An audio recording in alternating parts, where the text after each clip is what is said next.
major Western world capital without a monumental arch. By drawing on the long tradition of monumental arches as markers of beauty and achievement, the Triumphal Arch would introduce a fresh yet simple national identity. Carefully designed and thoughtfully placed, such a structure will enrich Washington's historic fabric, adding a new chapter to the infinitely rich history of our nation's capital. Great nations build beautiful structures and works of art that cultivate national pride and love of country. In this tradition, the United States Triumphal Arch will be a project of which all Americans will be proud.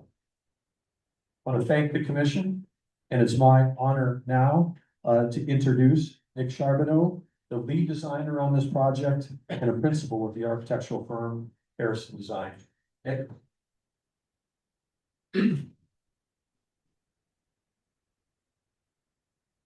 And thank you, Mr. Secretary. We appreciate you coming. And as far as your attendance, because we do go into Q&A and you may not be able to stay. And so I just wanted to make sure if you're going to be departing anytime soon, just give us a heads up. I'm actually headed to the Hill right now. Right now. Okay. Thank you very much for coming. But thank you all for the opportunity to be on your agenda this morning, sir. Thanks, Mr. Thank you, Secretary. Mr. Secretary. Mr. Secretary Bergen.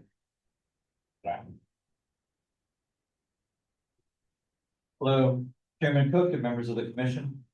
I'm grateful and honored to be able to present the conceptual design documents for a triumphal arch for our nation's capital. What you see pictured in this slide is an aerial view of Memorial Avenue corridor, a name given to the mile-long axial composition that includes Arlington Memorial Bridge, Memorial Circle, Memorial Avenue with its bridge that spans over the Boundary Channel, and the military women's memorial wall. This corridor was the design of the architectural firm McKinney & White, and their intent was to draw an axis between the Lincoln Memorial to the east and the home of General Robert E. Lee in Arlington, Virginia on the west, now called Arlington House, which is in the model there, but not pictured here. All the architectural, structural, and landscape features of the corridor were important elements in the neoclassical design of the nation's capital as envisioned by the Macmillan Plan of 1902.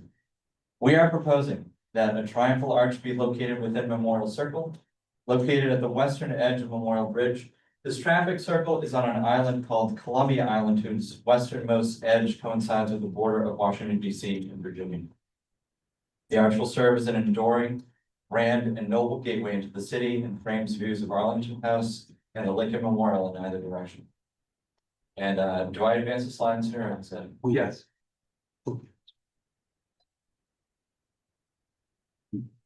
Here is an enlarged view of the site plan showing the lower level of the arch. The arch will be constructed on an elevated platform above the existing grade level, and the goal is to make this elevated platform accessible to visitors. Stairs will be located on the east and west sides of the raised platform, and a ramp highlighted here in red will be available at the south side of the west stairway. We are also proposing that pedestrian access be provided by a ramp highlighted here in blue that will be accessed on the southwest side of the circle, travel under the roadway, and emerge on the north side on top of the elevated platform. Note that there are no proposed changes being made to the surrounding roadways. Construction will be contained within the grass area inside the 300-foot diameter circle, except that as required by the ADA access. Here's an image of the front elevation, which will face east towards the Lincoln Memorial. The classical architectural elements seek to harmonize with the surrounding monuments of Washington, D.C. and Arlington Cemetery. The overall height of the base to the top of the central statue is 250 feet tall, a symbolic nod to the 250 years since America's founding. McKinney & White's original design called for two columns to be constructed on Memorial Circle, as Secretary Burgum said, one representing the north and the other the south. Both were to be 166 feet tall and to be surmounted with statues of victory. The inspiration of those columns and their height was the July column in Paris. Here we are paying homage to the original intent, proposing the arch also be a 166-foot tall structure, however, with a singular 60-foot tall statue of Lady Liberty above at the center, standing on a pedestal. The uppermost portion of the arch, just below the statues, would be accessible to visitors offering unparalleled 360-degree views of Arlington Cemetery, the Potomac, and Washington, D.C. The attic story, which is above the entablature, features the inscription "One Nation Under God," and on the opposite side will feature "Liberty and Justice for All." There's a large central arched opening, 110 feet tall, which will feature allegorical figures in bas-relief sculpture within the spandrel panels to the left and right of the arch. And each side of the arch will feature recessed panels with an arch top panel below and a rectangular one above. These panels are intended for future sculpture. However, the sculpture is not yet shown here as the subjects are still being considered. The raised platform elevates the arch 7 feet above the roadway, and the stairs on either side will be flanked with recumbent lion statues on pedestals. McKibben White's intended for lion sculptures to flank the Watergate steps on the west side of the Lincoln Memorial, and we include them here at the arch as another homage to the original design intent for the corridor. At the ground level, a series of bollards will ring the arch platform, protecting visitors from the surrounding traffic. Here's the side elevation, which will face north, and it will be identical to the one facing south. And they also feature arch-topped and rectangular panels as those featured on the front. The design employs a proportional system that contributes to its beauty and harmony. The main body of the arch is as tall as it is wide, and the height of the crowning statue is 1/2 of that overall height. The height of the central arch opening is 2/3 of the overall height, and its width is 1/3. And these and other timeless principles inform the overall design as well as its details. 3 main levels of the arch are represented in floor plan here. These are diagrammatic and are intended only to show the structural outline and vertical circulation. The left-hand plan shows the lowest level where visitors can enter the structure and take stairs or an elevator to an upper platform or upper level room, which is shown on the center. Additional stairs and elevator at the center of this room will ascend into the statue base above and allow access to the 360-degree viewing deck at the roof level above, which is shown on the plan on the far right side.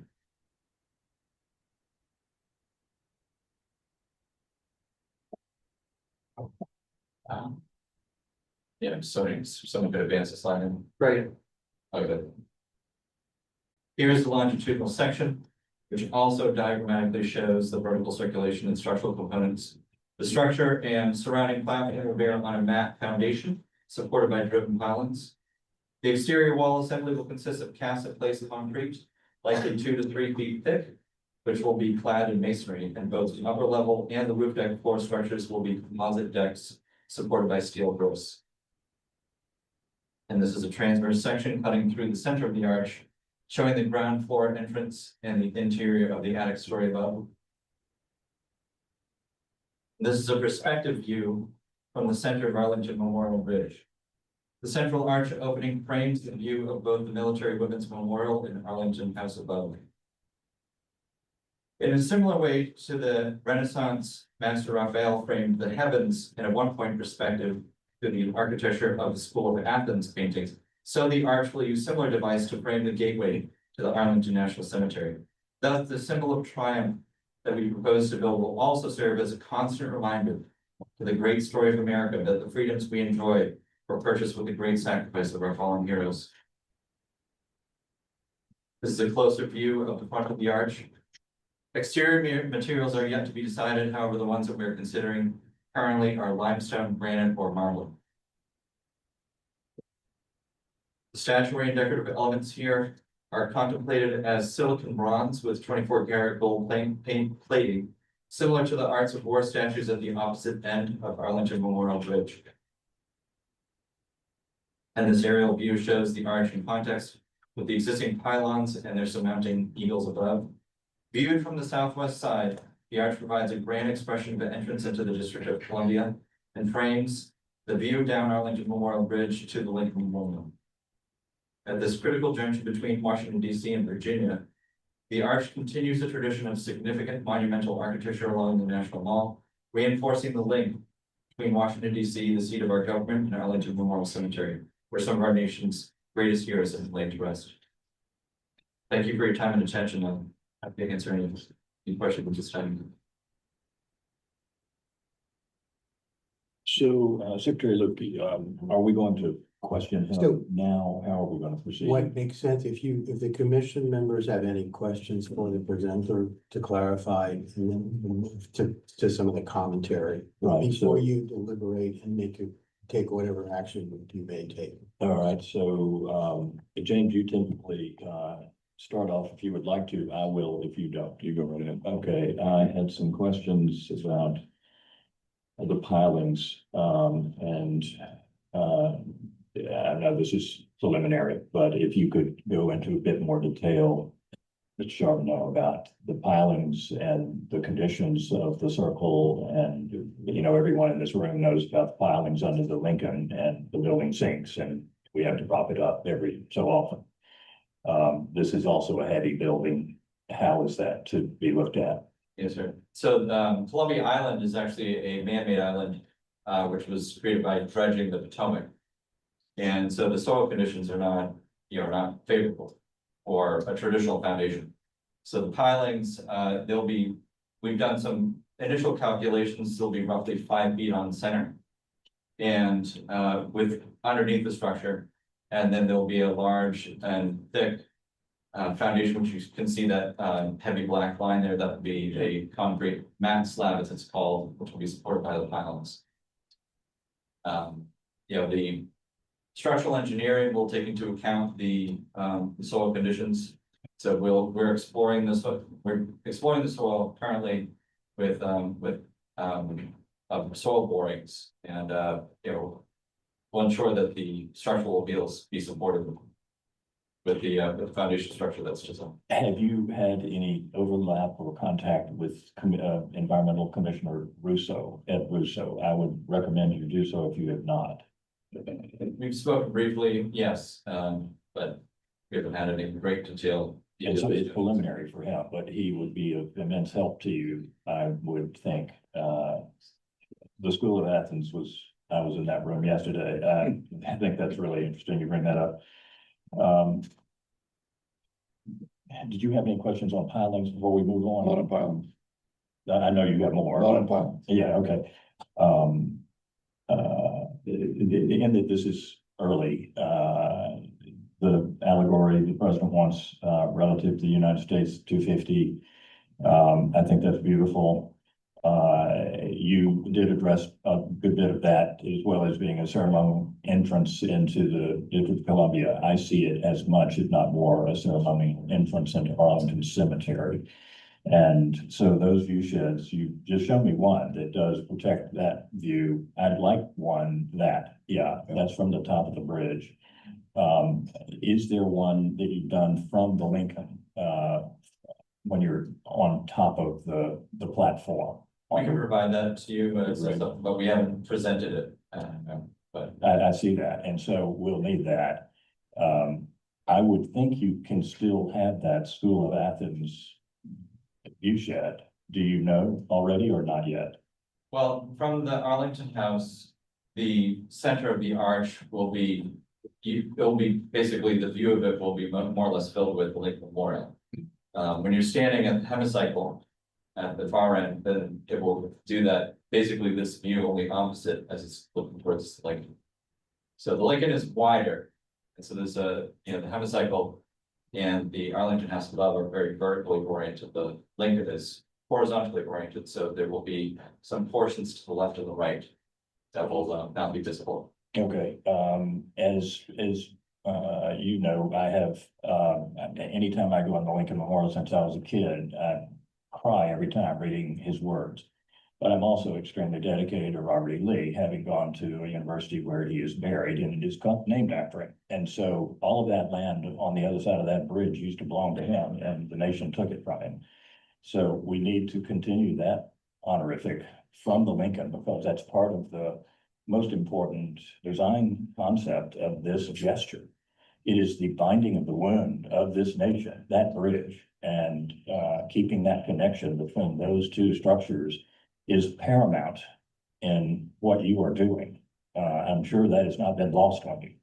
No, sir, and that's part of the reason of the size of the opening in center, is to respect that view.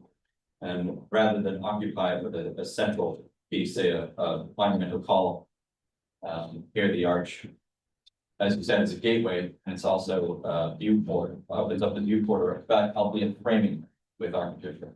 And that was the intent with the two columns originally. But here we're having one unified structure that's representing that. Okay, and then, I work in an arch every day, so it has a lot of extra room in it. This is much bigger than mine. And so you have ample, opportunity to showcase interesting things in it. Are you going that far? Because I proposed something like this, not only in that very spot 26 years ago, but then in two other locations in this city, because we were convinced that really Arlington was finished to the degree that what we were trying to do was rebuild Southeast Washington. And some of our gestures helped to do that. And there's ample space there to do just about anything the president wants to do. And these are big. Do you have any ideas about that yet? Has the president shared any of that with you? We haven't discussed program for the interior spaces yet. Okay, have you been to the top of the Arc de Triomphe in Paris, since this is a lot modeled after that? Yes, sir. Okay, they have all kinds of things in there on all of the greatest arches in the world.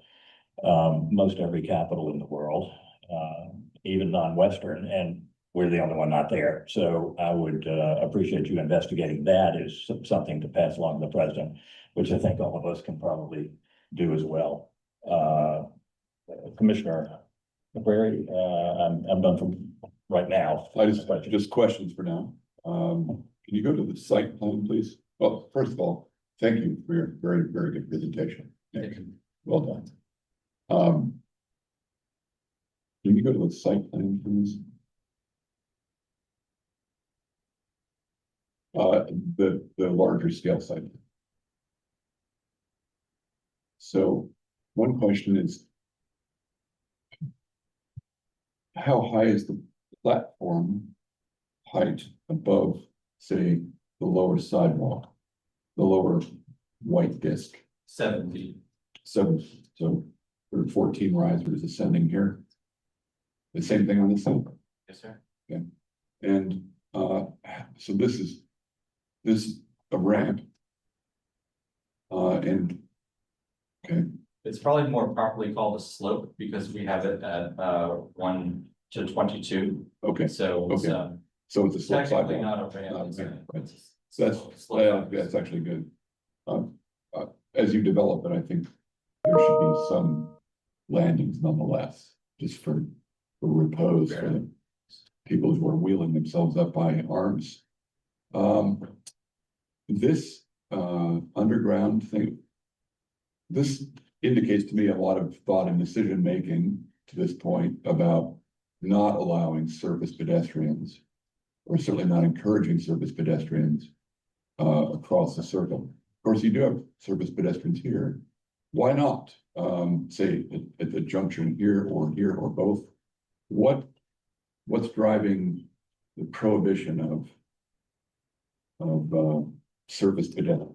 We've had a lot of discussions with the administration about that topic, and their concern was with the safety of any of the visitors. Yeah. And so we had, potentially had, because obviously this crosswalk here would allow to get to this non-trafficked area, Yeah. which could allow space there. We explored that.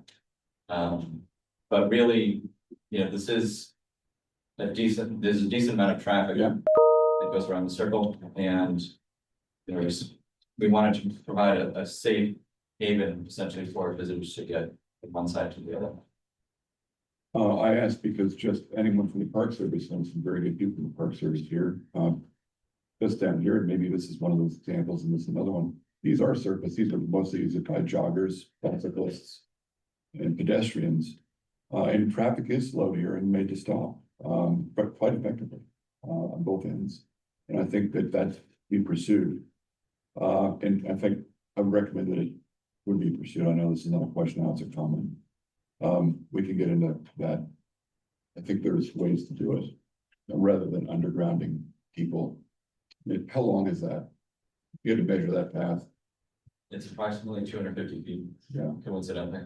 It's a football field, really. Yes. Yeah. Coincidentally, yeah, 250. Okay, thank you for those answers. Understood, your adoption of McKinley and White's lines, but what do they actually convey here? But it's not a beast natural to the North American continent. That's right. There are wonderful beasts that are native to the North American continent, to American history. Why lions and, yeah, why lions, please? Just that they, historically represent strength and courage and loyalty. So, Okay. No possible connection to the New York Public Library, the home state of the president. Just a question. not that's been mentioned to me. Okay. Yeah.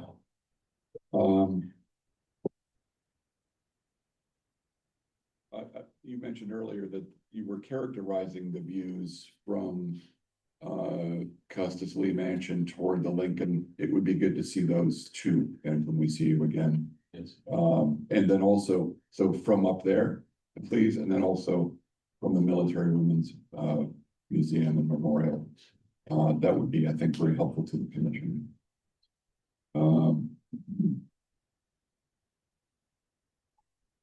There's a keystone, and maybe there's a tighter view of this, but I'm really interested to know what is that keystone. It seems to be a three-dimensionally carved element. What is Yes, that? it's a bust of an eagle. Are there wings? No, it's really there is a 3D printed model which Okay. shows it in a little bit more detail. If you'd like to see that. Do we have that secretary? You check that model is right there. You can bring that forward. Is that the case with both? You can bring that forward, yes. Thank you. Oh, thank you.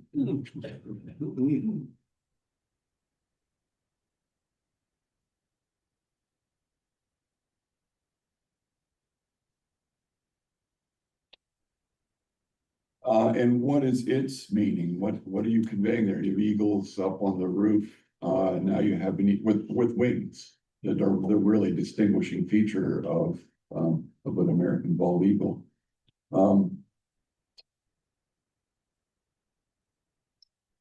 No wings. It seems odd. Sure. Okay, that's a comment on the question, but okay, thank you. And I should say that eagles are featured in several locations throughout, on the pylons at the end of the memorial circle. And then also in bas relief along the bases of the memorial bridge at each of the piers. So, okay, and then That of course are more like this, on the Lincoln, sorry. that are more like that, without wings. Well, without wings. sorry. If the comment is, specifically about the lack of wings, then that is not a feature. I'm just saying, in Yeah. terms of why is there an eagle there, it's just comments of eagles in the general, architectural area. So I think it's accurate. You say it's a bust of an eagle, right? Yeah. Okay. Then I think there's, just to be sure. I think I know the answer, but you probably know for sure. What material is the Lincoln? I mean, it's the Lincoln Memorial. The Lincoln Memorial is Yule marble. That from Colorado. Yes, Okay. yeah, and unfortunately, the mine doesn't have that quality of stone currently. Yeah. Is there a reason you dislike Georgia marble? I can't say with prejudice against any marbles. Yeah, that was a question from the ambassador from the state. Oh, yes, well, I knew there was one word. Can you go back to the site plan, please, the close in one where we talked about pedestrian access? Now, this is the District Department of Transportation, or is it just the National Park Service who has jurisdiction over the roadways here? National Park Service is my understanding, but I'm not. All right. Okay, well, I would hope that you would make sure that that is the case and that remains the case in perpetuity. Otherwise, there'll be plastic bollards all the way around here. Something it's a hobby horse of mine here at the commission. It's the uglification of Washington DC with needless and very unsightly infrastructural improvements most of them not manufactured in the United States of America. This is striping to do what, please? That's existing striping. Oh. Okay, well, perhaps, but what's its purpose? Is it it's to eliminate 2 lanes of traffic? And That's reduce right. it to 1? That's what I believe, yes. Or as a breakdown lane or, for anyone Yeah, doing service within the circle. it's just, Rare. yeah. And is the width here correct for funerary processions? In other words, is this width sufficient for funerary processions? Or is it the whole width that's required? Anyone know this? All right, that would be a good thing to know, because look, if this isn't gonna be used, then I would say, plant it for. But then that would support an idea of if you're reducing the distance of danger, right, of pedestrian, then we can maybe dispense with this as an idea, and then have symmetry of an up ramp and an up ramp here. Okay, those are my questions. Thank you. Thank you, Commissioner McCleary. Commissioners, any other questions that you might have? I do have one question. Thank you, Mr. Charbonneau, for your presentation. I do have one question just before we get to public comment, more about something that Secretary Burgum said in his introduction. I noticed that he said and stated, that Washington DC is the only Western major capital without a triumphal arch. And I was wondering if just for everyone here on our commission, but also everyone watching, if you could go through the Western cities, the arcs. Oh, I mean, from Paris to Rome, every major capital in Western civilization has had a triumphal arch since Roman antiquity. So, I mean, to name them all would be exhaustive, but I'd be happy to prepare a list for you. Why don't you prepare his lunchbox list? I think Commissioner Harris is alluding to that because he was very specific on which cities he was trying to emulate when he designed this city. Genoa, Rome, London, Paris, and carry on, but that's your job. Send that back to us. It's all over the place. And so just tell us what Peter L'Enfant wanted to do here. I didn't mean, this irritates me, so are you cool, Commissioner Harris? Okay. And also, are you done, Mr. Charbonneau, at this point? Sorry? Yes, this is a. Okay, I also wanted to ask you to go back, if you could, to the larger images of the angel on the victory on the top of the building. Here. That's a good one, and give the other one too, the one prior. No. As I recall, when you first brought this, or the first I saw, because this has been worked on for quite a long time, and I've also Commissioner McCleary said you've done extraordinary work over a long period of time. And the nation thanks you. Let's see what we can do to help this along. But I am most concerned about that. It's better. Go back to the front on. Who is guiding this computer? We are. Oh, you are. Yeah, that. And so initially you had it on tight feet on an oar. And I was most concerned that that would fly up to Robert E. Lee and hang out at his house if a wind shear hit this building. And so I understand that you may have some advisors here. My French, pardon me, is, even though you have a French name, Le Metalier Champenois Horace. HB, yes. Okay, and so could you walk us through what they're doing for you and how I see it's evolved so that structure is better? Yeah, we've been in discussions. Could their representative have a? Yeah, could we, of course, yeah.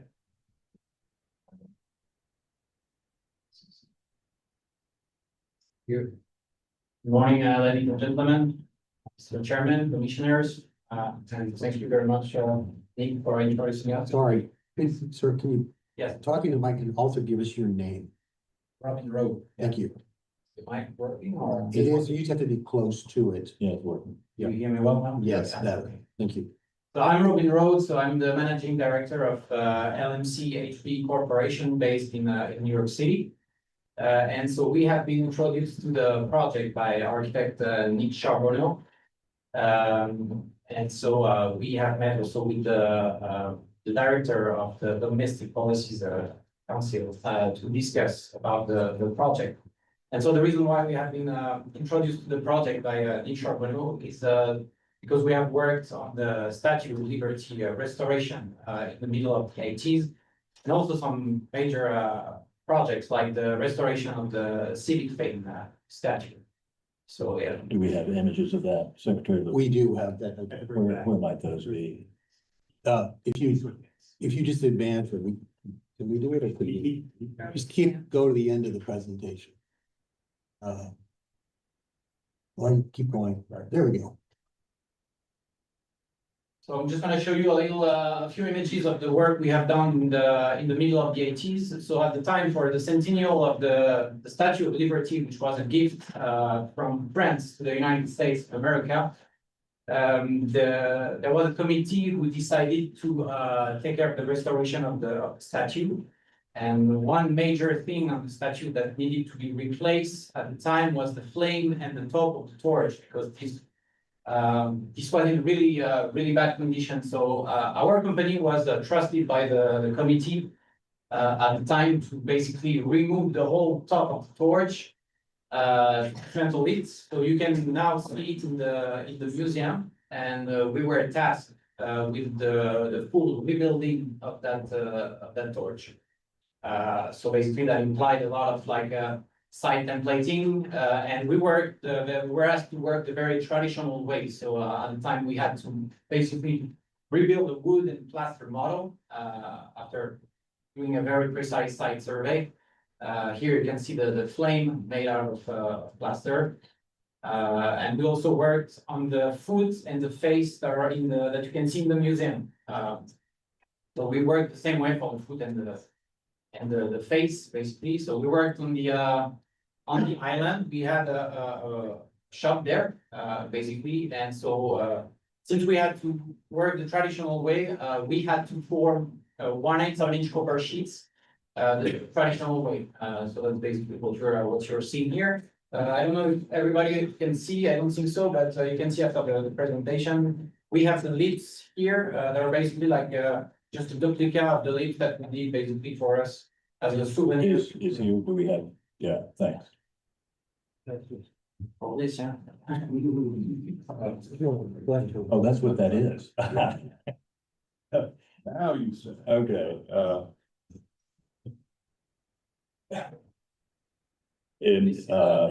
Mr. Road, is this to scale or is it slightly smaller? No. So this is full scale. That is full scale. Basically, the mold that we had to recreate to build the face that is now in the museum. Give us the We use the face, same- who's controlling it? Are you controlling it? And give us the face of the Statue of Liberty. He's got the, Who has that? Mr. Rowe. Yes. Can you show He wants to a see the- photograph of the face if you have? You're controlling it, okay. Sorry about that. Yeah. So just to continue, so basically right here you see basically the flame being formed out of copper sheets. And so this is the base of the torch. And so here is the face. So that plaster mold, we still have that in our shop in comparison. And you can see the face that is now in the museum with the foot. And so yeah, that's how it looks like. So basically, it's a very simple process. You basically form the copper sheets and then you assemble them together to create basically the skin of the statue. You may be aware of that, but the steel structure inside the statue was made by Eiffel, built the tower in Paris. And so basically, then the skin, the copper skin is attached to the steel structure. And so this is the flame on the island just before being craned up.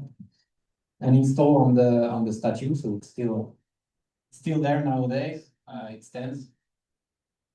So I assume the work was properly done.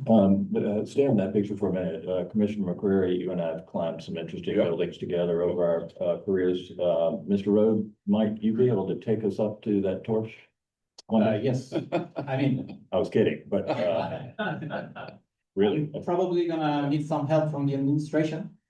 Okay, Secretary Luke, you can handle that. Yeah, there you go. Right. Or Secretary Burville.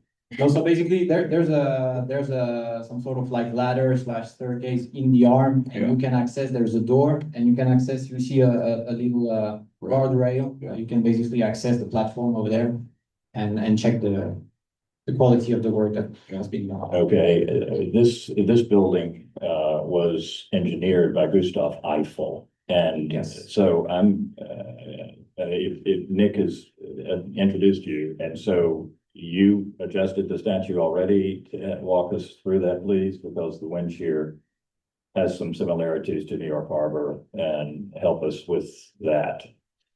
Yes, so like I told you, yeah, we've been introduced to the project to start advising on the feasibility of the project. And so, yeah, of course, we are having this conversation with Lynn Charbonneau along the way. And yeah, because basically like this statue is gonna be made with the same principle as the Statue of Liberty. So basically a steel structure inside, and then a secondary structure that will hold the skin, basically.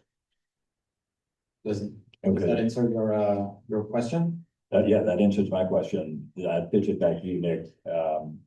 That's a lot of weight over the center of the arch. So I want to see how you you don't know yet, I'm sure, but I'd like to see how you would transfer that weight load on the top of the arch. It's nice to have a support like that directly under it, but Yeah, there's a few different methodologies. We need to get you on the mic. There's a few methodologies that a statue like this could be fabricated. It could be bronze, or in this case, it was repoussé, which is basically adding or attaching exterior copper panels onto a steel structure. Yes, it's not going to be a solid bronze piece. yeah, I know that. Yeah, but also even more so, I mean, this is not solid either. And so you want to make sure those panels don't fly off in the wind, preaching to the choir, so to speak. But commissioners, any other questions of Mr. Rode? How long does it take for your company to get these? I presume that you're being asked to be involved with the eagles, everything that's up on top. Is that right? Well, so far we have been asked to take a look at the statue that takes place in the splendor of the Statue of Liberty. So we have, I mean, we started like some sort of a very preliminary design on our side. Just to think about it and to basically summarize all the possibilities, technical possibilities we have, because as Nick said, that's the traditional way, the say, but this, I mean, to answer your question, this is very time consuming, this traditional way. So we understand that for such project, there is a very strict and short timeline. Yeah. And so, of course, this project we made in the 80s, and although we still have the capacity to work the same way, we are of course now contemplating in 2026, you know, like modern techniques, including like CNC machining, you know, casting process, etc., etc. So, for example, instead of working with the traditional repoussé, which is very time consuming, we could cast instead of like shaping sheets of metal, we cast parts that are then constituting the skin. And that the same way would be attached to the secondary and the primary structure. Thank you. All right, and Mr. Charbonneau, thank you very much, getting all these in messages on my phone. You have come to us for the day from Paris to make this presentation. Yes, that's correct. We're based in New York, but I'm between Paris and New York, so yeah. All right, we appreciate you doing that, and you gave us the Statue of Liberty for a great gift of the people of France to the people of America, and you just might help us again. We appreciate you coming. Thank you, Mr. Rhodes. Yes, thank you very much for having me. So, Mr. Secretary. So, yes. yes, And also I'd like to, ask, Mr. Harris, we have, is Josh in the room and Heather and some, to welcome a few, White House staff? I'd like to welcome them. Mr. Fisher, Yes, yeah. okay, right in front of me. Thank you for coming. We appreciate that. And, you know, these Wonka glasses, I can't see half the time. Heather, yeah, there's Heather. Okay, welcome, Heather. We're glad to have you. Mr. Secretary. yeah, Mr. Chairman, we now move on to the public comment part of it. And I should say, you know, we've gotten, this is an in-person things that we're obliged to consider some of the testimony offered in public, but I will say that we also got about 1,000 comments over the last few weeks. I'm just gonna tell you the statistics that we have on it at the time when we sort of at the end of the comment period, mid-afternoon, we had just under 1,000 commenters. It's saying that 100% of the comments were against the project. There was one submission that offered a completely different design for the project, fairly well worked out, which you haven't had a chance to look at, but we are there. I think it would probably be useful just to read one brief representative letter and then we open it to the people here. I should also say that we have in the audience, we had a number of letters coming from different groups. The Committee for 100, the Federal City, the DC Preservation League, the National Trust for Historic Preservation, Cultural Heritage Projects. We also had comments forwarded to us from the District of Columbia Preservation Office, which is not commented directly on this, but in other venues, and they're very much opposed to it. I'll just quickly read this letter, just as a kind of a representative one that's fairly concise. At its core, this proposal is a question of scale, context, and stewardship.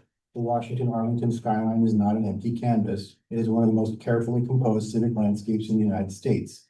Its defining features, the low horizontal profile, the deliberate height restrictions, the visual prominency of national memorials are the result of more than a century of intentional planning. The proposed arch at a height reportedly reaching 250 feet would be profoundly out of scale with its surroundings and would disrupt that carefully maintained balance. Unlike the measured proportions of existing landmarks, this structure would assert itself as a dominant vertical element in the skyline that has resisted such intrusions. It would compete visually with the national monuments whose significance derives not only from the symbolism, but from the space and restraint afforded to them. Introducing a structure of this magnitude risks overwhelming these sightlines and diminishing the visual coherence that makes the capital region distinct. It is not a neutral site. It sits in direct relationship with Washington, D.C. and its memorial landscapes. A monumental structure so closely associated with a single contemporary political figure would stand apart from rather than contribute to that tradition. From planning perspective, the proposal appears to disregard established norms that prioritize harmony with existing structures, preservation of sightlines, and respect for the symbolic hierarchy of the capital's landmarks. These are not incidental considerations, but are foundational to the identity of the region. Altering them for a single project would set a precedent, a troubling precedent. For these reasons, I strongly urge you to reject the proposal. Of course, that's one of 1,000. More or less. Is that an individual or is that It's an individual. Now, we would then move, Mr. Chairman, to, we have, of course, the various institutional comments in writing, various levels of it, but we have a group, which we will begin with here, and with the groups that signed up. We've got, I think, 3 organizations, the DC Preservation League, another group called the DMV Grassroots Organization, but we have 2 speakers, which we might reduce to. Well, my understanding, Yeah. we have, for an institution, we allow 5 minutes, and for an individual, we allow 3, and so, And it would be one institution, not both, so, in other words, not 5 minutes from one I institution. understood, and so if they can, if Yeah. it's one institution, they want to have two people speak about different things, that's okay. I would limit it to 5 minutes. per Right. institution. Five minutes. So And, with that, should we start with the DC preservation? There's sure, I just want, everyone here who wants to speak, we want to give, all of you as much, opportunity to do so. I have the prerogative to cut it off if it continues to be just the same thing. And we hope that you'll listen, depending on how the order of the secretary has us, aligned, that if you hear something that you have an issue with, it's already been said, don't say it again. It's a waste of everyone's time in here, and we will have heard it, we're recording everything, and we want to hear it. And so also I would, be remiss if I did not acknowledge that we have a former chairman of the Commission of Fine Arts in the room, Justin Chabot. Justin, welcome home. It's good to see you. Mr. Secretary, proceed. All right, the first institutional speaker would be Zachary Bird from DC Preservation League. Come to the podium, please. Can you hear me? Yes. Yeah, good morning, Chairman Cook and members of the commission and Secretary Leavitt. Thank you for having me. My name is Zachary Burt. I'm the Community Outreach and Grants Manager representing the DC Preservation League. DCPL is a nonprofit organization based in DC dedicated to preserving and protecting the district's historic resources. Founded in 1971 as Don't Tear It Down, the first building we saved was the old post office on Pennsylvania Avenue from demolition. And DCPL has consistently worked since then to ensure that proposed new developments and the adaptive reuse of historic buildings do not compromise the character of this great city. I am here today to express serious concerns and strong opposition to the proposed arch. The visual connection between Arlington National Cemetery and the Lincoln Memorial is not just a simple view. It symbolizes the sacrifices our nation has made in pursuit of its highest ideals. The proposal for a 250-foot tall Triumphal Arch threatens this solemn vista, although the intent may be to honor those who serve. The overwhelming scale of this project risks overshadowing the revered landmarks that Americans hold in the highest regard, ensuring that our national landscape remains a place of reflection rather than a showcase of architectural excess. I'm going to jump ahead, since you were asking for a little bit of brevity. Completed in 1932, the circle served as a symbolic hinge. It connected the Lincoln Memorial to the Arlington House on the Virginia Hills, physically and spiritually bridging the North and South after the Civil War, which we heard earlier today.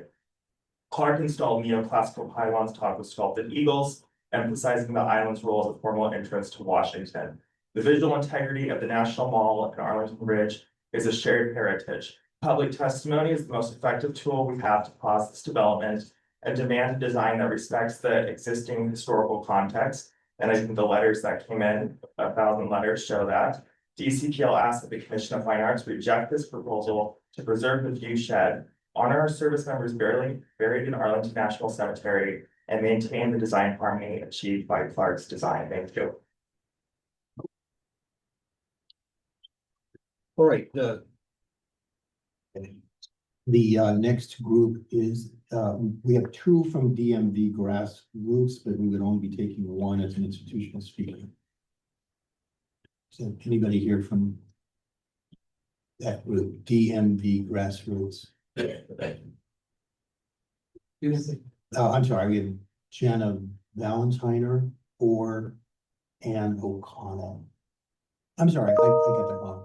Lisa Dubenstein Fuller. Or Ann Fuller. I'm not with the DMV. But yes, you're representing. Okay. It does say that on us, this Okay. list, presumably it's in your hand. And I do live in the DMV. Thank you, members of the U.S. Commission of Fine Arts, for hearing my concerns about the proposed arch on Memorial Circle at the Arlington Memorial Bridge. My name is Lisa Fuller, and I was born and raised in Washington and now live out in the suburbs. This bridge and its surrounding landscape were designed to embody dignity, balance, and a sound link between the Lincoln Memorial and Arlington National Cemetery. I'm concerned about the precedent that this change would set.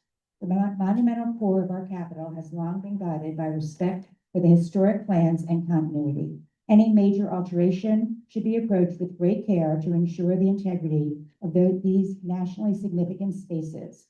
I urge the commission to weigh whether this proposal aligns with our mission, preserve and enhance the design excellence of our nation's capital. Protecting the historic character of the Arlington Memorial Bridge and its surroundings should remain a priority. And I will add on a personal note, I first walked across that bridge with my dad after John Kennedy died. We started at the Lincoln Memorial. My father told me all about it. And then we walked across and we saw the eternal flame. And last month on March 28th, I marched across that bridge. We started at the Memorial Bridge on that side. And as we approached the middle of the bridge, I turned around and thought about my dad. I thought about John Kennedy. And I thought about the visual of seeing the Arlington Cemetery, which I've also toured. And when I turned back around and saw the Lincoln Memorial, I thought how lucky I am that I live in this day and age and that I can really remember my childhood and what this has meant to me all my life. Thank you. All right, the next speaker on the list is Lawrence McDonald. It says third act, but I don't know if that's an actual organization, but I think he's gone. he's gone, okay, and then Dan Meiver, not really sure, Meiver, perhaps. Any other, okay, that's what I have here, the names that, oh, I'm sorry, Jana Valentiner.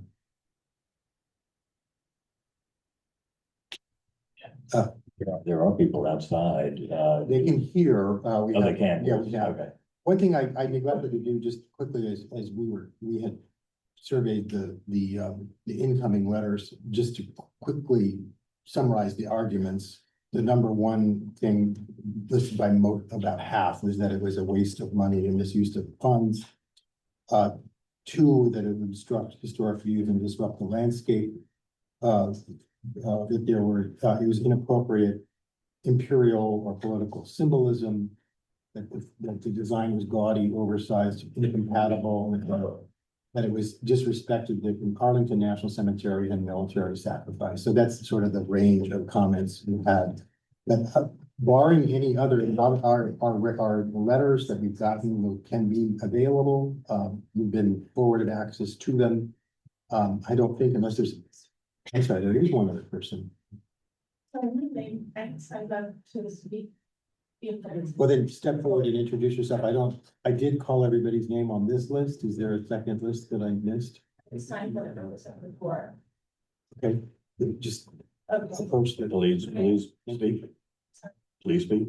and identify yourself. Thank you. Hi, my name is Karoline Leavitt. I'm a resident of Washington, DC, a longtime resident. I love this city. So, can you speak into the mic a little bit? Yeah, the door rattled. Can you, welcome officer, good for you. Can you please say your name again so we can Yes. hear it? My name is Kevin Wheeler. I'm a resident of Washington, DC, a longtime resident. I love this city. I think it's beautiful. I don't know why people have to trash it and call it a swamp. I feel very proud to live here. And I love the architecture. And so I'm really just coming, I saw something posted this morning. I appreciate that you're offering public comment. It wasn't well advertised but I do appreciate that you've offered it, and I feel lucky that I saw someone do a call to action. I'm opposing the arch, and I ask that the commissioners of fine arts also vote against it. I agree with Philip Kennicott, the chief art critic for the Washington Post.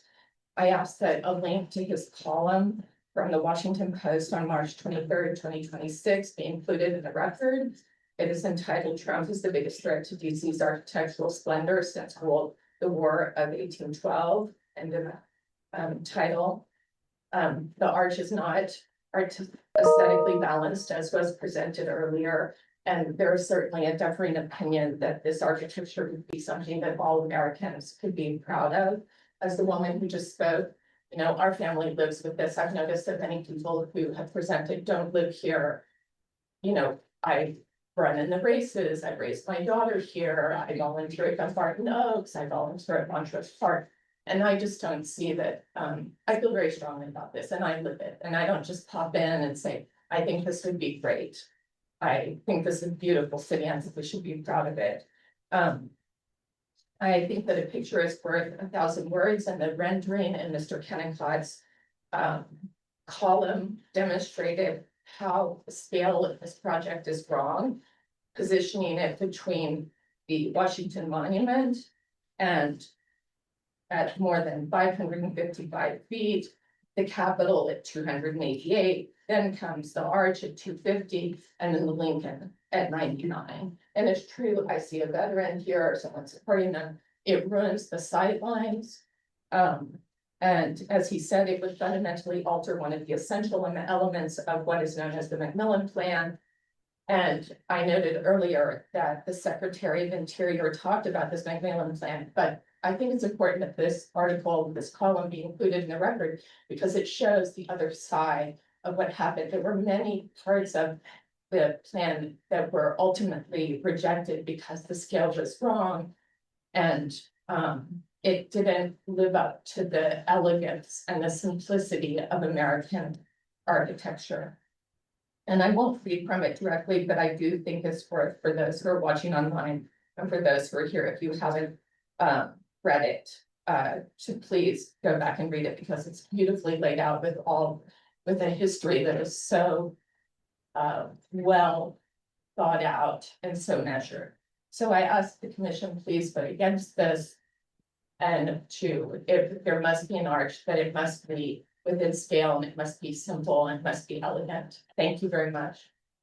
Thank you for your comments. I think that was probably a little tough for you to make that speech, and I appreciate that very much. It's personal for both of us, and I understand what you mean.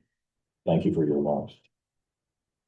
Mr. Secretary. I don't believe, Mr. Chairman, we have anybody else in public. By the way, it's an interesting thing. The Commission of Fine Arts was established in 1910, within a decade of the Macmillan Plan, and some of the same people on it. So the bigger pieces on the walls in this room are the original plan images from that Macmillan Plan of 1901, 1902. So in fact, right behind you, notice the idea of the bridge coming from what is now the Lincoln Memorial. It looks like we have someone else who's. Sir, if I may, if I recall correctly, Mr. Chair, I believe I signed that list. I'm actually here in support of the arch. What's interesting is everybody talking about the arch. Sir, we'd like to hear you, but please tell us your name. H. Edward Phillips, III, attorney from Franklin, Tennessee. And I apologize, Mr. Chair, you're right.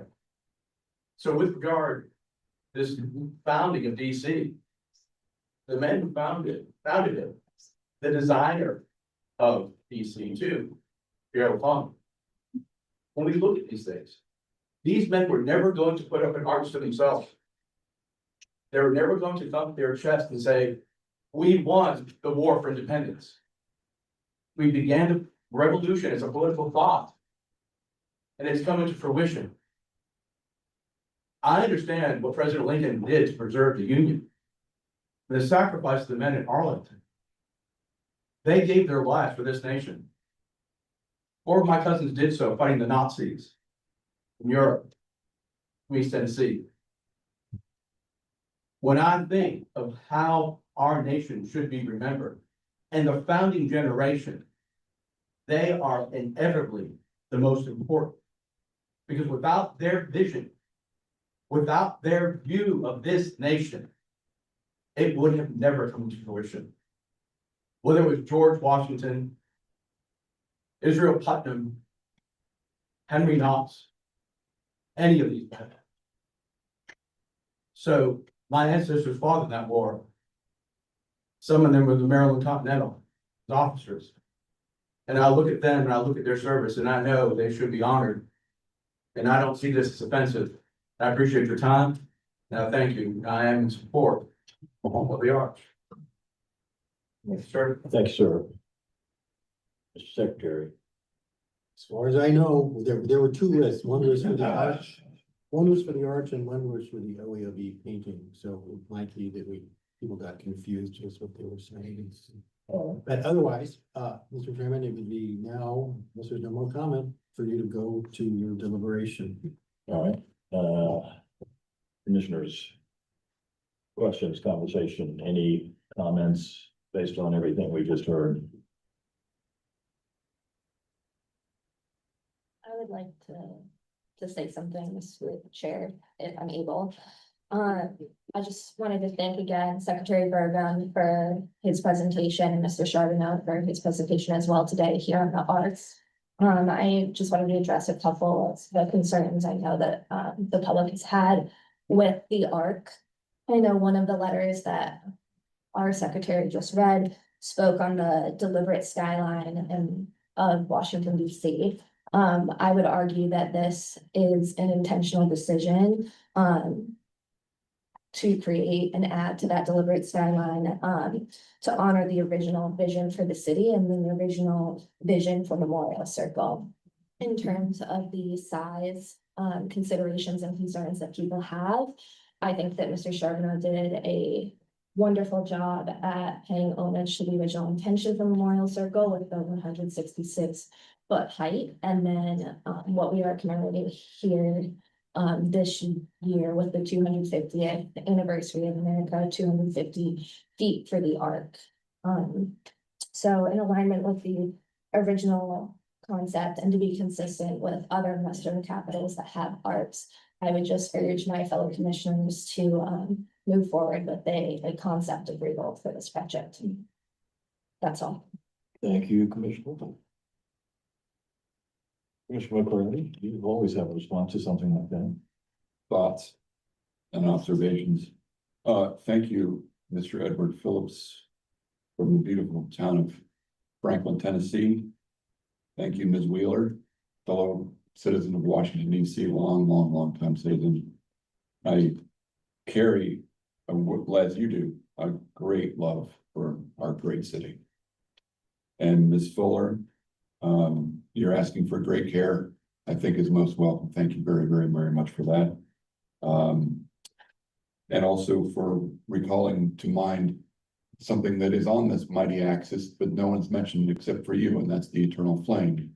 And one of the wonderful things about being a longtime Washingtonian like Mrs. Wheeler, is that you can actually drive around and see at a great distance, from a great distance, that eternal flame at night.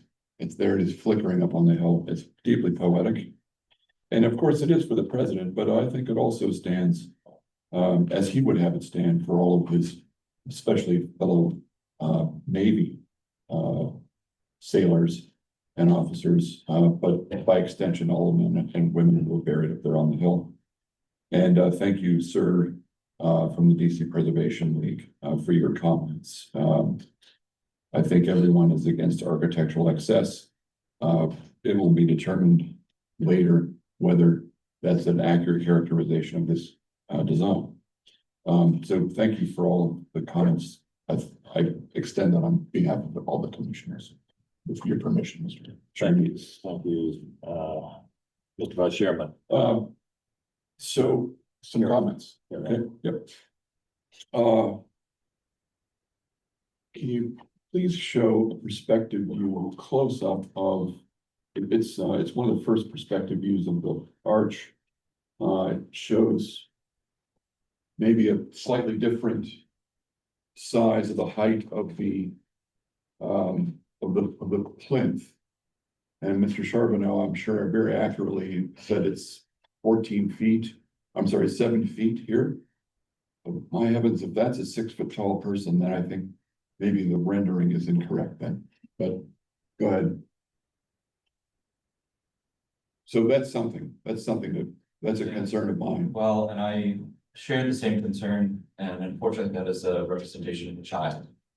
Oh. So that's, and the person on the bicycle here is a little bit more accurate in terms of adult height. Okay, I checked it again because so that's 7 feet. sir. Okay. Great, thank you for that. Because I think it's important that it is low so that people can get to it, and so that they can get to it, get to that plinth, that platform. Without the sort of,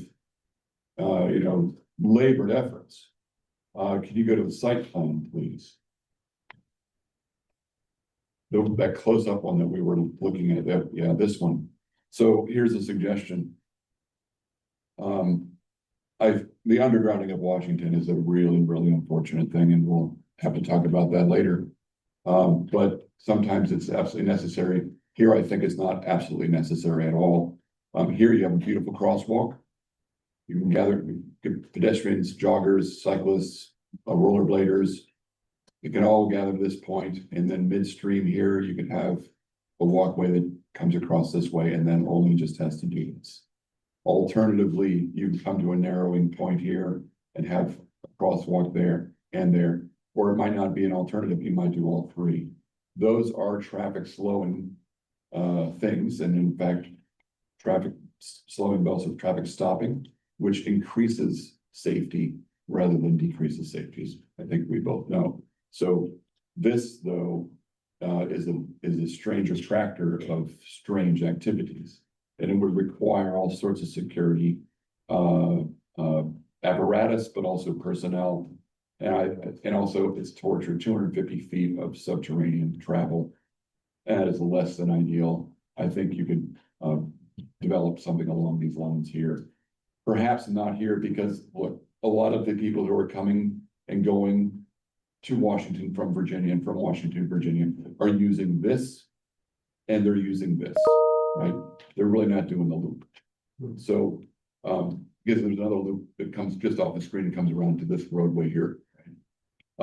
For Southern Virginians, Northern Virginians head this way, right? Southern Virginians come into the city this way. So maybe no crosswalks in this immediate area here, but gathered up closer to here where things are slower. It's very, very important improvement to be made along either all or some of those lines. The striping of the streets, I'll go back to. Before we get in, maybe what you can do is change the pavement material. That's done very frequently in traffic circles and roundabouts that you see throughout Washington and other places too. So that the main travel route is the paved area, it is the blacktop paved area. But rather than have this sort of striping, it's very, very attractive. I think ultimately I'm thinking 5-4 Memorial Circle.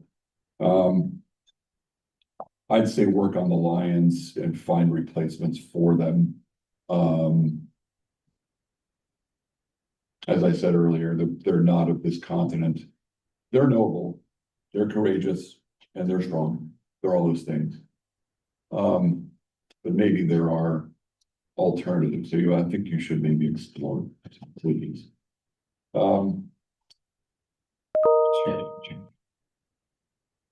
Can you show the side, can you show the interior section view, please? I'm sorry, the interior, I know that you have the great engineers and they're in the room who are gonna make this thing stand up. I'm looking for the section that looks through here in architectural. Yeah. I know that that's all you need for a doorway to get a human being into that building, but I think you need a much more substantial doorway. If that's the solution. If you go to the exterior elevation, keeping this area in mind, if you can go to the exterior elevation, side elevation. This will begin my discussion of the lack of porosity of this design. This really, I think, is just begging to be opened. You have a very massive arch. And I think it will benefit from opening it up. And that is a great opportunity to open it up. Yes, it means an elevator on this side and a more frequent switchback staircase here, but we have that at the Washington Monument and people ascend it and descend it all the time. What this reward, and I'm glad you have it, is worth whatever torture you're going to submit the pedestrians to. Plus there's also the elevators. So I would strongly encourage opening this up and airing it out a little bit. This elevation also shows, or it sort of gets into, I'm saving the most difficult for last. The keystone, maybe it's just a keystone. Thought we come back to that. Yeah, maybe it's just a keystone. But it introduces a question of statuary and its content. I'm a huge fan of statuary. I don't want to be mistaken on that, and they're entirely appropriate on arches. In fact, I think they're required on arches. But I think for the commission and others to judge the quality of the design, knowing that you don't have designs for this sculpture, I think you still need to show sculptural content in some manner. Even doing so while saying this is a placeholder, I guarantee you it's going to be different, right? Because populating that with statuary, whether full relief or low or medium or low relief and low relief, bas relief panels here will fundamentally alter. It may improve, it may not, the design of the arch itself. And so it's difficult to give comprehensive judgment, if you will, approbation for something that is not right now, I think, complete in its presentation. Okay, same thing for all of the other elevations. So I would strongly suggest that placeholder statuary and bas relief sculpture be included as we move forward. Even though the designs aren't there. And then there is a three-dimensional view. I think it's one of the last renderings you showed, if not the last rendering you showed, sir. There, these two. This, of course, is, this is also a view of the arch. And here you can see no opening, no aperture. I should say this, you can't see through the aperture, right? So this is a very common view of a common experience that anyone will have of the arch. It will open up and reveal those axial views as you move around the circle, of course. But I point this up as this observation up as a support for my strong suggestion that you open these arches and air them out. It's done at Arc de Triomphe. It's done lots of other places too. I understand that, and I'm sensitive to concerns of being too much like any other arch, but more important is that it's really beautifully and well designed. So that's one, and the next view also demonstrates two that sort of blockage. We're talking about axial views. And the axial views are the most poetic. They're the views that so many of the people in opposition use, notwithstanding the beautiful view that you show in the opening rendering from about mid-bridge or so, demonstrating clearly that, in fact, the views are wide open and available, and the poetics of that axis remain, and in fact, are even framed. So I think that that's a good thing, but this also shows the sort of massiveness of the arch, and its three-dimensional massiveness is featured here. So I think opening that up will be a good thing. And then now I've saved the most difficult for me for the last, and my vote the most difficult for you. Thank you for the model. It's very good. And so that the guests can see, Nick, could you just move the entablature model away? It's beautiful. So that they can see the Lincoln. Yeah, thank you, sir. The model is so helpful.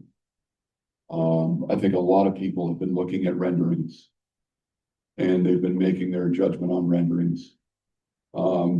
And renderings have always been tools of architects and planners to demonstrate architectural design.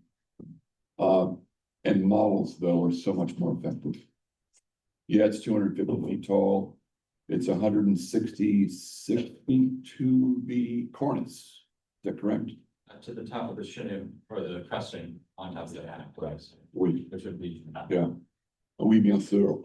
Yeah. Yes, thank you. So 166, and that's the number that was inspired or at least participates with the number from the, hang on a second, I have it, the Memorial Bridge Commission report of 1924, the two pylons. So I think that height is very much appreciated. I assume you have studied this design without the statuary on top. And that model doesn't look like you could remove it. But that would be a very interesting study for the sort of external reviewers as well. I know it's been probably discussed internally. I'm guessing that it's been, I don't know. But that would be entirely worthwhile. I think I've been watching for a very long time and very carefully the development of the design of this arch, just because I'm interested in it, you know.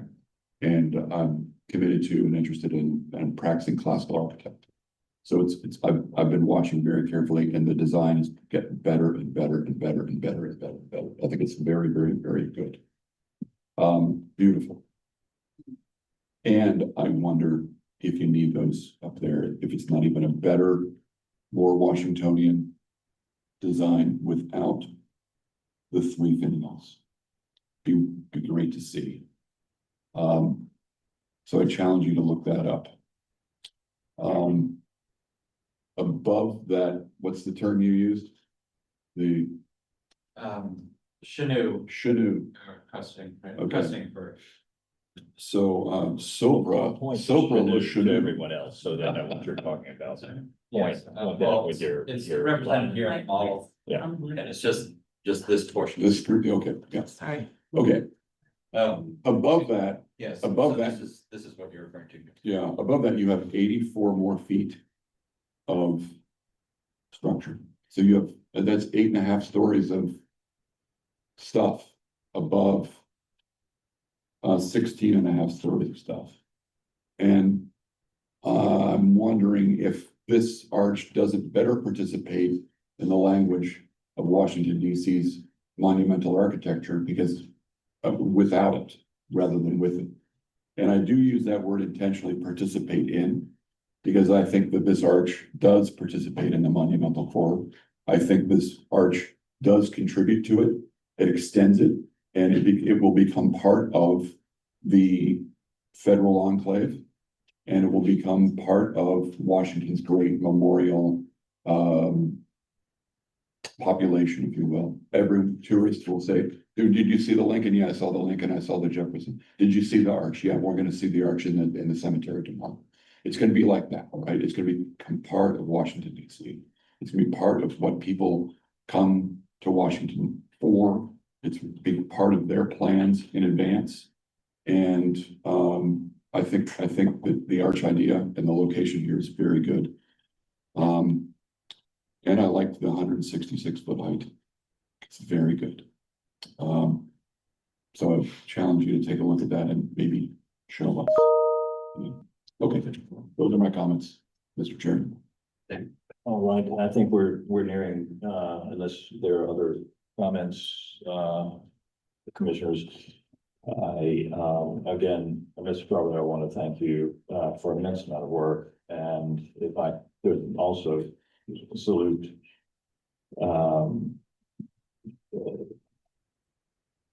both EOP, Martin, and Josh, if they're still, it's still in the room.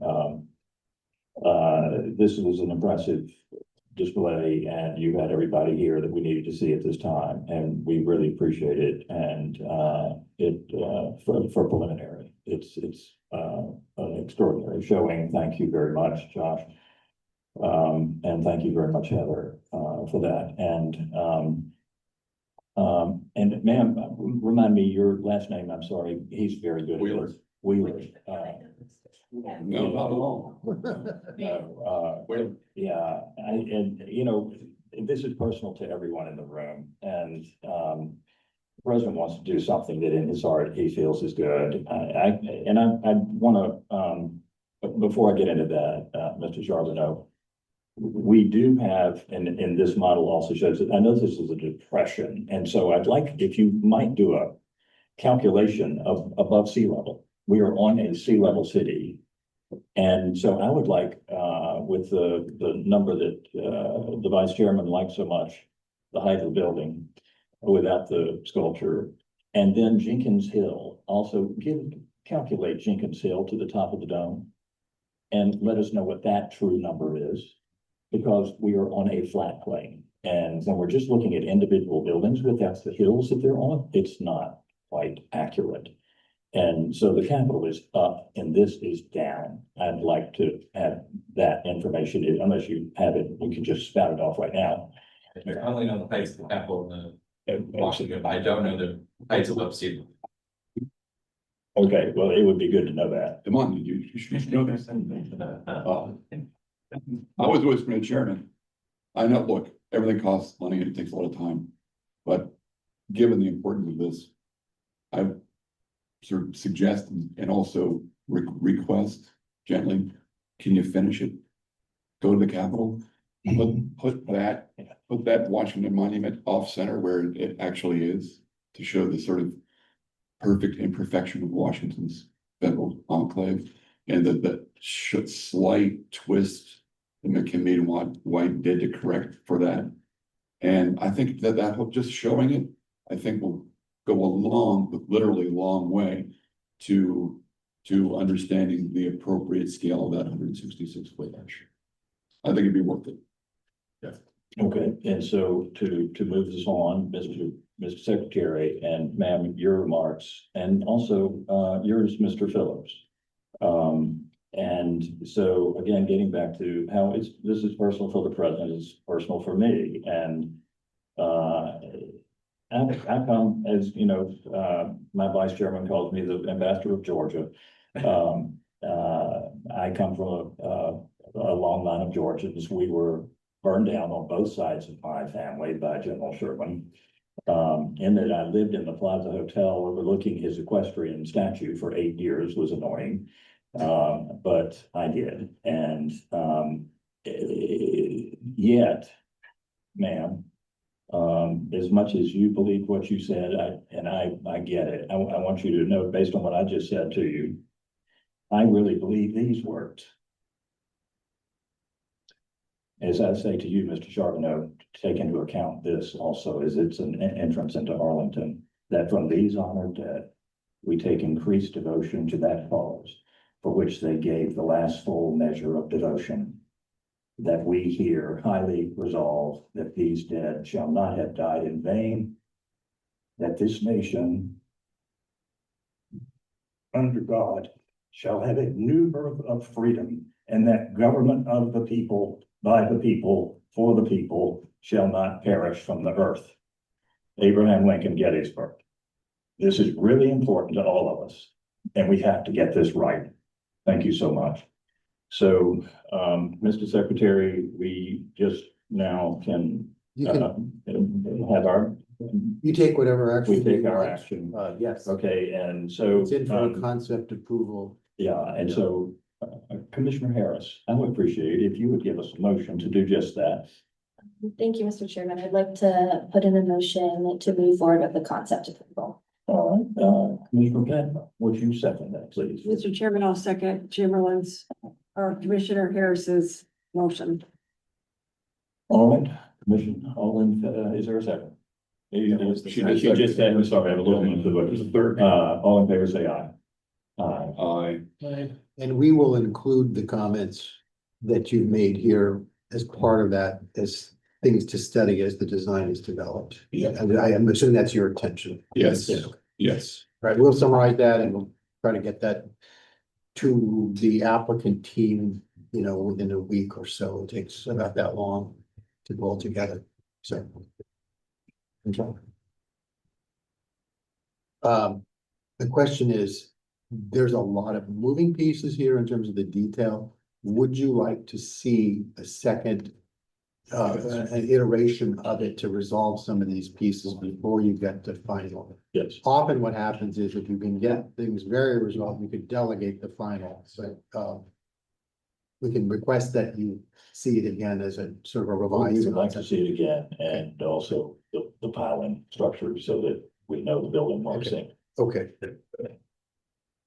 Great.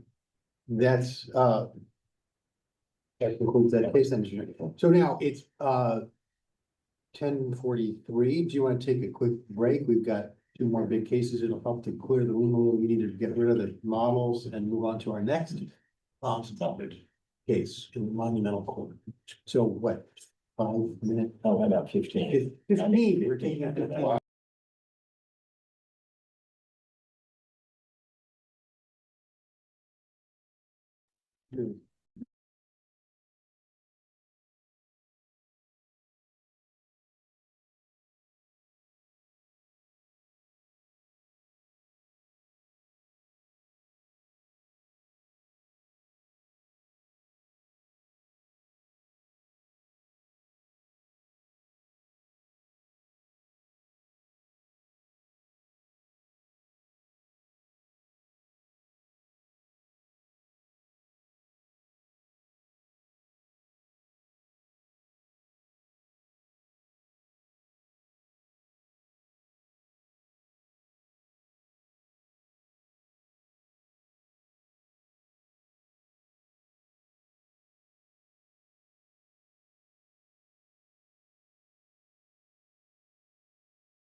We are now on to the next case, which is submitted by the Executive Office of the President in cooperation with the United States Secret Service and the National Park Service. This is the second concept design submission for a new visitor screening facility for the White House complex to be located in Sherman Park, immediately south of the Treasury Building. Most of the facility would be located below grade on the western side of the park. Above grade components would include a ramped entrance sequence at the south side of that park, as well as a new exit structure on East Executive Avenue by the Treasury Department. There's also associated elements such as sidewalls, bollards, mechanical grates, an exit stair, new landscape plantings. As you recall, this was last reviewed in concept design, I believe, in was it March? Yep, sorry, a typo. Expressing strong support where you all expressed strong support for the program to improve White House security, but with a series of recommendations. I'm just going to quickly summarize. Making the above ground components, be redesigned in a style consistent with the executive order on making federal architecture beautiful. That the south entrance be centered on the north-south axis, extending from the Treasury Building through the Sherman Monument. That the monument setting be preserved as much as possible, including site walls and walks, and that the exit structure be reduced in footprint, height, and study its location. So the current proposal does respond to many of these comments, with the south entrance has been recentered and redesigned in a more classical style. The 4 existing diagonal paths in the park would remain or be rebuilt, with adjustments to the retaining walls to lower them. The exit pavilion is roughly the same in footprint, but has been reduced 18 inches in height and refined to be more classical, with engaged columns on the east side, double columns at the corners, an established rhythm of glazed and blind windows. The staff has begun to engage in consultation to advance the design to work with this advice. And with that, I will introduce Andy Stokes, who is a civil engineer with the United States Secret Service, to introduce the project. Good morning, Chairman, Commissioners and staff. CFO staff, appreciate this opportunity to present this updated concept. Apologies. So beyond, okay. Appreciate this opportunity to introduce this updated concept that we have for you in underneath Sherman Park, just for orientation to see that we're in the President's Park, which is specifically in Sherman Park, south of the Treasury, southeast of the White House. These lines show where we have the below grade structure and then the entry plaza to the south here and the exit structure to the north. The existing conditions are that we conduct security screening in the northwest there, and those above ground structures. Those are temporary. They've been there since 2005. 2005, we were moved south on the Executive Avenue to conduct security screening due to more standoff. We've been there since 2005, and we'd like to propose putting a more appropriate structure than temporary facilities. We use part of the park as our queuing space and ID check currently for tours. And then we move into those temporary structures, trying to open the park back up to be park space specifically. And then the screening facility will queue a different way. And I'll turn that over to our architect here in a minute to explain. Just for more context, those are the temporary structures on the left. And on the right, when we have much larger events, we have to set up tents to be able to screen personnel, visitors, come on the south grounds or other large events. We considered several different locations and different alternatives as we look for a new location to put this permanently. We had even entertained some further down in the ellipse, but those are several $100 million. We're trying to find something that's a little bit more appropriate for our budget. Here's a summary of the comments from our previous submission. I'm going to turn it over to Jeff Harner, our lead architect from the AECOM, to run through those comments and how we address those.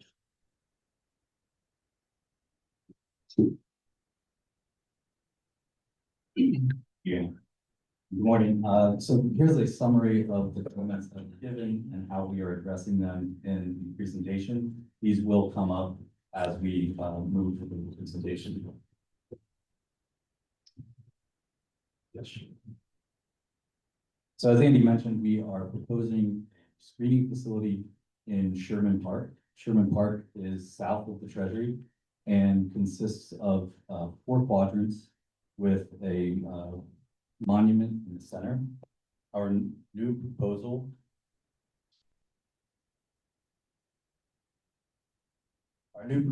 is to place an entrance plaza in the south quadrant of Sherman Park. And as part of that, people will enter from the southeast corner of the park and be able to congregate and move into the facility.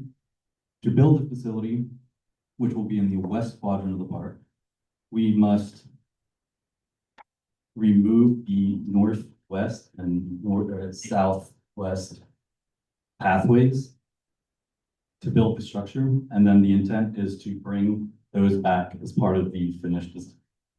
The plaza is aligned now with the Treasury access and the monument. And as we go around, there are also a stairwell for emergency egress. Here located in F is a mechanical vent that we will have plantings around. And everywhere that we have a wall, we are proposing to buffer with plantings, and everything in green here you can see is part of the new construction. As we move north on the plan, we see the egress building and the staff screening facility that will be above ground. This will be the only above ground piece north of the park. And the landscape west of East Executive Ave is going to be designed as part of the East Wing modernization project.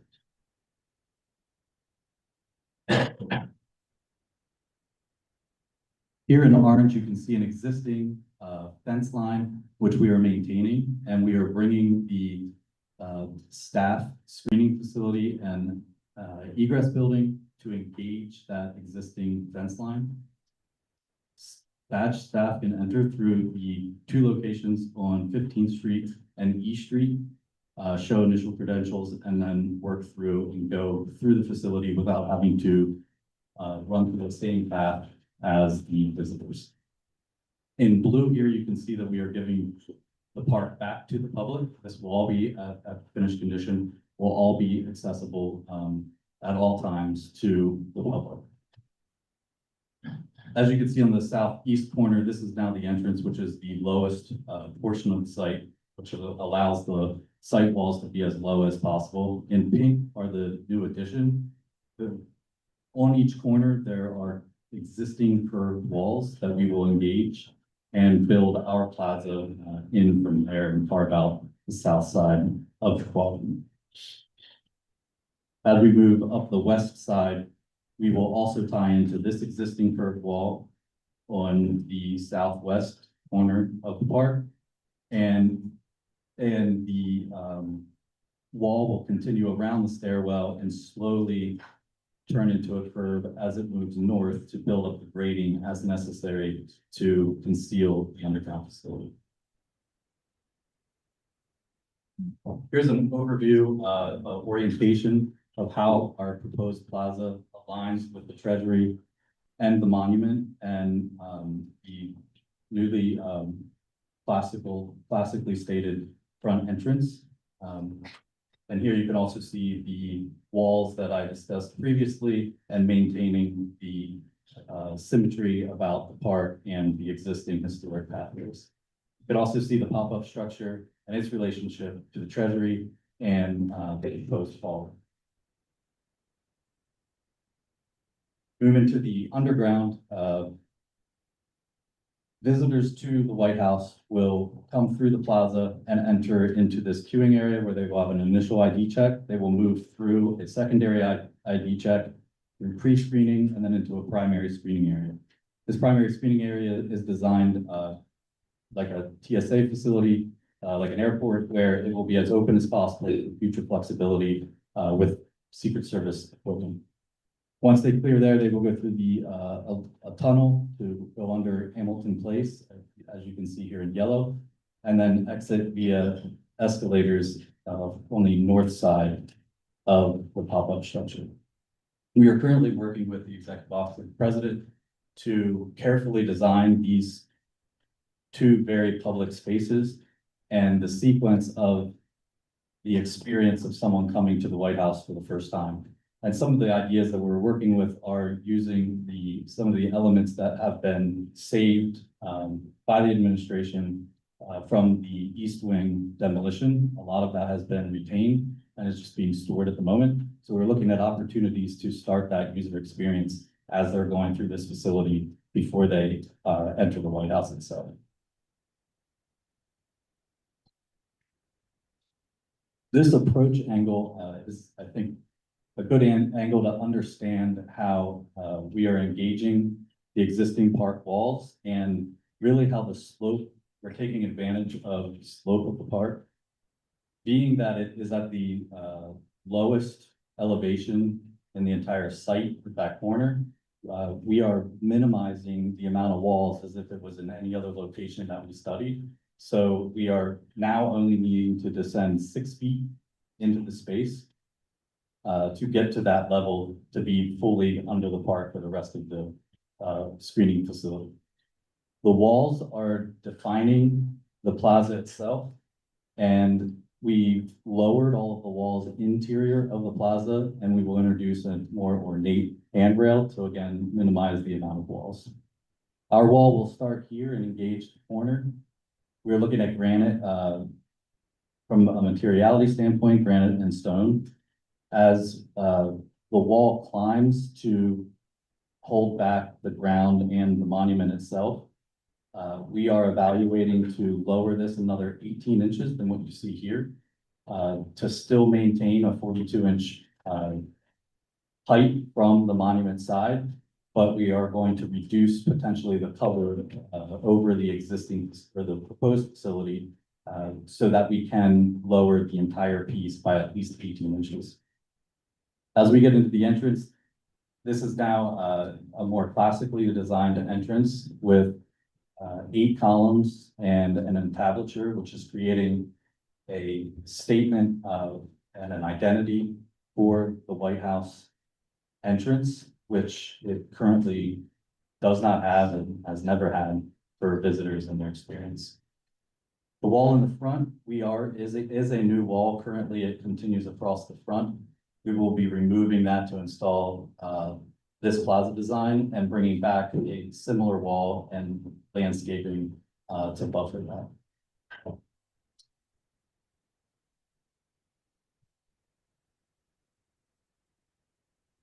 As you can see here, the doors are now framed. They're set back from the base of the facade, and they are framed with pilasters and aligned with a row of 8 columns in front. And this will frame each entrance, which will serve as an initial ID check for visitors coming in. So that is the first part of the security sequence before you get into the queue. Down on the elevation here, you can see the 42-inch walls. We're trying to keep them as low as possible, but still provide guards. We've also added dimensions to give you a feel for how tall these walls currently are being shown. We're also working with DOP on signage, presidential seals, and quotes and things of that nature to help that experience as you're going through the plaza. Here are a few sections showing the now reduced heights and walls. I will note that the entablature here is larger than what we anticipate as we make that move to bring everything down another 18 inches. As you move through the facility here, you can see we range from 3 feet to 5 feet of cover over the bulk of the facility to allow for growth of trees, mostly on the north side of the park, trees with the 5-foot cover.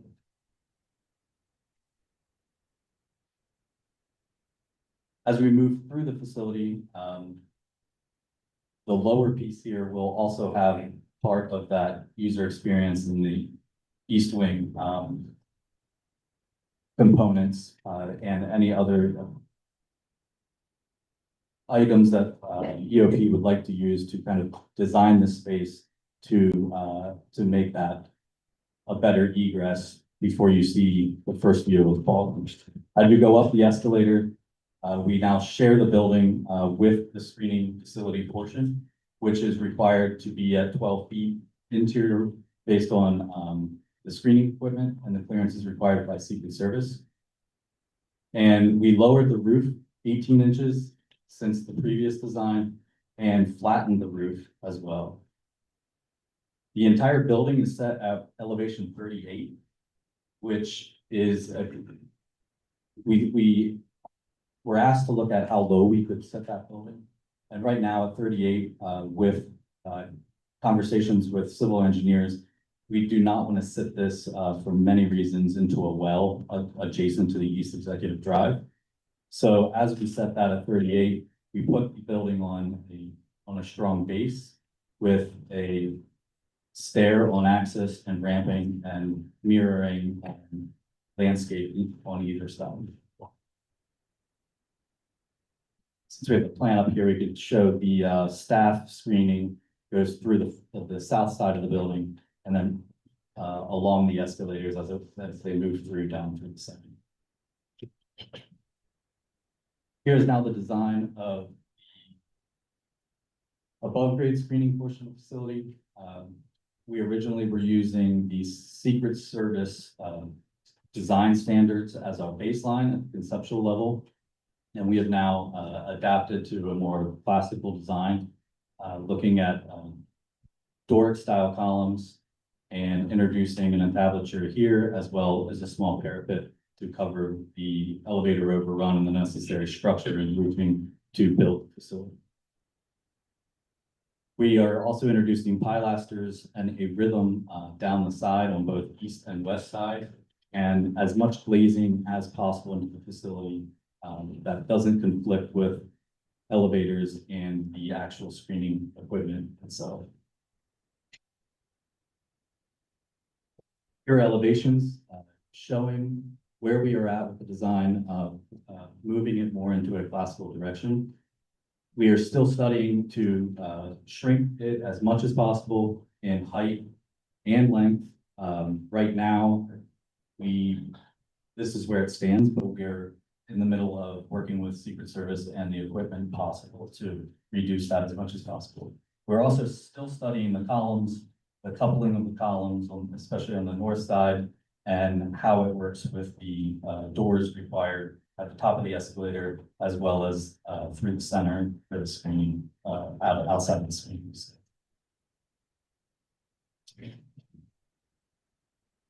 So I will conclude with this image to start conversation that will show the entire project as a whole.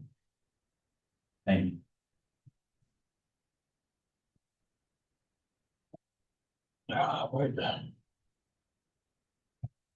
Mr. Secretary, so this is. This is a second concept because you didn't take action the first time, but with strong comments, which, as I sort of said, have responded in a lot of ways. Obviously, it's a project that is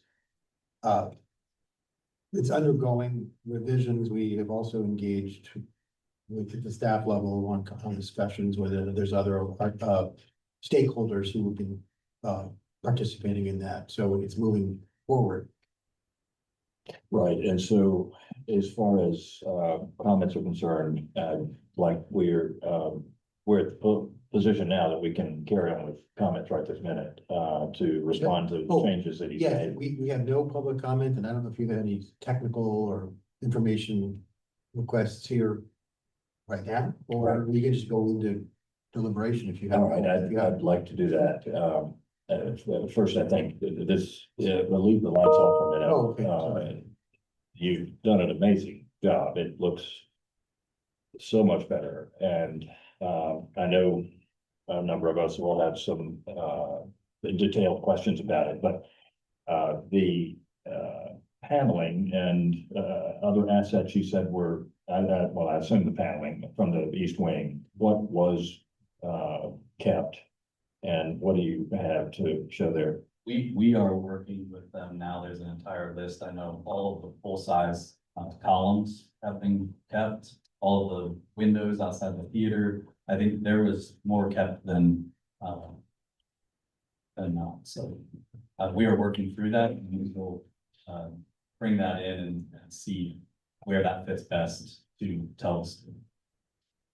Okay, because you have the experience now, this is the entrance into the White House. And so it really needs to reflect that. As well as it would be very nice in that you have kept a number of those items, that the experience be the same as it has been for the last 100+ years. So I'm really glad to hear that. And I have a question for you, Jane, tell me if you agree with it. Do you have a straight on, yeah, there that shows the topography of the streetscape in that wall and your new front? I don't think you do. Yeah, that, and so an elevation from the street itself would be kind of cool. what did James, you have in that this new facade is so strong, and he did say that upper part will be reduced. What is the wording? It looks like you have words there. So right now it says, the White House visitor entrance, but we are still toying around with whether there would be any words at all up there. If we would, introduce presidential seals and have the words further up at the entrance of the plaza. So we're still working on that at the moment. Yeah, I think words are a little unusual for is like United States Capitol. I don't think so. United States Supreme Court, equal justice under law. A presidential seal, I think, would be perfectly appropriate. But James, architecturally, the ramping of the wall, we were trying to go around that, which they have beautifully done. But would you see that as, how do you feel about that as far as stepping it to coincide with that new facade? Here. Well, Maybe if it went, like that and just just a step ramp. up and then Go up and steps. square off. Yeah, and then go back so that it matches this, because I think it could be as much as they've improved this, I think it could be jarring. In a good way, you mean? No, what would be jarring? It's jarring to see the ramping, as Yeah. opposed to step it up. You see what he's asking? Yeah. Yep, where this is a sequence of horizontal steps. Yeah. Yeah, that'd simply be worth drawing. See what that looks like. On the wings coming down from the entrance more so, or the front wall, or both? It's weird. Maybe both, Yeah. maybe both. I think we can, Mr. Chairman, we can probably work with those. I think it's probably worth studying, because I think we will get both. There are constraints, but we could get them to study the stepping. Okay. Yeah. Yeah, and so I'm talking about really in the middle, it coincides with this. Yeah, So roughly from there to there. yeah. So that there's a relationship, sort of formal relation between this wall, the middle portion of this wall and the middle portion of that. Right. It's a nice. And then I think that's a complete winner. You've been very masterful at this. Carry on, I'm sorry. No, good. You mentioned columns from I think they're the ones from the portico share. These. Not these, but you themselves look- mentioned other columns from the. Yeah, we would the like old to East bring, wing. like, You might consider, how tall are these columns? we're at 12 feet right I now. think that's exactly the same height as those. You might consider using half of them here and half of them inside. That's the sort of thing that earns a lot of points, and they're noble works of architecture themselves. Yes. And then here, I think what you might seriously look at doing is if this is an established elevation, if you can lower it, great. Right? I think you said 18 inches. So yes, and then whatever that elevation is, let's say it's around roughly here, right? If then you can subdivide that distance from here down to the ground differently than you are right now. So that this entablature, the gathering of the cornice, the frieze, and the architrave, if that can be made proportionally more taller, right? more taller. Then your attic, which is this upper area, would then be a much better improved proportional relationship with the whole. Right now, it's Yes, very right. top heavy. We agree, right now, top heavy, we will look at that elevation, and once we lower the 18 inches. Yeah. Compose that proportionally as well as the width of the columns. And then supporting that is you're very welcome, I think, good discussion of decorating the frieze. Yeah. Right, that flat surface. That's the area that is classically decorated with inscriptions or with decoration. So seals of the President of the United States. Or if not the whole seal, maybe the eagle with the leaves and the arrows, without the rest of the seal. Something that'll fit, it's noble and beautiful. And then people will say, they'll from the indications of presidential and executive power and authority, they'll say, oh, this is for the White House, without having to say, this is the entrance to the White House. Okay, all right. If you can course the stones here so that they are staggered or like a brick pattern, a running bond pattern of stone rather than a stacked grid. I know you might find a stacked grid somewhere else, but that wall is so prominent that I think it'd be better if it's more elegant if all these walls were Yeah, a running bond. we're currently working on that to try to see how that engages the existing wall and we make that transition, but. Yeah, okay, understood. Somewhere, maybe that baller right there is where you somewhere. And then along with Chairman Cook's observations about the format of the wall, I'll make some observations about the design of the wall. It could be much more knowable. I know you're getting this from here, right? But these are low, comparatively low retaining walls built into the landscape. And that's the case, maybe you could say that's the case on this side, but on the other side, it isn't. It's a big, giant, big, tall wall that gets taller and taller as you descend. So I think you need more substantial, robust architecture and old design for these walls here. More substantial cornice. Maybe these steps that he's talking about that you're hopefully going to explore can give you that opportunity for transition, right? From the existing wall cap to the new wall cap. But all in all, I'm gonna say it's a huge improvement, really is. So thank you. And that's this area. Yeah, let's move inside. Are there any other comments or questions on this area? Any comments, commissioners? Go ahead. I just want to get clarification on the columns. Would you be using the columns from on the outside here, or would they be decorative on the inside? Like from, As of right now, we were looking at decorative as part of the history on the inside. I have not personally seen the shape of the columns and all of that as well. So, and again, the sizes, we'd have to look at that too, but you can certainly look into it. so the columns that are presented here, will those match the ballroom columns? Those would be new columns that would match portions. These are Doric columns. The ballroom, I believe, has Doric columns on it, but mostly Corinthian. So we are not planning to do Corinthian columns in this scale of the building. And the Doric columns are also seen in the West Wing colonnade that comes across as well. So there's a precedence for those columns. Just before we leave this area, I'm sorry, were you gonna, I apologize. No, go ahead. Go ahead, James. Just before we leave this, can you show the architectural elevation of that? Yes. Please? Mentioning the historic columns, maybe you do use, right? Or at least consider it. Yeah. Right, and they're much more robust, which was something I was gonna offer to you as a comment and encouragement. Could these be stouter? They can, and in some of our newer versions, they are. Okay, When we started to lower it, because the proportion all comes together. Yeah. Thank you.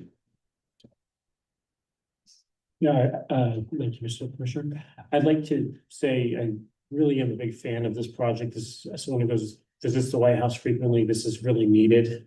And I really am happy that you took these comments and really made something beautiful out of it. So my hat is off to you and your team for really creating something that is worthy of the White House. And so I just wanted to let you know that great job on taking the notes into account. I'm sure whatever the final design will be exceptional.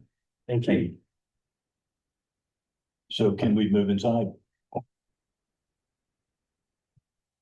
Are you controlling this? Yeah, which one do you? The lobbies, just as you go through the building, put a plan. That, and so the primary screening you said is like in an airport. Which was a really scary comment, I heard, and, so would you go into more detail Yeah. about what you mean by So that? my comment on the airport, not about the architecture, but about the screening of equipment. And to envision that that's what the whole purpose of this facility really is, to process a large amount of people for large events. So you've got all of the modern screening of equipment that an airport would have. And also that we're not compartmentalizing with walls and creating screen lanes that are so permanent. There's some flexibility as the technology gets better and better.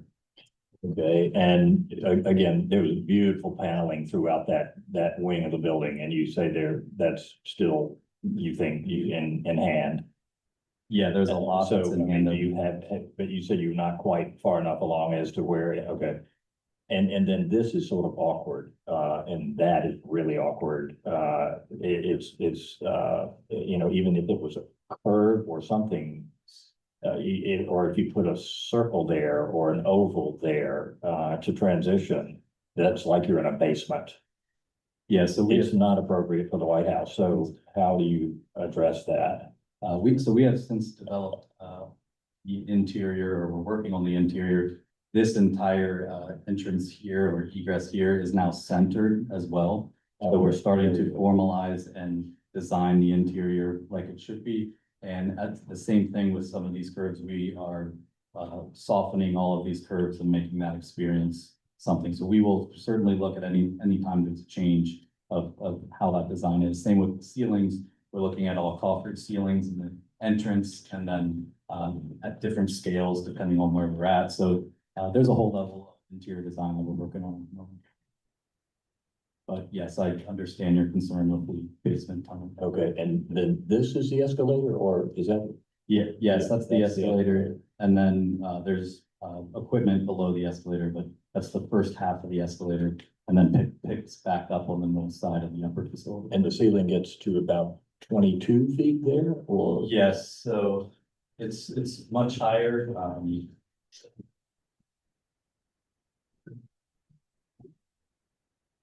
So we're still 12 here, but it increases, and we're working on what this looks like to try to open and get as much daylight down here as well.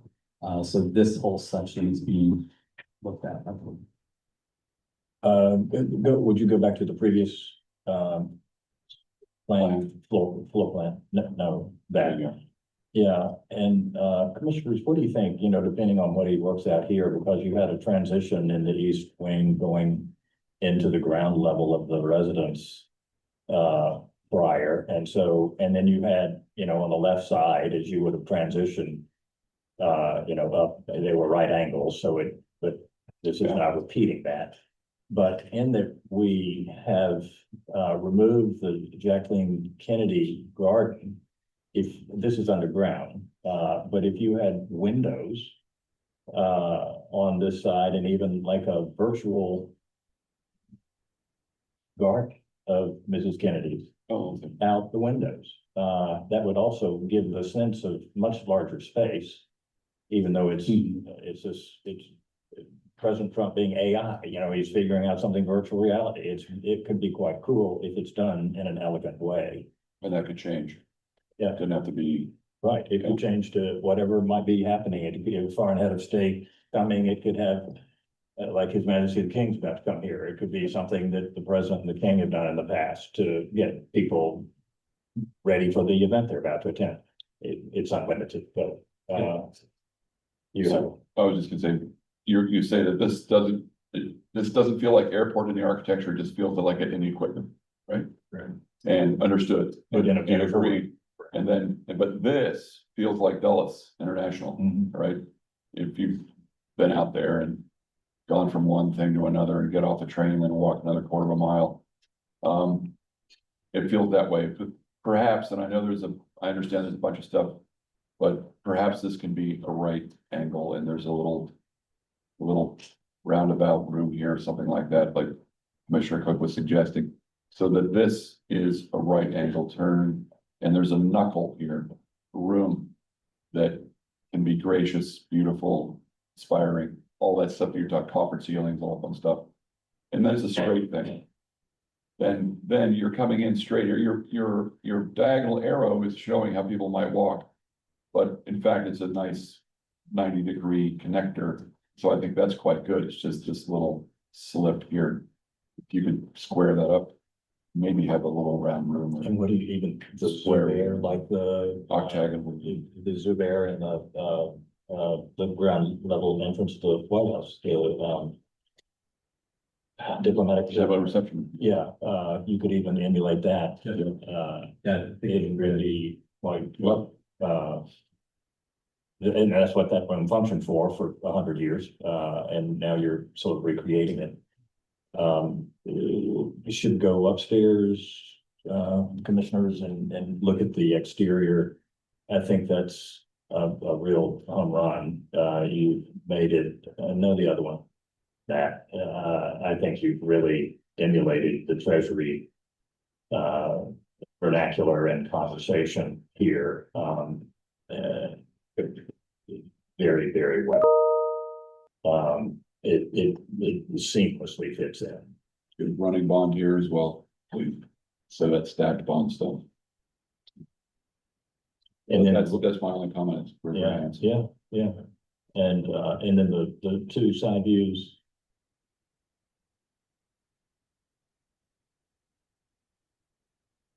James, you think of Somehow they made it feel domestic. It feels great. I mean, it's an entrance to a house. Yeah. Right? Yeah. would you pop it out in the middle a little or not? Just let it run? Yeah. Yeah. I think it's really, really well done. And you say you're working on this? Yes, we're in the Yeah. middle of that. It's in flux with the doors that need to be there, and we were likely going to couple the columns, closest to the center of the door. Yeah, like that one could just come. Yeah, we want to Just come to this side right here. Each of the three doors is. So you have 3 equal openings. Yeah. and didn't the old East Wing have that pairing? It did. Yeah. So it had that pairing anyway. The first one did. The first Yeah. one, right, the first. Which, that's where we sort of were studying the old East Wing when we looked at the south facade. Right. And that's where this development came from. Okay. I think you've done an amazing job. I really, any other comments, commissioners? Just to say thanks for taking Thank all you hard. so much. Thank you. Yeah. Bravo. Thank you. And so we, Mr. Secretary, So, yeah, it's in for concept, sounds like you're supporting the project, but again, with some comments for refinements, and that would be a reasonable action. okay, We can summarize the comments. yeah, would you like to summarize for us, Mr. Vice Chairman? Sure. Well, let's just do this in the interest of time and accuracy. The Secretary will record all the comments. And I motion that we approve this for conceptual design. And that we look forward to seeing you again as soon as possible for developments and responses to other comments made. And also thank you and congratulate you. So moved.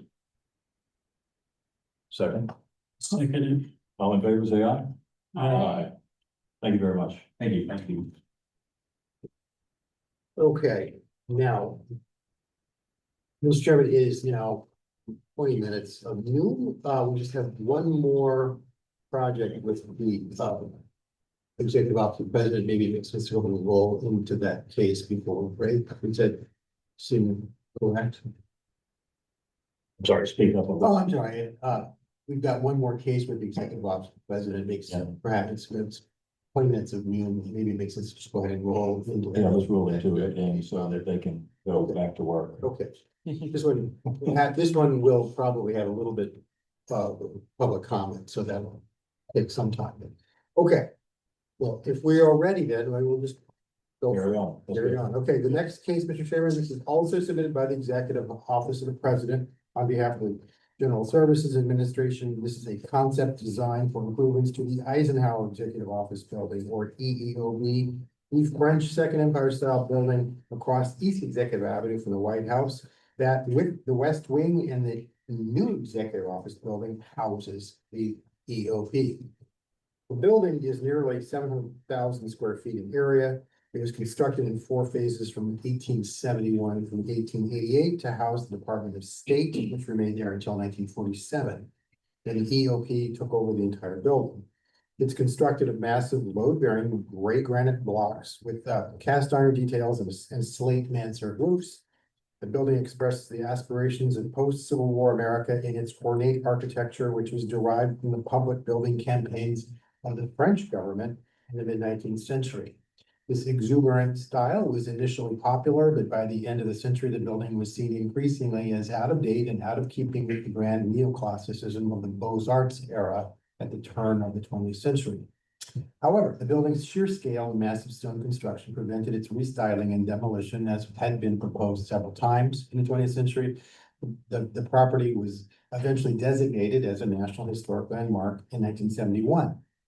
And although numerous piecemeal improvements had been made over the many decades, including the installation of hundreds of window-mounted air conditioning units in the late 20th century, the EOB had not been comprehensively modernized until the 21st century.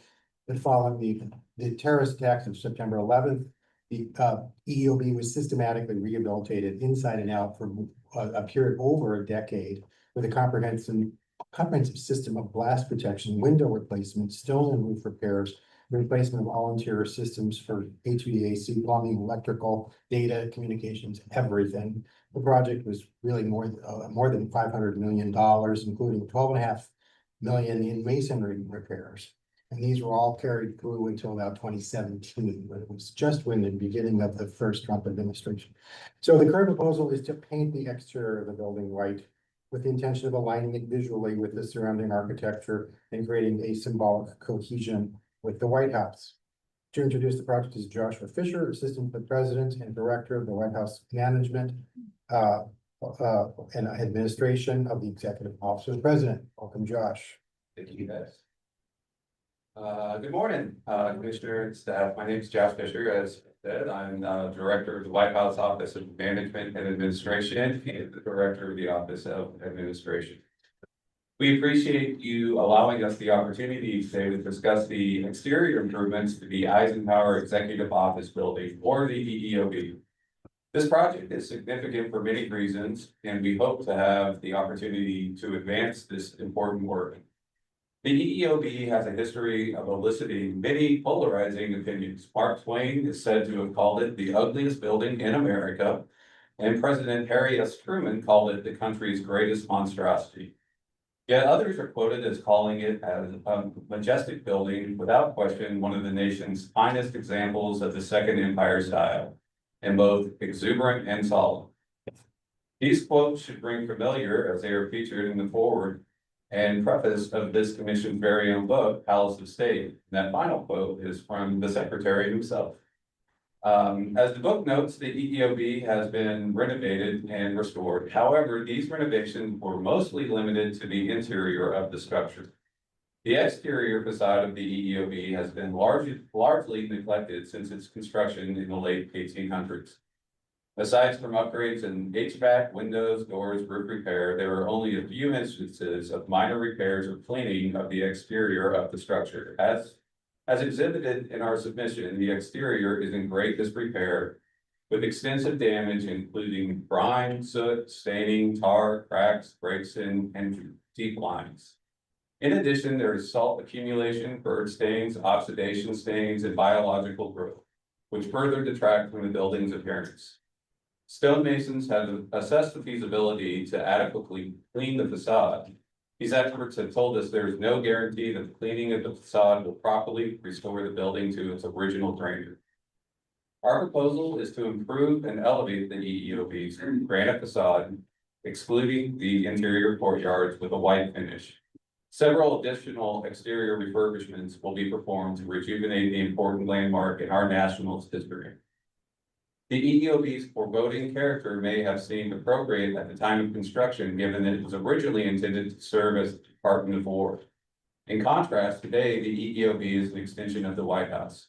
It houses ceremonial offices of the Vice President, all of the Second Lady, most of the White House staff, not to mention components of the Executive Office of the President. The close association with the White House makes it more accumulated to be white. I'll now turn it over to Ryan Erb, our resident architect and construction operation manager, who will elaborate on the details of this proposal.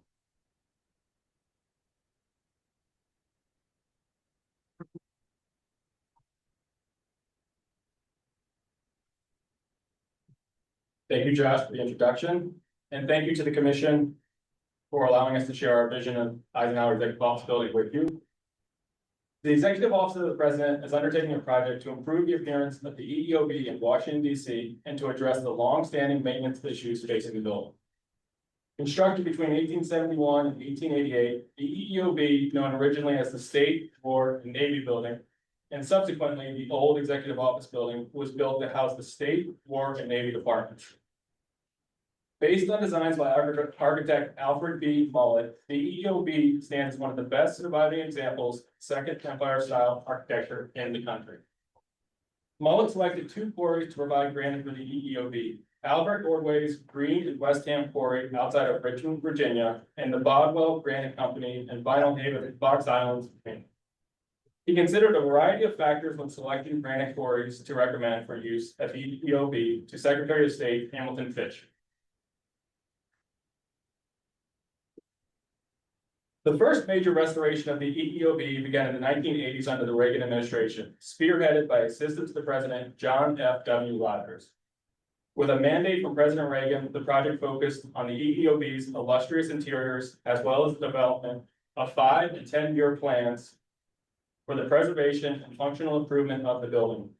The effort continued in 1985 when GSA staff hired MPS staff to conduct a study of the building, which included a paint analysis, review of archival photos, and records and documentation. The plans, unfortunately, didn't include any significant repairs to the exterior. A 3-phase modernization project from 2004 to 2014 focused on preserving and restoring the building's original materials. The EEOB underwent a full systems upgrade, repair and cleaning of exterior masonry, replacement of doors and window sashes. Despite these extensive efforts to clean and repoint the building's facade, the current building is facing extensive chips, staining, and general signs of wear. The large stones used to build the EEOB over 130 years ago are extremely difficult to replace, if not impossible, due to the nature of the masonry wall and the scale of the stones. As the building ages, there are more and more imperfections in the stone that can't be maintained. So if not addressed, the building will go into greater disrepair. Not being able to repair the large stones is not a sustainable future for the EEOB.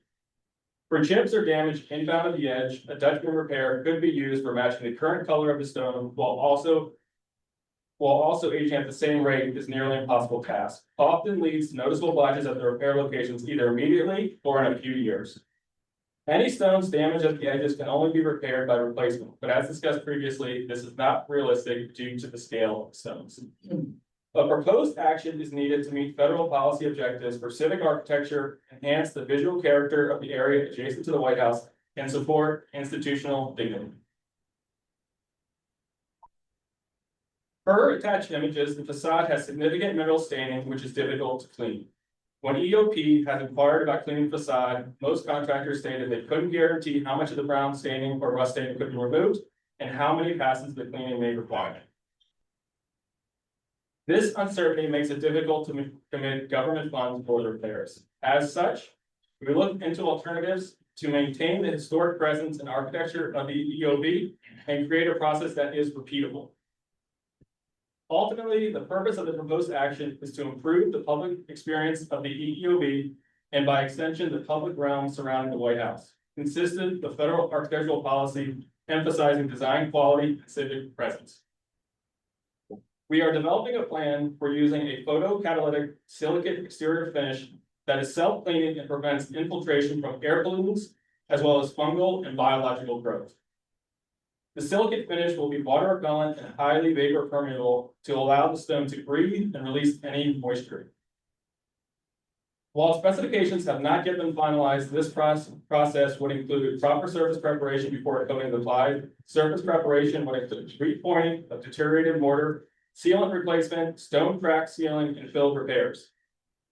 Biological growth would be killed and removed. Surfaces would be cleaned and moisture levels in the surface would be no greater than 18% by volume to ensure that paint can properly adhere to and bond with the substrate. Additionally, previously painted elements such as the cast iron chimneys, sculptures, cornices, railings, roof trim would be cleaned and repainted. Because this product is a mineral-based sealant, it will actually bond to the structure with the texture and consistency, maintaining the architectural history. The finish will be both repeatable and removable. From a maintenance standpoint, based on manufacturer input, the finish will last 20 to 25 years with only minimal required touch-ups throughout the years. The neglect this building has endured can now be overcome with this mineral-based products. We have both the ability and opportunity to use modern technology and products to enhance the beauty of the building while not altering the architectural form. Here is an image of the proposed option 1 with the superstructure and the new silicate-based finish and the lower base still exposed. Granted, this would be an aerial from Pennsylvania Avenue looking south. Here is a view from the North Plaza looking directly at EEOB, similar to pedestrians walking down along Pennsylvania Avenue looking south towards the building. This is for option 2, which shows the silicate finish on both the top of the building as well as the lower structure. Here we have an image looking northwest from lower west exact, just off the west wing canopy. We have the option 2 with the full structure and the silicate finish, both the top and base layer. Here we have a view from the VIP West Wing entrance looking back towards the EEOB. And this shows the representation of the extension of the West Wing to EEOB. Here we have an aerial looking north. So we show the relationship between the EEOB and the executive residence as well as the West Wing. And finally, to end, we have a view from the ground by view from the West Wing VIP entrance, showing the connection between the EEOB and the West Wing. That is it for our presentation. So we'd like to open it up to any questions or comments.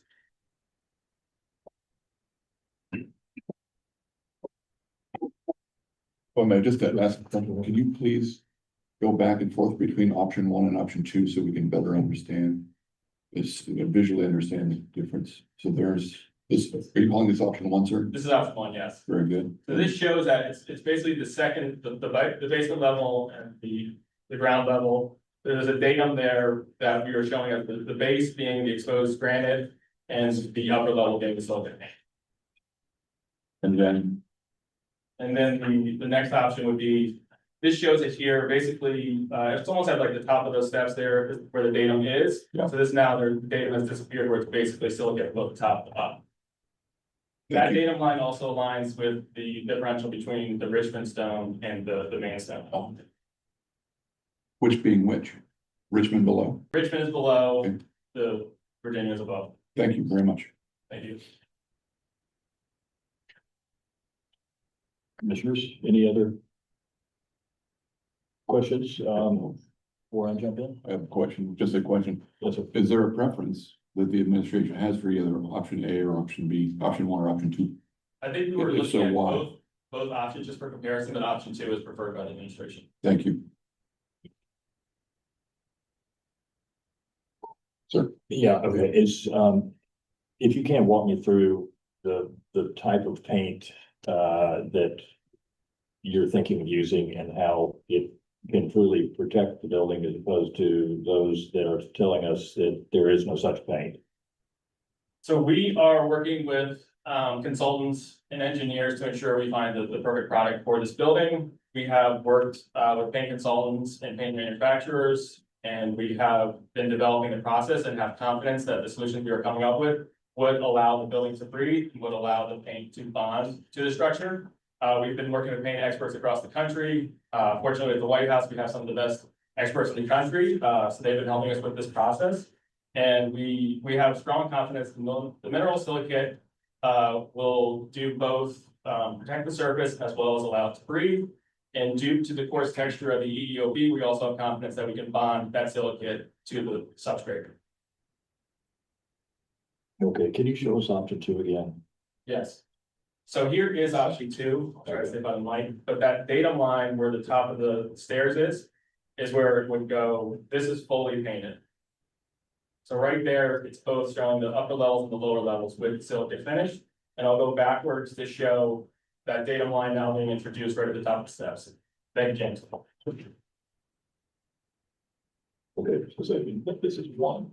This is one, yes, sir. This is one base of attached. And 2. All the way down to the grade. Okay, but that is only exposed on one side, or no? The structure of the EEOB with moat, it almost shows like 2 levels of elevation at different locations. But at say like carriageways, it's 1 level. But at non-carriageways, the moats will go down a full layer, so you'll have 2 layers exposed. Okay, when do you think you would have the ideas on the paint solution? Do you have a turnaround on that that's pretty quick? How do we? I think if we're going through this process, it would be with the engineers developing the plan to do testing and further confirmations of the selections. How much time would that take? We do not currently have a timeline for the testing, because that from our internal point of view, that is part of the actual process of applying paint to the building. So we're holding off on testing it until we have some level of approval to go forward. Okay. It's chicken and egg, it sounds like, yeah. Yeah. And so is there instruction from White House staff to us, Ms. Secretary, as to our consideration of this today? Well, it's a concept, It's concept. so, we have, by the way, there's a lot of public comment we all gonna go through. So are you ready for that? Or? Well, I want to, can I address, Josh, directly, tell us, what is the instruction that the White House has requested today? Thank you, sir. I think what we are looking for is guidance from the commission that this is an opportunity for us to advance this project. I think Ryan did a fantastic job of laying out what our thought process is here. As he mentioned, there are some additional steps that we need to do in order to ensure that, A, we protect the building, also that, the paint adheres properly. As I mentioned earlier, there are 2 interior courtyards of the building. I think there is opportunity for us to do a little bit of small testing. If we get through some additional challenges to be able to do that, but really looking to advance the project. And from a conceptual phase, we're coming to the commission, we'll also go to the NCPC to make sure that this is something that would even be within the realm of possibility for us to progress as an option. Okay, any further discussion? Just to clarify, Mr. Fisher, if I may, Mr. Chairman, your intention is to protect and protect the building and to test after a concept approval once that everyone's moved through that stage. Correct, Chairman Harris, or Commissioner Harris. Yeah, what we really need to do is make sure that we have conceptual approval from you guys that this is a project worth pursuing. And once we can get through that process, I think that we would really appreciate the opportunity to test and bring back samples to make sure that it actually works in practice. All right, so, then, thank you. Yeah. So, Ms. Secretary. Okay. Good, here's some. Here we go with the Yeah. second round of public testimony for the day. And this one's also big, not quite as many as the other, but we had about 900 comments coming in on this. Again, 100% in opposition. A lot of the comments were basically about violating the landmark status of a national historic landmark. It was designed to be this way, it shouldn't be painted. Number two, the other major comment was that the paint is chemically incompatible with the granite.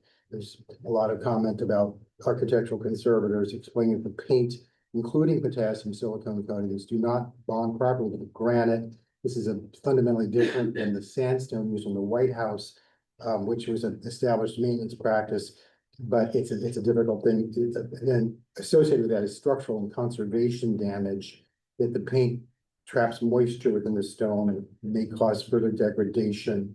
And that in staining and algae, which are cited as justifications for the painting, will be more visible when the building is painted white. There's other issues about irreversibility.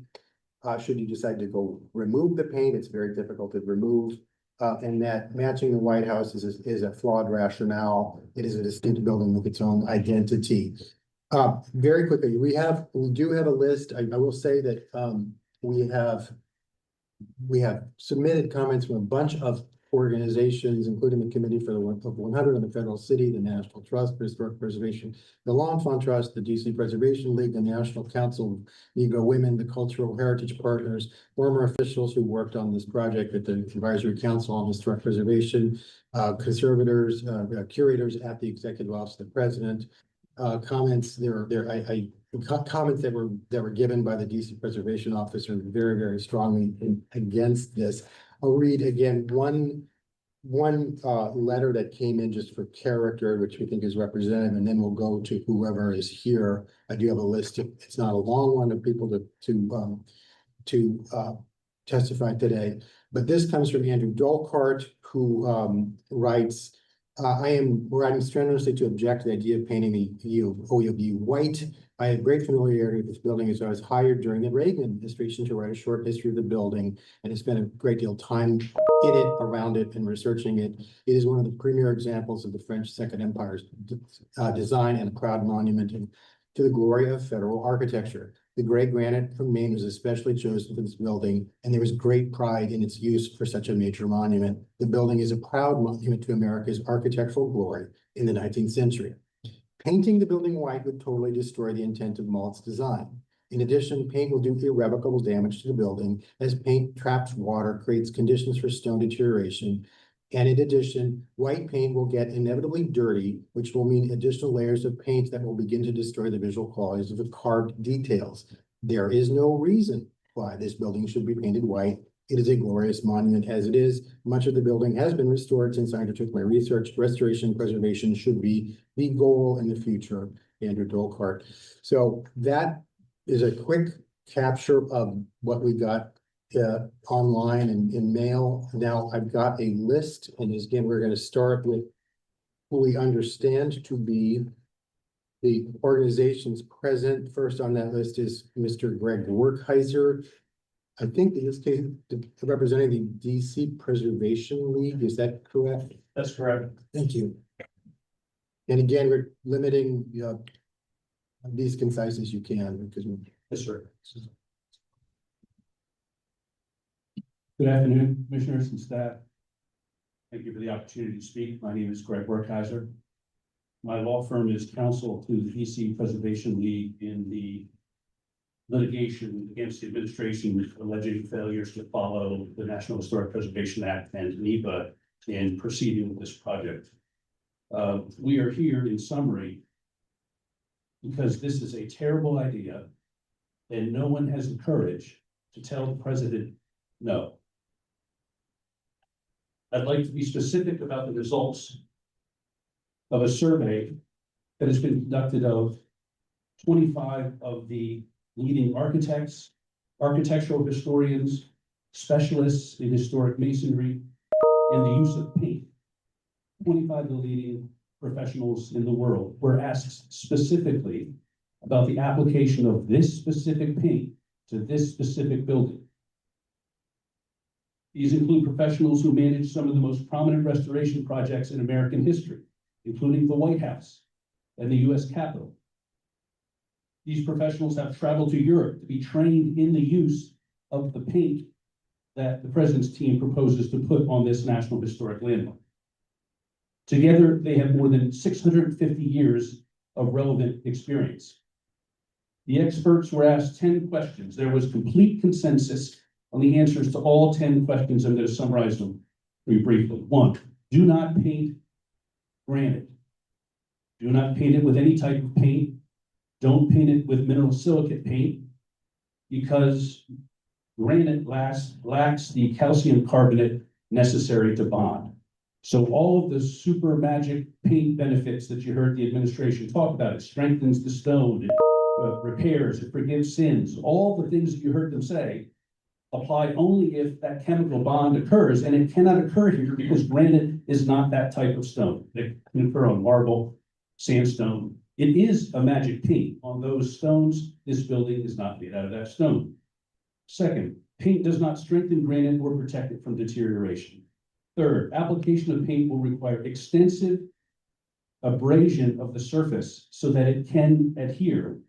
That is not repairable. It is permanent. Fourth, paint traps moisture. Silicate paint traps moisture and causes the surface of the stone to fail over time. Fifth, stains will still occur, only now they will be much more visible against the backdrop of a bright white paint than they are against the gray. Sixth, removing the paint later would be impossible without significant further damage to the stone. Seventh, repainting and cleaning the paint will require far more frequent maintenance and cleaning than the unpainted granite. Eighth, the costs of painting, cleaning, and repainting forever will be exponentially higher for the American taxpayer than cleaning the granite every 20 years. Ninth, painting will increase national security risks because the frequency of the required painting and the volume of the building means that staff people will be on scaffolding around this building 365. It will be the Golden Gate Bridge. They start painting on one end, by the time they're done at the other, they have to start at the beginning again. And 10th, these experts are in universal consensus, changing the granite's color at the EEOB would obviously be historically inappropriate and visually disruptive to its context. These are the experts who will appear in court and whose testimony will be weighed against findings that painting the EEOB is appropriate. Chairman Cook, Vice Chairman McCreary, we have carefully reviewed the portfolio of construction and restoration projects with which you have been associated over your long and prestigious careers. We can't find a single instance in which you recommended painting exterior historic granite with paint for obvious reasons. And if we're wrong, we would love to see examples and compare them. To bless this proposal, you must also deviate from your own precedent. During the Kennedy administration, CFA explicitly warned GSA not only against making any changes to the EEOB's design exterior, but that any cleaning should be gentle and limited only to removing surface dirt and grime. In addition, we note that the same federal government that is seeking your blessing to commit this harmful act to a national historic preservation, to a national historic landmark, has stated in no uncertain terms for nearly half a century that painting historically unpainted granite is unwise, unwarranted, and harmful. That federal standard remains unchanged. We researched it. We could find no evidence of any of the commissioners challenging that standard during their career. It remains in place. That is the guidance of the federal government. On what basis would you deviate from the government's advice, CFA's own precedent, the professional guidance of the leading architectural historians in the world? Because the president thinks it is prettier is not the explanation that any of us want to be giving 3 years from now when he leaves office. When paint is peeling, The granite is failing, the white paint is stained brown, scaffolding is always present. The exorbitant and unnecessary costs to the taxpayers are well documented. The public comes asking you for a comment in a couple of years. Will you stand proudly by a vote to endorse this ludicrous scheme? This is not a serious proposal. The president is asking you to rubber stamp his desired paint, but from a procedural perspective alone, the lack of information contained in this proposal should be enough for the commission to oppose the plan. It offers no details on the materials to be used. It sounds like we're going to experiment on this building.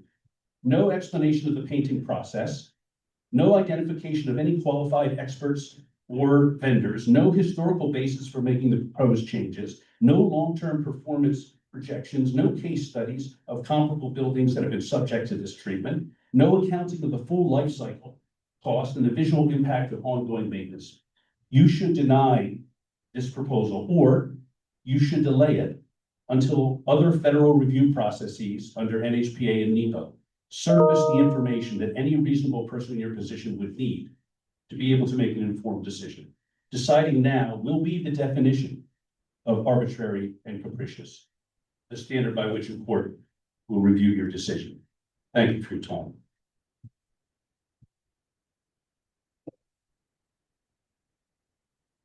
So I believe the next person signed up is Marion Werkheiser, representing Cultural Heritage Partners. Thank you, commissioners. My name is Marion Werkheiser. I am founding partner of the law firm Cultural Heritage Partners. I stand alongside the more than 900 professional architects, preservationists, and design professionals who submitted comments to you in the past several days. This building matters, and what is proposed here is not a matter of taste, but of permanence. I want to make 3 points. First, painting the EEOB would cause permanent physical harm to the building. This is not a debated issue within the preservation field. Granite is not meant to be painted.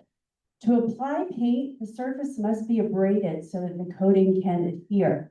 Once applied, the paint traps moisture within the stone, and over time that moisture causes cracking, flaking, and degradation of the surface.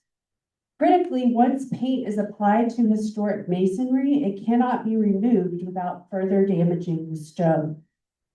There had been discussion of so-called mineral silicate paints, but as shown in the materials submitted to the White House, these coatings are effective on materials like limestone and sandstone, but not granite, which lacks the chemistry required for proper bonding.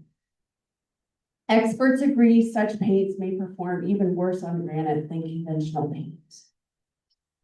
That conclusion is not abstract. As Mr. Werkheiser stated before me, it is shared by at least 25 of the world's leading experts in stone conservation, historic materials, and preservation science, who've been surveyed on this exact question and have prepared sworn declarations for use in federal court if this project proceeds. Their views are clear and consistent. Painting the EEOB's granite will cause lasting damage to this national historic landmark. That is why the federal government's own long-standing guidance and the Secretary of the Interior standards say that you do not paint historic granite.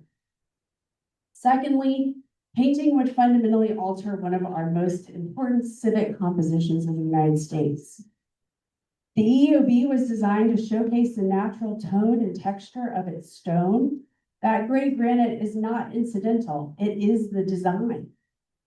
It also plays a critical role in the visual balance of this part of Washington. The EEOB and the Treasury Building frame and highlight the White House.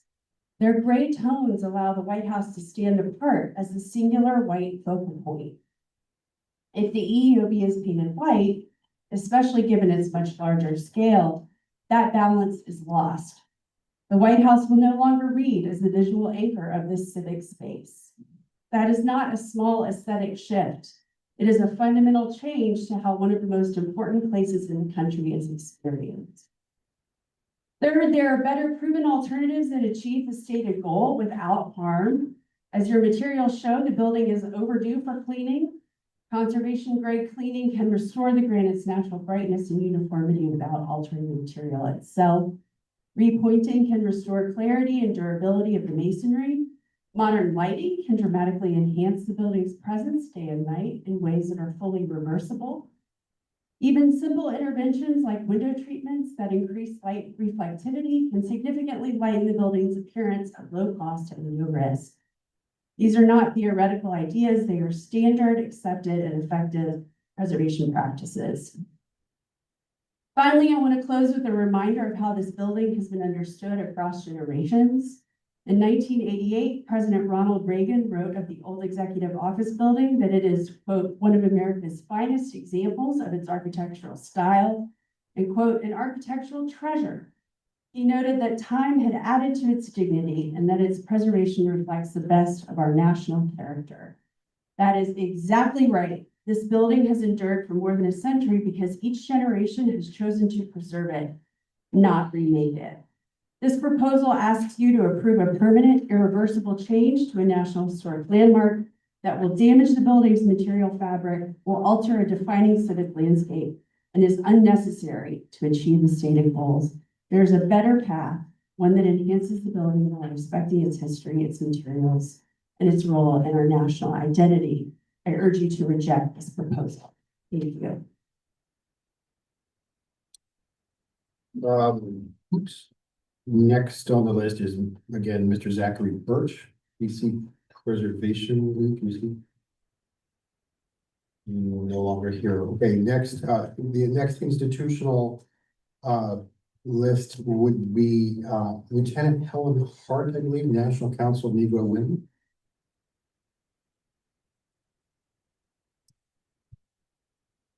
Good morning, Commissioners.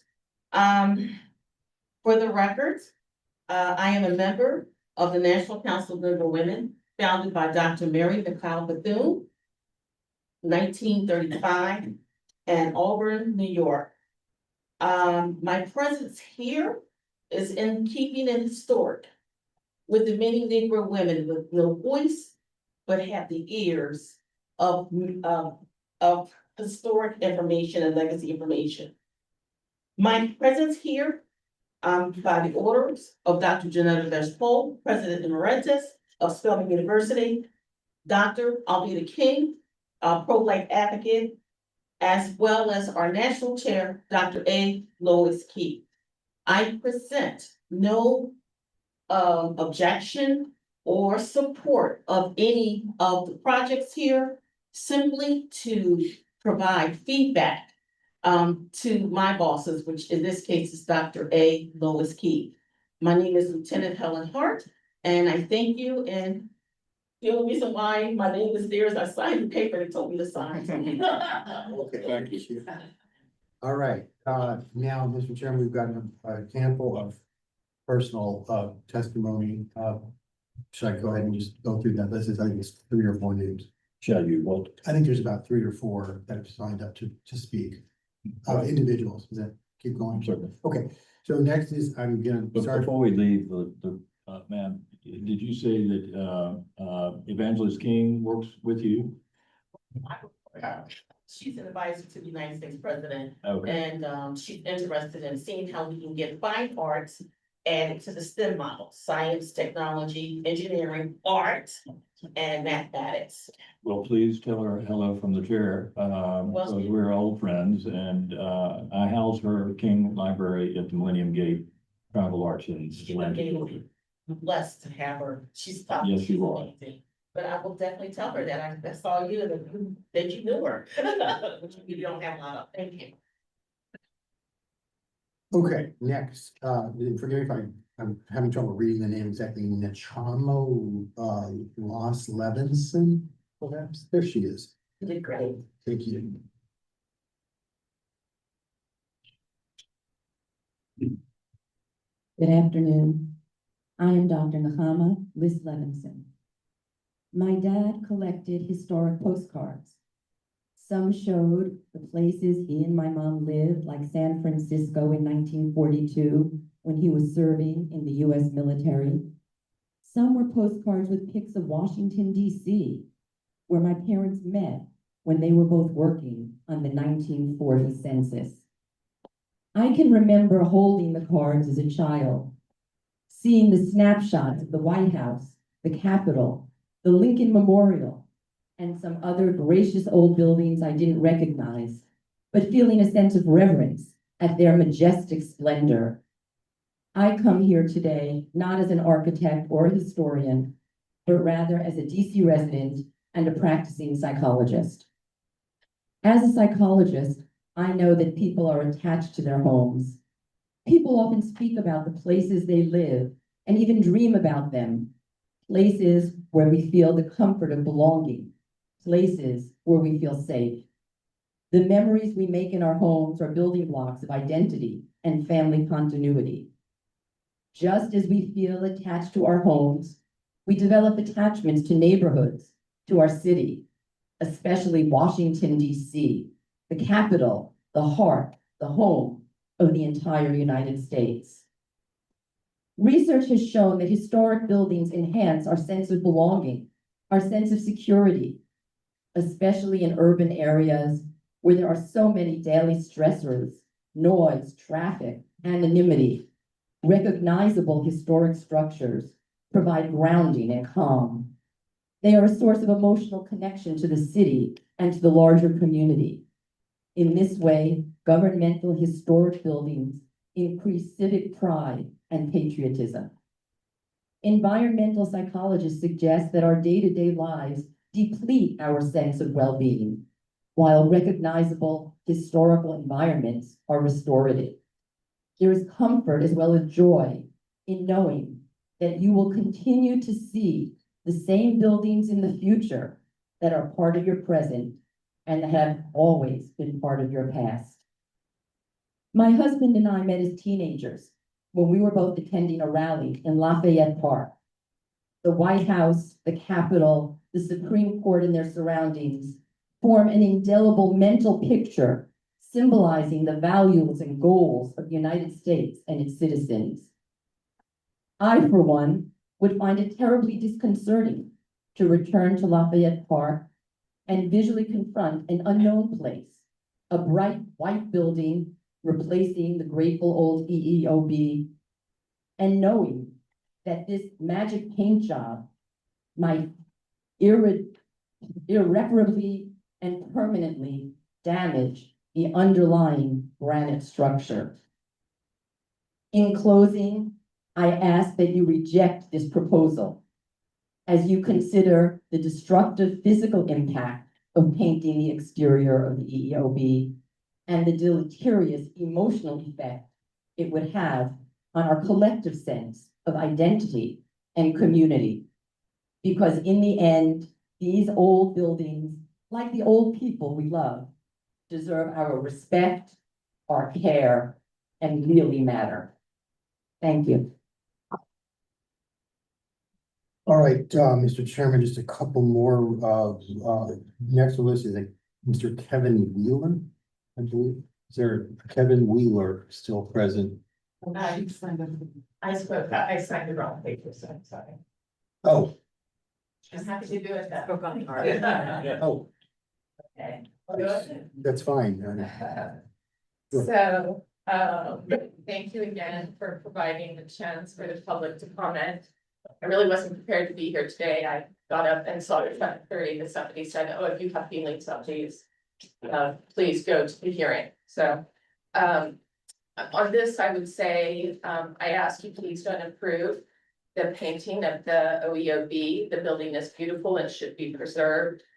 Maybe a clear version of something proposed be a solution, but to paint it white is not the right solution. The stone is grimy, clean it, as they've done in London and Paris. Paint will give the building a prefab look and it will not age well. Someone mentioned and laid out so much better than I have with real facts. I heard the estimate from one of the presenters was that this paint would last maybe 25 years, but when we look at the granite, it's lasted 138 years, so there's no comparison, considering what we already have. The painting seems to be an instant gratification solution rather than a long-term vision to preserve this DC treasure. I keep hearing that, about the upkeep, and I don't believe that delayed upkeep is a justification to paint this beautiful building. And I thank the people who came before me because I thought that your comments were excellent, so thank you. Thank you, Ms. Wheeler. I have one more on this list, although is there All right, another let's list see. around that not aware of? No. Just checking. Someone named Lex is all I've got. Lex 50501 DC. All at once, twice. Mr. Chairman. Okay, so, and so if, we could, ask the White House, to help us with the paint testing. I, would also like, in our archives, Mr. Secretary, we painted the White House, repeatedly since war 1812. You know, sandstone, it's fragile, it's been burned, and disrupted. Was there a reaction when we painted the White House? Do you know? I don't know the specifics about, although I know it was charred from it was charred, scorched from the paint, and as I think one of the letters said, that the sandstone actually is so porous that it does degrade. It needs the sealant in a way that granite is, I think you've heard, is typically not painted because it actually is much more, it's a much denser. Oh, certainly, I'm just. So at the time, I don't know, that's from the 18 teens. Yeah, well, 1815. Yeah. When we. 13. I'm sort of assisting on a few things of the upcoming visit of His Majesty the King. There are lots of buildings in Edwardian England that are granite, that are painted. Now, check on some of those old friends of mine over there and see what they might have to say about that. I've not done a granite building, though. We were mentioned a minute ago. Have you had any granite buildings that you've done? Might have mostly been Georgia marble. Of course, Georgia marble. They have granite in Georgia too. We do a lot. I use granite sparingly because of its expense and my clients' risks. Say it again. They can't hear you if you speak in. Oh, yeah. No, I use granite sparingly. It's usually pavement. And sometimes foundation stones. Because it does not wick water. It's sort of water repellent. Especially in comparison to limestones and any other sedimentary stones. Granite being an igneous rock, formed of magma, it is hydrophobic, if you will. The difficulty here is that we have an applicant who says, this is the Commission of Fine Arts, right? And we have an applicant who says that the paint will allow the stone to breathe. We have opposition that says that paint will trap water. And we have applicant that says that paint will protect the stone. And we have opposition that says that paint will damage the stone. And we have applicant who says that paint can be removed and is a reversible enterprise. And the opposition says that it's not. It's permanent and irreversible, etc. The opposition makes certain claims about what the nature of the paint actually is and will be, saying that it's silica based. The applicant doesn't. So I don't know, maybe. We have a quick rebuttal? Yeah, well, it's not, well, this is the thing is that, yeah, it's difficult because this is usually not a litigious environment. It's, there are other venues for that, but it would be good to hear. Thank you. Why not? We're all here, right? So quick responses to, I think the biggest thing was the idea of damaging the stone, the idea that you would have to. Get a little closer to the mic, sorry. For us, our biggest concern is the notion that we're going to damage the stone to apply the silicate finish. And the best way to describe it is when the granite was originally cut with the circular saws, it was a smooth finish, right? Like a pool table finish.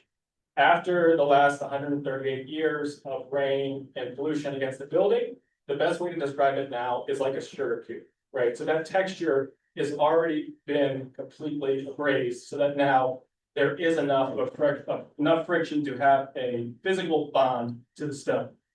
That would be something that would allow the silicate to bond to it. There are still differing opinions on the chemical bond, and that's again where we would go into the testing to confirm the amount of chemical bond to the stone. But we have confidence in the physical bond based on the texture of the stone. The ability of the silicate to be permeable, the silicate is a permeable finish. It is intended to allow water to escape the building. So that is another way where we are not damaging the stone. And then the last comment is the beauty of the granite is it is a strong stone. So if we had to, if someone so desires to remove the paint for the silicate in the future, there are vapor pressurized solutions to add a wet, like a water slurry with a fine particle that would just have to be stronger than the silicate, but softer than the granite, which again is to our benefit because granite is a strong and durable stone. So for those three comments, we just wanted to go on the record as far as our preliminary research that we will also develop further. Thank you very much. Thank you. You might stay there for Stay a there for a second, minute. or for a long time. I understand from your discussion, your original discussion, that you have not yet settled on the paint or its chemical makeup, its material makeup. Is that correct? We have not finalized the specifications for that, correct? And Mr. Fisher indicated that there's interior courtyards where you might then test, right? Yes, yeah. Yeah, I think that that's absolutely necessary. I certainly want to be very mindful of current litigation, given what we just heard from. I certainly don't want to put out there that we would test against our existing stone. We have found replicate stone of this specific granite. In fact, there's should have brought a slab that's in my office right now with some paint on it, but we are currently testing and will continue to test, try to find the correct adhesion of silicate-based paint. So, yeah, but I will not be testing against the interior courtyards. Understood. Yeah, okay. I think that will go a long way to setting aside the bulk of Mr. Werkheiser's objections. I think because his are primarily having to do with the material. So I think it would be necessary that you do undertake all of those things in order to effectively, in order to attempt to effectively refute his objections. Other people make objections that are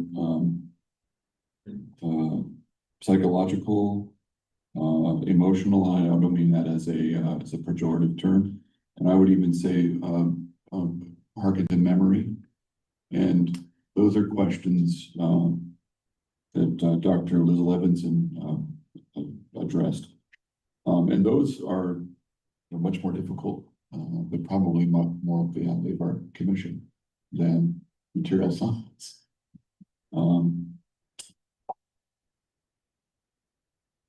It might be that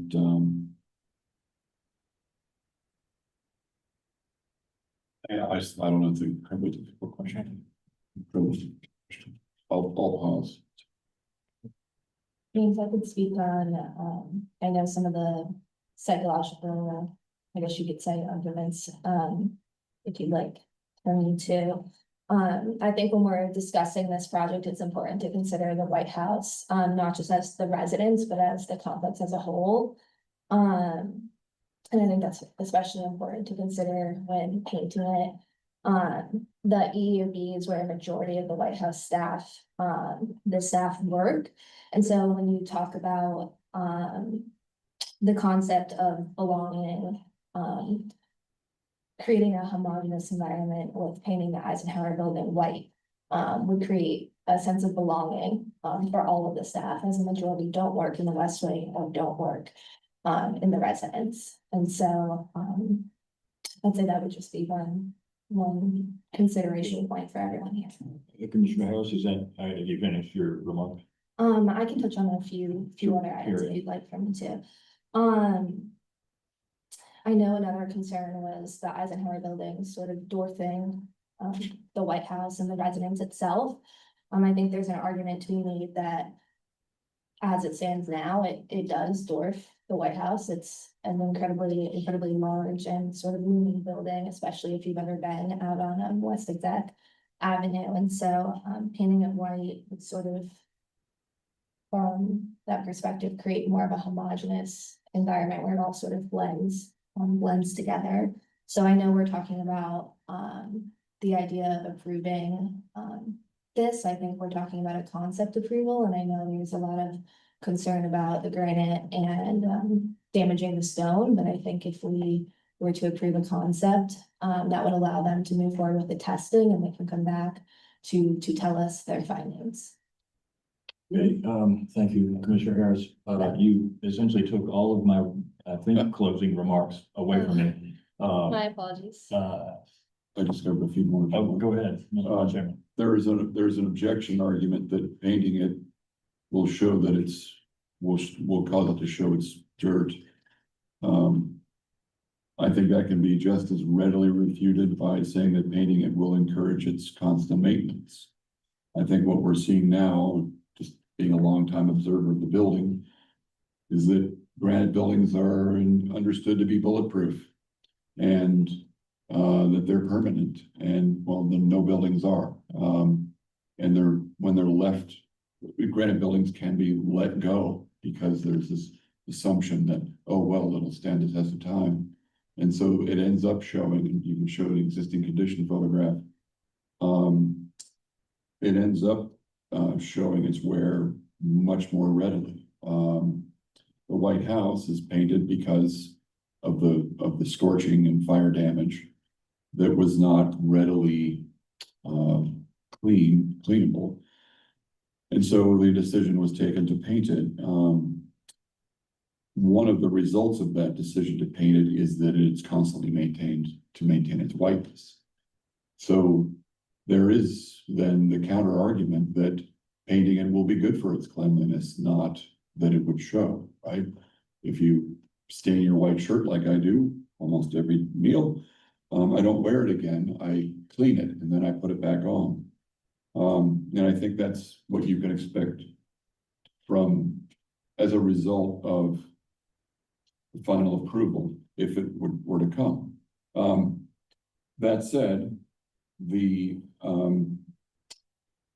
liken it to the cleaning of the windows at the Empire State Building. You have, sir, liken it to the painting of the Golden Gate Bridge. It never stops. You just have to keep going at it. And that, as a reality, is it worth it? Is the question. And stating it as a reality is helpful. But I don't think it's conclusive.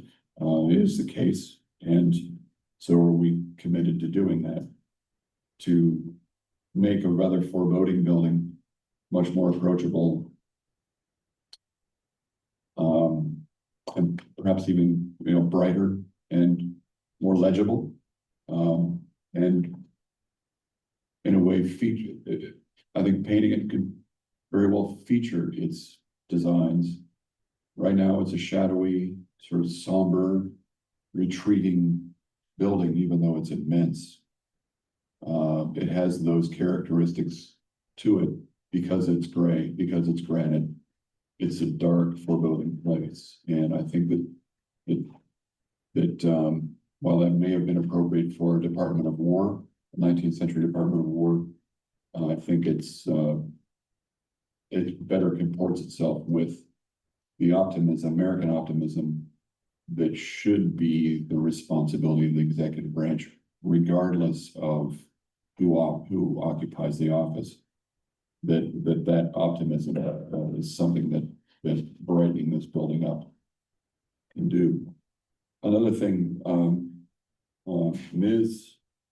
Werkheiser had some very good comments, and one of those is that illumination can go a long way, and that's exactly true. And I think that you might very well consider illumination along with painting. And also this, that in the event, and the applicant, I would recommend this, that in the event that the studies don't go well. And that it proves to be, eventually proves to be unwise to paint this, then other parts of a larger expanded beautification program could nonetheless proceed. So that let's add her suggestions for lighting. Let's add her suggestions that are useful and addable, right, to the project. So it's not only painting, it's also illumination, it's also beautification, such that the building can be made more beautiful, even if it cannot be painted. One thing I've admired about our current president, is his use of the American flag. And if you look at the old historic photographs where the flags are draped across the building, it's just magnificent. And I think it'd be wonderful to use this building in like manner. So I think it's neither, it doesn't have to be yes or no. I think it can be both until such a time as the opposition points can be refuted or that they can be upheld.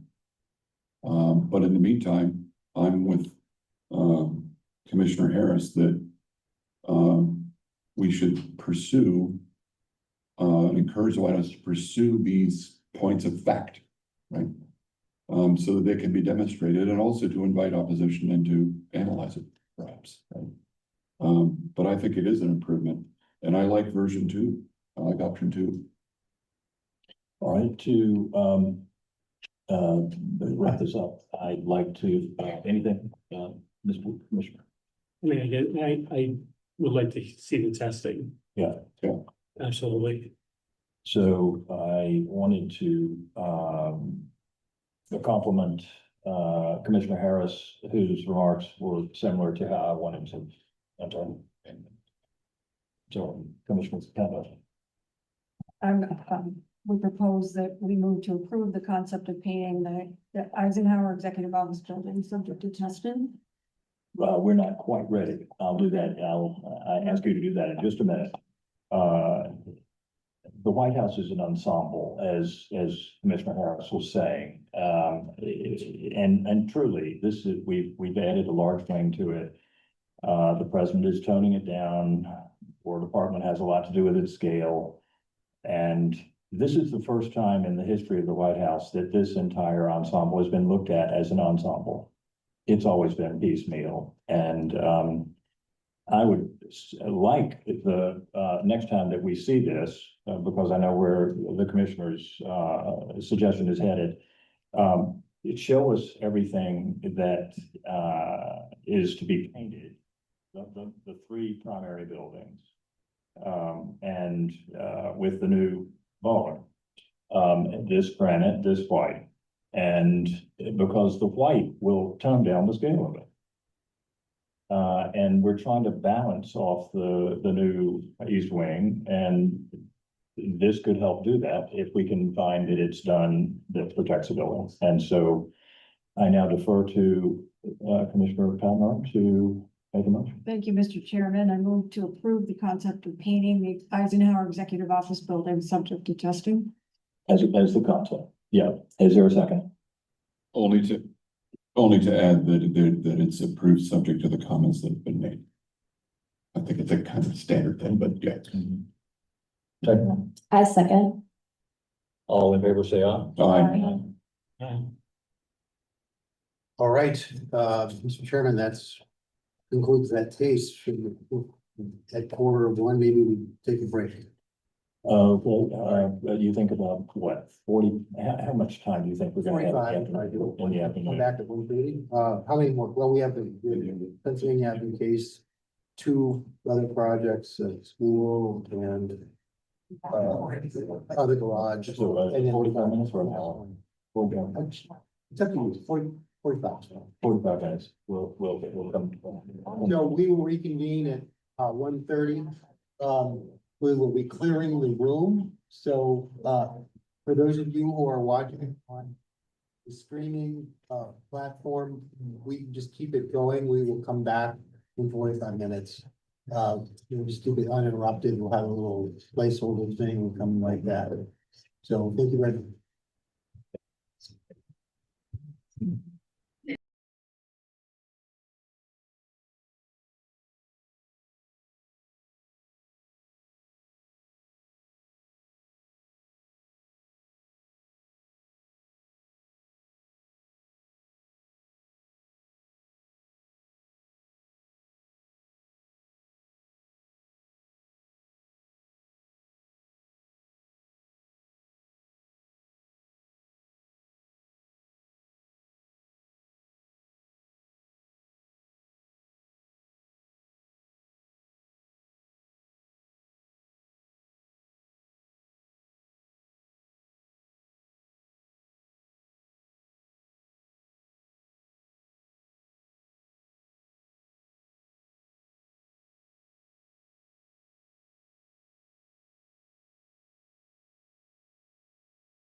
They have to be facing each other too, when you have two, so that it is synchronized, it synchronizes. Yes, the eyes. The ayes have it. Yep, all right. Are we? Are we? Yeah, are we up and going? Yeah. Okay, all right. Well, Mr. Chairman, welcome back. It is now, moving into the afternoon session at the Commission of Fine Arts meeting. The next case comes to us from the National Capital Planning Commission, or NCPC. This is an information presentation. You know what? You probably can't hear me. Once again, this is a case submitted to us by the National Capital Planning Commission. This is an information presentation on the Avenue Initiative, a study that considers near and long-term improvements to the portion of Pennsylvania Avenue between 3rd and 15th Streets Northwest. An area includes Bell Triangle, the main Treasury Building, several city blocks north of the avenue. This is a long-term project that began in 2015, partially in response to issues raised in the 2010 National Park Service study called the National Mall Plan. This commission, Fine Arts, heard an initial presentation on that effort in 2018 and again in 2022, with commentary recognizing the inherent tension between everyday use of this dense urban area and the special national role of the avenue, and emphasized that innovative programming and the use of the public realm is essential both for everyday activities and civic events, such as First Amendment activities and celebrations. Over the course of NCPC's work, which as a participant in this, I can attest, this has included workshops, expert panels, focus groups, steering committee meetings. A common vision for the avenue has been developed with the following primary goals: develop a grand avenue that is human-centered and socially lasting socially, economically, ecologically, celebrate the avenue's role as a civic venue for First Amendment activities and collective expression, simplify the regulatory and management policies to streamline coordination for events and to facilitate operations and maintenance. Modernize aging infrastructure in a seamless and integrated design that enhances functionality and flexibility as a destination for events, and amplify the layered histories present in the avenue's ever-changing cultural landscape as we make way for new stories, memories, and events. So to support this vision, this initiative today will include a lot of study, design alternatives for the corridor, as in terms of its cross-sectional character that would be applied to the length of it, as well as focuses on 3 main spaces: Freedom Plaza and Pershing Park at the west, Market Square in the middle, and John Marshall Park at the eastern end. These alternatives explore varying emphases on spatial continuity, public use, support areas, etc. So to introduce the project today is Karen Shearhold, who's the lead planner for the Pennsylvania Avenue Master Plan at NCPC. Welcome, Karen. Thank you, Mr. You can lower that, and you have to get pretty close to it. Apparently. Sure. There you go. Thanks. Thank you. Is it on? I'm not sure. Just double check. It's on. Yes. There we go. Again, thank you, Mr. Secretary. Good afternoon, Chairman Cook and Commissioners.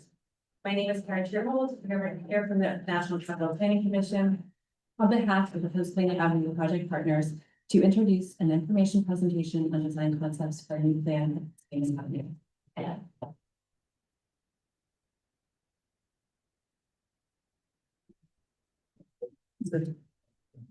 think you have to press it pretty hard. And point it over there. Actually, point it here. Sorry. No, it's okay. No. It's still not, we need, can we help her with No, this? she's, go for it. I didn't say next. Yeah, it should be that. You can say next. Next. Really, it's magic. NCPC is leading the Pennsylvania Avenue Project Partnership, which includes the 6 federal and local agencies shown here, with the U.S. Commission of Fine Arts as an advisor. The partners are working with consultant teams to prepare a new plan for Pennsylvania Avenue. The new plan will have two components. David Rubin Lane Collective is leading the public space plan, and HRNA Advisors is developing an implementation program. Next. The focus of this presentation is the public space plan, which will provide the design framework and guidance for the corridor and three main public spaces. Today, we will share initial design concepts that will be further developed and included in the public space plan.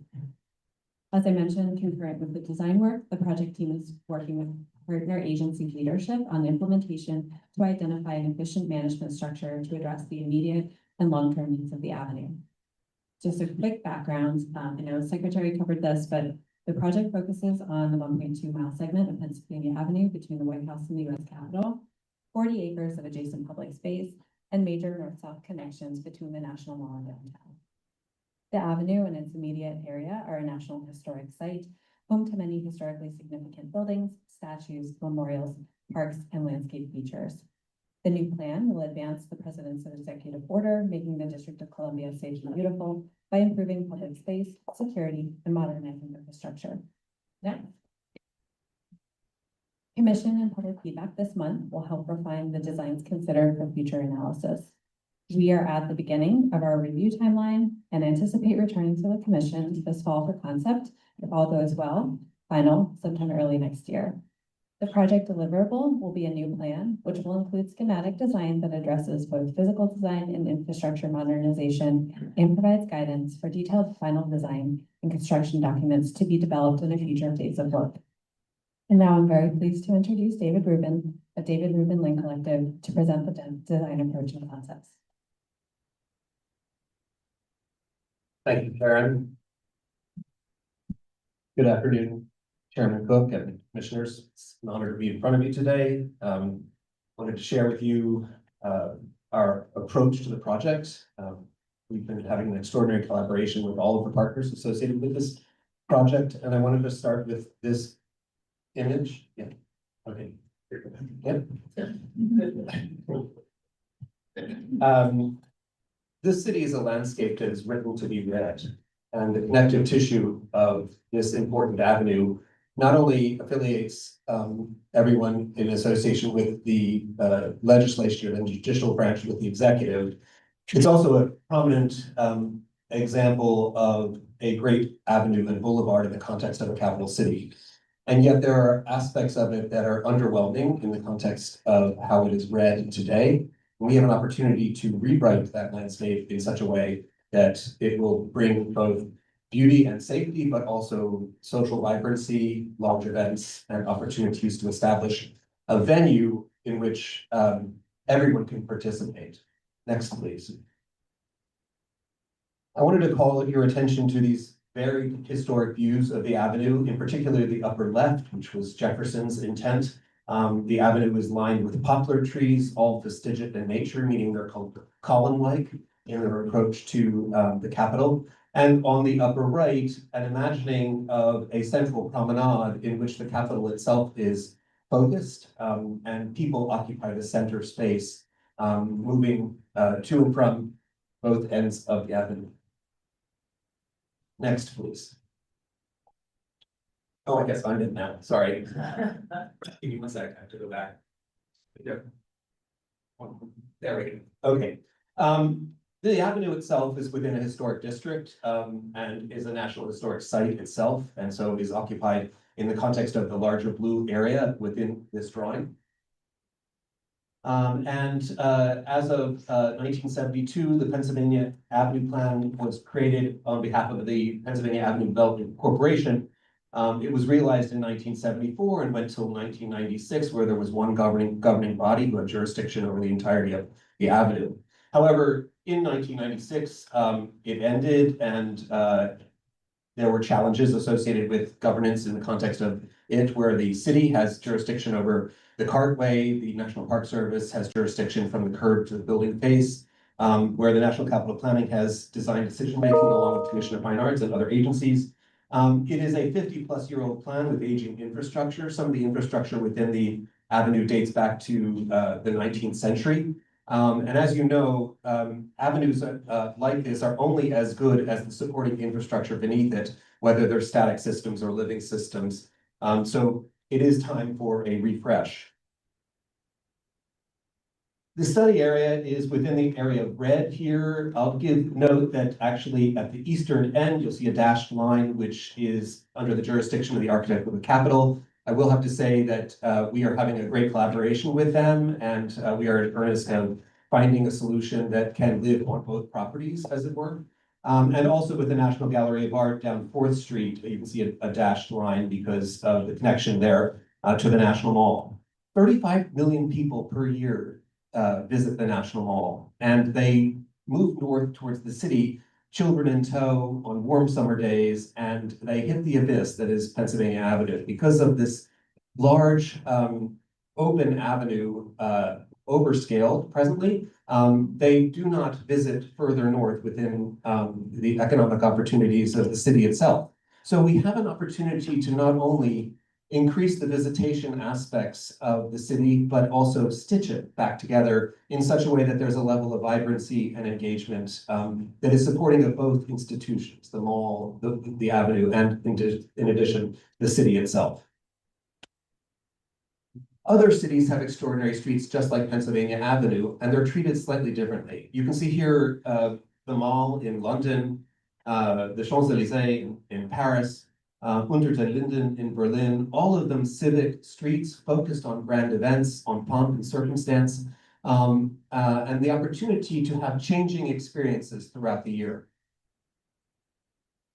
Our aspiration is that Pennsylvania Avenue will establish a vision where this avenue becomes an extraordinary venue, but also an everyday street. We have to realize that there is this federal narrative that's written into this landscape, but there's also everyday life within the context of Washington, D.C. And so two of those things have to work together, and we think that we're working towards that achievement. However, the street itself is aged. And as I mentioned, the infrastructure below grade dates back to the 19th century. The infrastructure above is 50 plus years old in a modernist attitude. We think that there's an opportunity to refresh once the infrastructure below is refurbished, that their living systems can be reestablished and the street itself can be vibrant once again. The challenges, of course, are that the avenue floods regularly. This is one of the lowest points in the city. There are missing trees. The paving system presently designated is a former modernist construct. We think that there are ways in which we can create a timeless environment in which this avenue can be read. There's also a limitation on the living systems. Nobody understood soil sciences at the time, so trees themselves are not flourishing because they're trying for their own life safety. And indeed, our goal is to work within the Make DC Safe and Beautiful. Once again, this is the perfect opportunity to establish a vision for what that could be on the national stage. Our baseline conditions and requirements are many. I would say that we have to start with the inaugural parade. That happens every 4 years. It's governed by the Military District of Washington, as well as aspects of city governance. They have particular requirements to ensure that that parade can take place safely and with pomp and circumstance.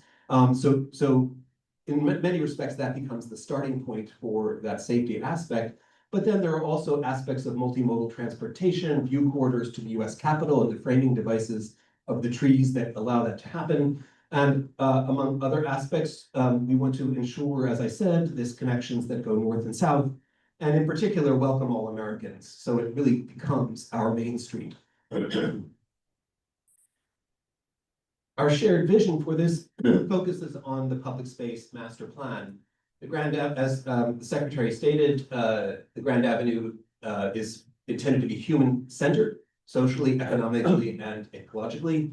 Our goal is to create a venue where First Amendment activities can take place, but also to simplify the regulatory and management possibilities or policies.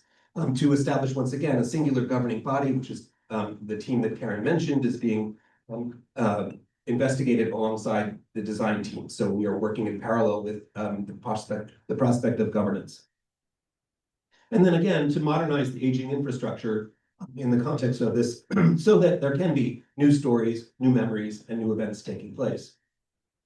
This is generally intended to be a live, gather and act place, where all of these events can happen simultaneously in this written narrative that works at the federal level, but also works in the connective tissue of our thriving capital city. There are several design alternatives which I want to review with you. Again, this is an informational session, so it's new to you. We want to share with you these ideas and get initial feedback from you, but we hope to be back in front of you in the near future. We're first going to focus on the corridor, which is from 3rd to 13th Street. The corridor is comprised of two alternatives, or two options within one alternative, that is the Quincooks or staggered canopy version, and the marriage of that prospectively to a columnar or fastigiate alley, recalling Jefferson's original intent. We also want to present to you options associated with the corridor poles as an alternative. We'll be looking at the western end, where we have two alternatives, each with options, the Market Square, and eastern end, each with one alternative and various options.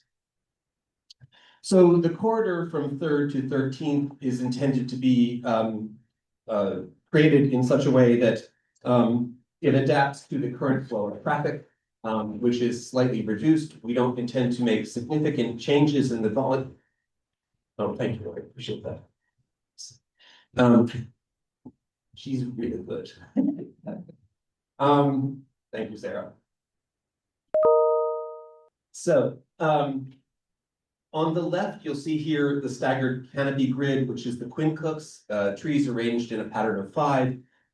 You'll see the layout of an alignment of the street itself, which is reduced by 1 lane, which we'll explain in a second. And on the right side, we're marrying the Quincooks with this columnar or fastigiate alley, again recalling Jefferson's original intent to focus on the Capitol at the eastern end. In the case of the fastigiate alley, I often think about this in the context of ancient temple structure, where you're going from peristyle to hypostyle to sanctuary in the section of the street on either side. The first alternative is the Quincooks or the canopy grid. I call your attention to the section on the lower right. This is where we're describing on behalf of the Military District of Washington the breadth needed to allow the inaugural parade to take place safely. We're meeting their requirements. We are working with the city to ensure that we're also meeting their requirements, because they are added security in that context.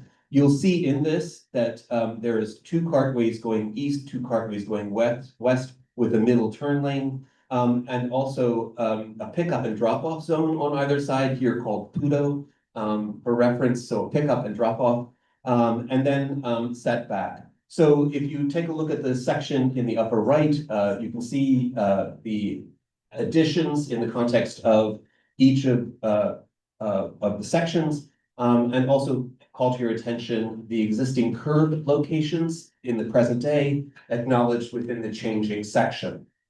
So on the north side, there is growth associated with that sidewalk, and on the south side as well. On the south side, rather than having the bike lane in the center, we've placed it in its own secure environment, not only for the safety of pedestrians and cyclists, but also to add additional security and setback for the Federal Triangle buildings. Working with our colleagues who are focused on security, they've acknowledged that this setback adds that additional security for their concerns. This is the first perspective facing east with the staggered grid, Quincooks canopy trees, and we'll take you to the north side. You'll note that you have to be towards the edge in order to see the Capitol in this environment, but there is a significant shade associated with this in the context of very warm Washington summers, and the condition of a sort of long ambulatory room on the north side. So too, on the south side, where you see the segregated bike lane, it reads as if it's part of the sidewalk. It is designated as different purposefully, but safely. And then to the right of the drawing, you can see that the Quinn Cooks begins itself again up to the Federal Triangle buildings. In this case as well, you have to stand on the edge in order to see the Capitol. We'll show the second alternative here, again, how the Military District of Washington's arrangement for the inaugural is on the lower right. Again, we meet their standards. And on the upper right, you can see the distribution of the trees where we marry the Quinn Cooks with what we call the promenade, or two vestigial or column-like trees. The cartways with the pickup and drop off, the two vestigial trees on the south side or right side of the drawing, that embrace the bike lane, and then the canopy trees adjacent to the Federal Triangle buildings. This is that same view that we showed you, except now it shows the vestigial trees. These trees grow in nature like this. This is a variety. They're not trimmed. They are actually growing as columns. We're using, in fact, a vestigial sweet gum here as an example. And then as we go to the north side, you see now the distant view of the Capitol framed for the pedestrians as well. More sunlight on this side, so hotter in the summer months, but then the opportunity to walk in full shade if desired in areas that we focus for events and other gatherings. Here is also on the south side, the alley of vestigial trees.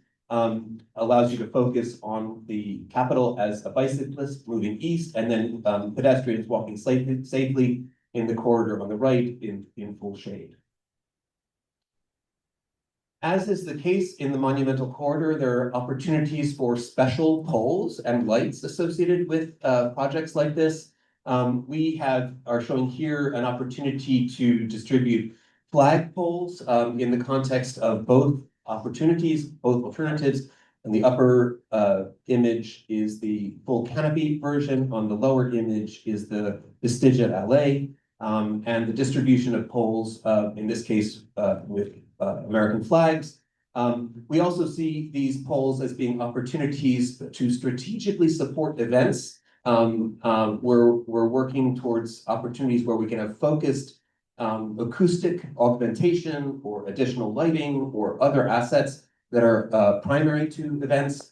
What we don't want, obviously, is to have these poles be opportunities for cell tower or cellular distribution. So we're working with the various project partners to understand what their concerns are with that particular effort.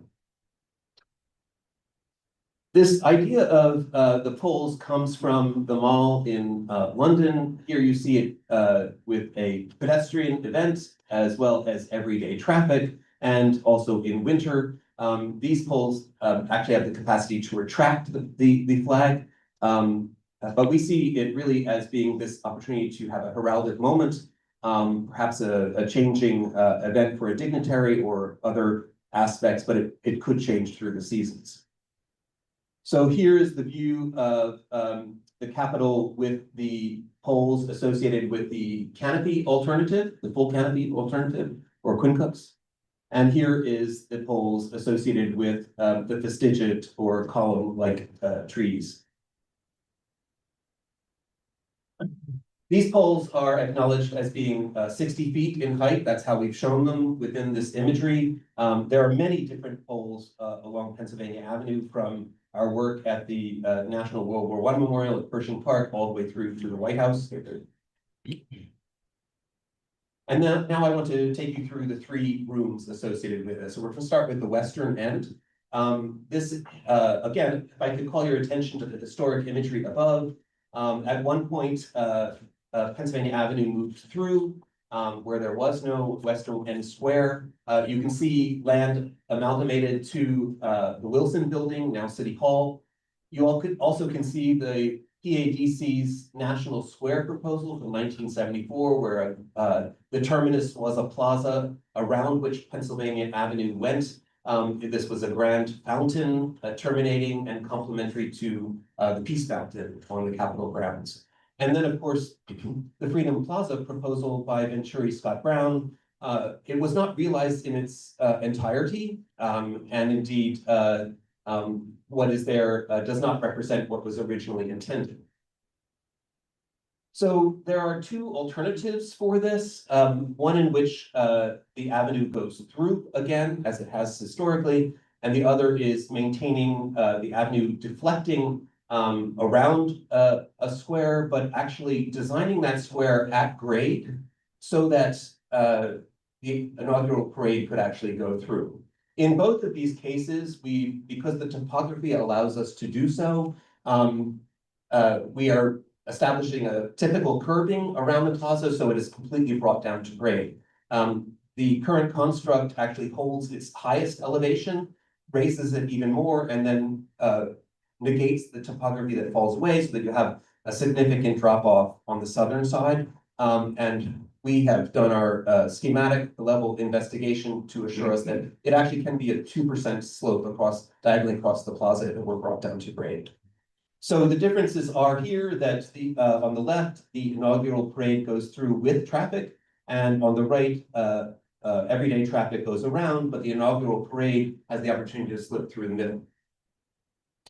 These are two conceptual aerials associated with that, and the plans which make reference conceptually to what these could be.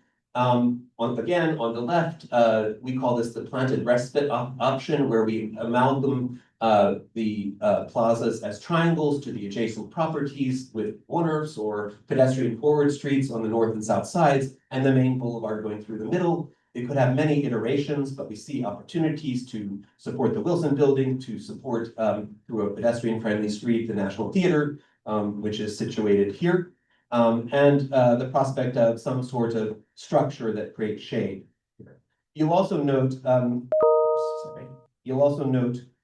that we've added to our design for the Pershing Park World War I Memorial, just to give opportunity for, again, engagement on the southern side. That's visible in both alternatives, here with the avenue going through in two different constructs. One, a triangle plaza with the framing device, and the other, the construct of respite.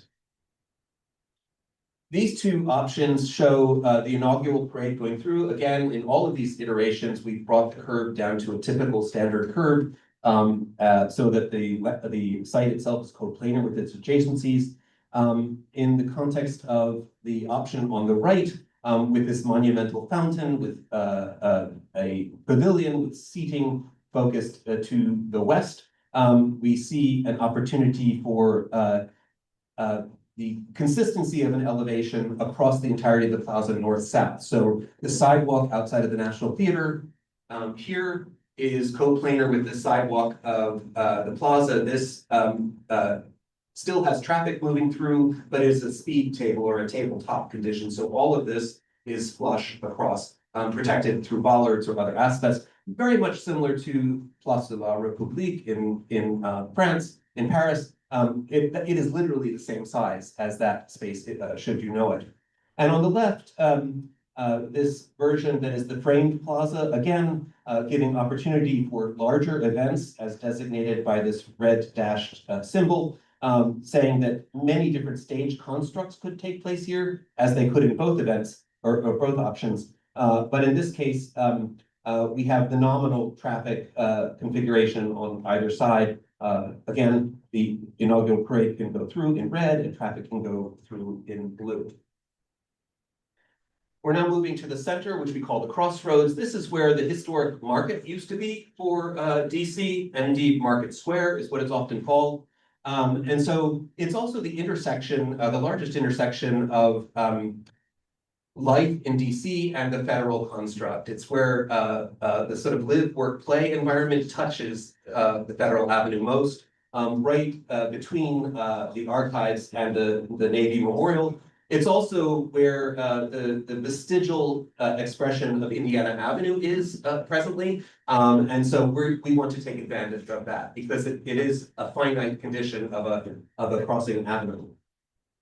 So this is two options here, one we call crossroads, one we call neighborhood garden rooms. Both of them take advantage of that vestigial component, which is Indiana Avenue, making it into something more celebratory, something more humane, and scaled to the live, work, play environment that this area of the city has become. It's also very much the threshold of downtown. And so this is a point at which a majority of folks who are leaving the mall would find themselves in the gateway condition of downtown DC. And there's the prospect of a recognition that this is both a living city of every day and a federal city in the context of a capital. You also will note that we're taking advantage of some tertiary buildings in the construct of the space around C Street, where we're establishing an outdoor covered galleria. In both cases, one is slightly narrower than the other, but we see this opportunity to reestablish the market opportunity for entrepreneurship, for seasonal markets, for everyday farmers markets to take place. Again, the notion being that this is the gateway to downtown. And then finally, on the east end, you'll see on the maps above and the photographs above that Marshall Park has changed over time, and in its current configuration has an opportunity to be seen as refreshed. There are three options associated with this. Some more dramatic than others. There's the one on the right, really is a managed change to the existing condition of Carol Johnson's original construct. On the left side, we take advantage, as opposed to establishing a separation by terracing, we actually have an opportunity to have a raked or sloped event lawn that could focus on a large plaza space to the south, where we could actually have large events take place here, the other areas for events, and then have sort of a theater-like condition as this park moves forward. In the center one, we take advantage of the significant topographic change by actually digging into this space so that we can create a pavilion that is expressed with John Marshall proudly sitting on top, and then transition up through and to the courthouses. This environment is largely focused on courthouses around the park, as well as the Canadian Embassy. These institutions are used largely during the week, and this space could be used largely during the weekends. But it should be an everyday space. That's the aspiration of the National Park Service. There's an opportunity to really stitch it into the city fabric and to make it a place where of respite and recharge for all of those visitors that are coming to the National Mall every year. So there are some design considerations that we want to focus on in the context of this. The first being that we really do want to reinforce the opportunity for First Amendment activities through Pennsylvania Avenue. We also obviously want to safeguard the inaugural parade, make it easier to establish the infrastructure that's necessary. We would presently it takes a couple of weeks, as you know, when you look at the environment prior to any major parade or funerary procession, as Carter's funerary procession showed. It takes a long time to set up and a long time to take down. And part of our goal is to set the avenue with secure infrastructure so that it becomes more plug and play. I have a lot of experience in my lifetime working on US embassies. Landscape is often the construct in which both ecology, the sort of writing of the American landscape abroad, but also security takes place. And there is really an opportunity to work within the language of the street to ensure an easy plug and play security where it takes maybe a couple days to set up, aspirationally 24 hours, and then 24 hours to take down, which would be a real plus in the context of this avenue.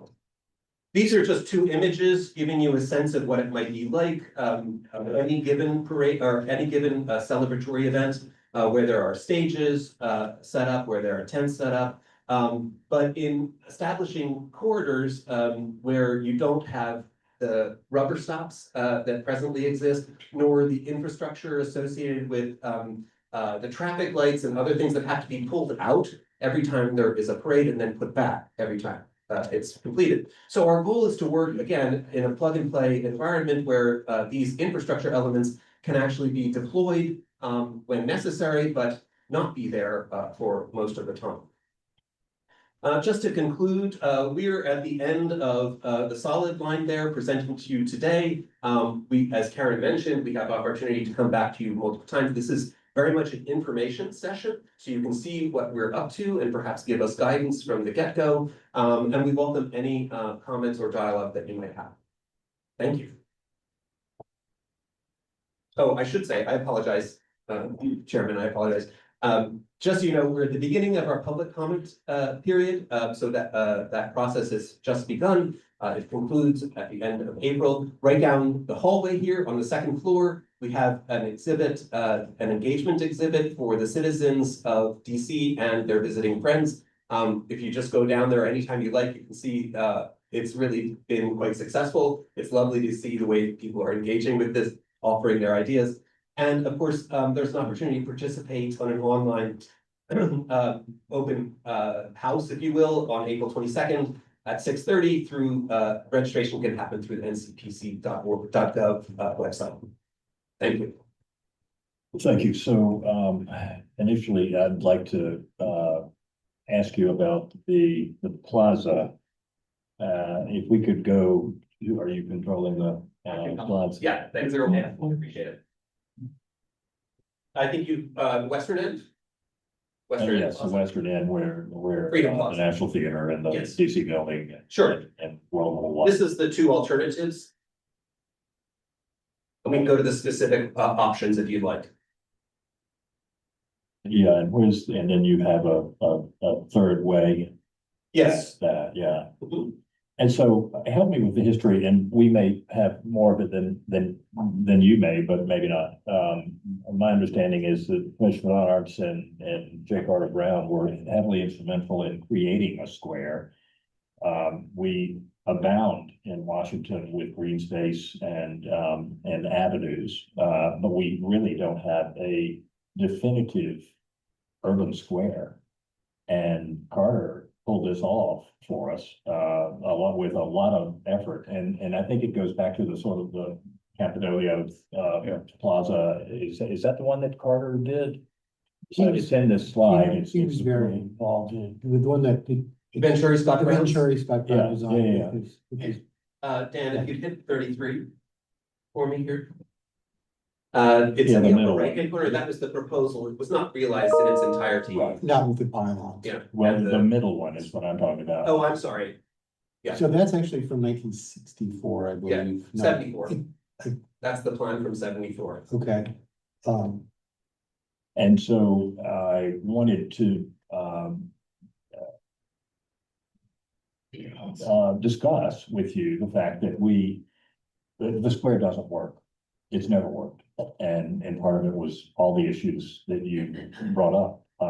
And it's elevated, it's not, and it's, and it's got the L'Enfant plan on it, which is sort of interesting, but it's only roller skaters or people demonstrating. And Looks good in plan. it looks great in plan. We got a really good opportunity. I was also involved with the World War One in the Sigmund Howard sculpture, so I'm familiar with the space. And I would strongly suggest to you to focus more on that being a solid and just run the avenue around it like it runs. But I'm sorry, Chairman, could you repeat what we're saying? Go through, is that your plan? no, don't go through. Go around. Don't go around it. Okay. So So as on the right here. yeah, but not even, again, look at the Tuileries as an example, or Trafalgar. Even Red Square, when they close that, those are very successful urban squares, and people flock to them. And they've been treated properly, and we don't have that. We still don't have it. And this kind of calls for it. And I would strongly recommend that you study that further so that Washington can truly achieve something that grand. Mr. Vice Chairman. I second that motion, and I rather like the clarity of the left. Because it doesn't make the mistake that Venturi made, and that's to try to put something in it. Right? Let the people be in it, right? And they'll make of it what they will. And so I think it takes designer humility, and I'm not saying that you don't have any, you clearly do. But just because there is a place doesn't mean that we need to populate it with, or I should say, we need to populate it, but no, we don't need to pack it. And we have surface fountains that are very successful in Washington, especially down in the stadium and the Navy Yard. Let them be there. It's not that it doesn't get hot. It's a good idea. Maybe we can find another place for it. For the idea. And the pavilions, I think, again, you have an idea on another slide for something that will provide shade, as you said. Yes, on the, But in your earliest images, you talk about trees that are providing shade. So I would say, let's let the trees provide the shade and let landscape take care of our needs, while also providing place. And the other thing I like about that lower left-hand diagram is that while it does provide a place, it does also provide the axial view, which I think is important, and I greatly appreciate your diagrams that demonstrate that. But more trees, the better. And also I like the comparatively smaller and more clearly defined rectangle on the left. I think people like that. Yeah, agreed. And then the subtlety of the trees, with the axial alignment of the dome, it's more subtle, but it's still, shaded. Yeah. So those are some thoughts for you all. Any other Yes, I have a also question. at the archive, I'm sorry, go ahead, Commissioner. No, What will happen to the pre-existing pavers in Freedom Plaza? well, they could be, presently they're being refurbished, is my understanding. The National Park Service is working through making all of the city's fountains viable again, is my understanding. It's not that they can't be harvested. We did that at Franklin Park, just northeast of the White House, where we took as much of the viable bluestone as we could from the original construct and repurposed it, adding as appropriate bluestone that matched closely. So in the context of Freedom Plaza, if I'm not mistaken, it is all granite paving, and so it's easily harvested relative to its being cohesive still. Some of it is broken, but it doesn't mean it can't be rehabilitated. And will the MLK time capsule be moved, or? So it is presently, as we understand it, roughly in this zone of the existing plaza. We are in discussion with the family, as I understand it, to understand whether we can reposition it potentially, or whether it's time to open. It would be. Repositioning, excuse me. 80 years. Yeah, so it's meant to be there for 80 years, and we haven't hit that mark yet. okay, well, I can certainly help you there also, if need be, and I'm friends with the entire family. So, let me know if I can be of that. And one last question, I assume Pulaski will stay the same, that area? So interestingly, Pulaski is the only one that has never been moved. Most of, actually in Market Square, a majority of the memorials and monuments have been repositioned strategically, and so there's case study for that. This one, I think, has been in its original position since it was placed. The diagram on the left keeps it in place. This one repositions it, but it would not necessarily go away. We'd have to work with the Park Service to and yourselves to determine whether that's the best place for it, given the changes that are possible. Thank you. Yeah, but before we leave that one, the hero of Savannah, Georgia, please, Count Pulaski, I would hope you would leave in a central position in this square. We revere him in Georgia, and I also see, and James, we missed this, the pavilion on the right. You have it as a sort of shaped, and so if you could look at some sort of, if you should land there, do some sort of classical looking pavilion with within the president's directive. Okay. And same for the plaza sculpture on the other end. Mm-hmm. Okay. What else have we got here? It might be good to, wait. Sorry, Yeah. sorry, yeah. I'm sorry. We couldn't hear him. Oh, I'm sorry. Before we get to, I do have one letter to cite. There are the two other places, and then there's the general question of the street section for the corridor you might want to weigh in on as well. So those are three more topics, might be useful to get to. Okay. They're gonna read those letters, or what's the? It concerns the eastern plaza, so Oh, okay, do you want me to yeah. wait till we come to that? Sure. Yeah. Do it now, depends on what you want to talk about. Want to go to archives? Yeah. So I guess Dan will go to Market Square. There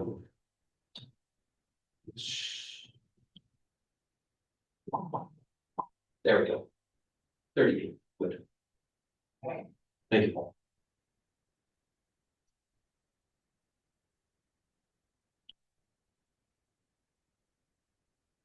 Just for your edification, so that if I can help you in dialogue, the options are fairly similar. One establishes a greater gateway to downtown on the left, creating a significant plaza expression that might be different than the other paving conditions around it, that begin to help you understand through the architecture and scale here that you're entering into a different district, if you would.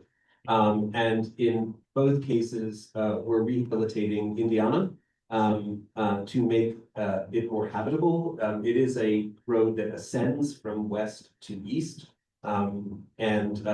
But the original termini are very different in this context. This one sort of establishes an assortment of rooms along its length, repositions strategically sculpture so that it acts as it should, as termini to that. This one, the center line misses those elements and terminates on the Beaux-Arts neoclassical facade of the building. With the, actually, interestingly enough, the elevation of the Washington Monument in the distance, it sort of hovers in the distance in both cases. It's on. From Indiana. From Indiana, yeah, it acts the same way that Virginia does on the opposite side. But that's quasi offline. Yeah. Is this direct? No, it's not direct, It's but it still, flows. it's still Yeah. edgy and. It would be hard for a person to understand the true relationship. So the purple thing in the upper images.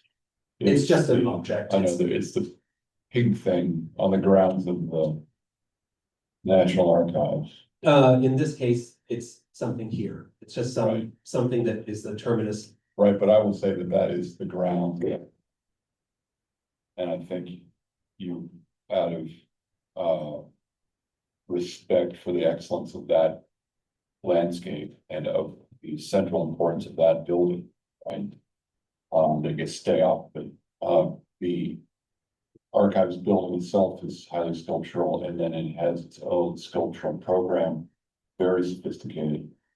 And I don't think that it'd be appropriate to put anything else. I think it's a brilliant building and brilliantly located, much better than the unfortunate setting of the sorry, it's tired. The art gallery on opposite. Hirshhorn. This is brilliant, and it presents itself to the mall, even though it's not on the mall. And it presents itself to Pennsylvania Avenue, even though it squares itself to the mall. So it's this independent thing, and yet it's almost exactly mid-distance between the White House and the United States Capitol. And it's the repository of the great founding documents. I think that's hallowed ground. I think there's only probably more hallowed ground across the river in Ireland. in the United States of America. I strongly recommend you stay off of it. Now, the idea though is not a bad one at all, and that is that you can have your art activation on the same axis, but just across the street. Southeastern quadrant, if you want to call it quadrant. Here. No, Southeastern here. no, don't stay off of that property. I understand. See the white dot in the south? Yeah, there you go. Okay. There it is, right? And just end your arrow there. Yeah. Because I like you, I like that Indiana Avenue thing. Well, I don't know what to call it either. Vestige of Indiana Avenue. And also then, I appreciate your advocacy for not only verbal, but also presentation advocacy for this fastigiate tree, LA. And maybe that can be demonstrated on Indiana Avenue. I'm a huge fan of the more foliant, overhung, big boughed, shade, large canopied trees with the unpredictable, unplannable vicissitudes of that canopy as they sort of meander along an avenue. A very good example of that, I think maybe the best one in Washington is East Capitol Street. You take yourself to say 7th or 11th at Lincoln Park and look east. Seasonally, in the wintertime, of course, you have a beautiful view straight on through to the Capitol with the offset Washington Monument. Nowadays, it has this beautiful thing where the Capitol dome is revealing itself and then it's revealed again. It's hidden. And it's really, really beautiful and poetic, and they sure give a lot more shade. So the number of trees that you are specifying, wonderful. Really wonderful. If anyone needs confidence in planting trees very close to each other, then go look at the old photographs of Washington DC before Dutch elms came along. I mean, these things are 20 feet on center and fully mature, beautiful, beautiful things. So those are my comments in this area. But I like, let's do the fastigiate. Indiana's a great opportunity to do that and have that state, perhaps. But the Grand Avenue, maybe. Okay. That's an area where I'd like to have dialogue with you in the future, if Yeah. possible. Yeah. Because I think, from my point, the poetics of having everyone read the grandness in the context of their humanism is really important. And so not necessarily eliminating them, but actually marrying them to the Quintus condition. So that when you're walking, you can understand where you are. And when you're driving, you can understand where you are. When you're cycling, you can understand where you are. So if we can continue just to at least have that dialogue together, I would appreciate that. Let the record show he's nodding. Well, I'll talk with you all you want. So. I saw, are you, Yeah, I'm done. for that thought for the minute, and so I also wanted to, and in some of these drawings, I believe have a sort of central pedestrian walkway. Yes, like, so- let's say Del Prado, were you thinking in terms of something like that? So if you go to 31, Dan, or, oh, no, sorry, that's the polls. I apologize. If you go earlier than that to, 26 would be great. This is from my point of view, as an urbanist, helping people understand procession and matriculation in the context of their experiences of the Capitol, where you can choose to be in full shade, you can choose to be in partial shade, you can choose to be along the edge and in open sunlight. That is a true democratic experience and the opportunity of choice. And as Jefferson had intended, this alley of poplars running the avenue, this seemed to be a good marriage between what happened in the 70s, though they did not really give them enough living system to support them, the live oak or the willow oaks, and the older vision.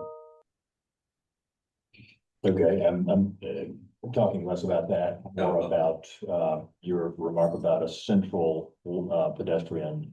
Like, Oh, that was from, so this also comes from that image, that historic image that was a proposal that was made where the paseo, if you would. like the Paseo del Was right, running down the center of La Rambla or something, Right. but that's a very European construct. It's not something that would work very well here, and certainly it doesn't work in conjunction with the military district of Washington's requirements for free and clear space.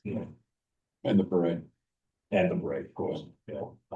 Yes, they have jurisdiction over the parade, so I just, No, but it wouldn't work for the parade. It would, Yeah. not at all. Right, okay. Okay, are we moving to this now? Go back Sure. one. Go back one. oh, no, it's too far. 40, I'm sorry. 40.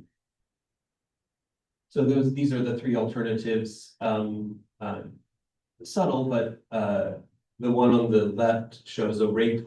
You'll know, the construct of John Marshall, Park, presently has, tiers that are forced to the front. When you're up on the sidewalk, they really don't invite you in necessarily, because it feels like it's a fortification to the park, from my perspective personally. So removing that context, on the left works with the grade, so you can be compliantly accessing all levels, rehabilitating the edges to become program positive, which is the aspirational of the National Park Service, but also be a venue for mid and significantly large events. The one in the middle shows sort of digging in, if you will. So it brings this grade and pushes it further, using topography to your advantage to create a facade here on which John Marshall sits. Again, the compliance happens along its edges. The fortifications of the civic buildings happens within that landscape as well. And you're always conscious of the alignment of the center line. And then the one on the right keeps the aspect of terracing, so it's a very much a managed change condition. But it instead of pushing it all forward, it actually segments it so that you can have reasonable spaces associated with occupying and programming opportunities. And again, these are conceptual Yeah, ideas. Yeah. What's the, so a question or two, and then some suggestions for presentation for future. The scheme on the left, the raked lawn, seems to me the most interesting. What is that slope, right? Are we? It's 2%. Oh, that's great. Yeah. Fantastic. It means. For those of you who don't know, 2% means that you don't need ramps, you don't need all that. Yeah. If you can say 2% or lower, then there's no handicap, it's entirely, doable, achievable by anyone. It also allows water to flow without resistance, and human beings don't perceive slope until it hits 3%. Human beings will see the slope when it hits 3% or greater. So it is very much compliant. It's not until you get to 5% that you begin to have ramps.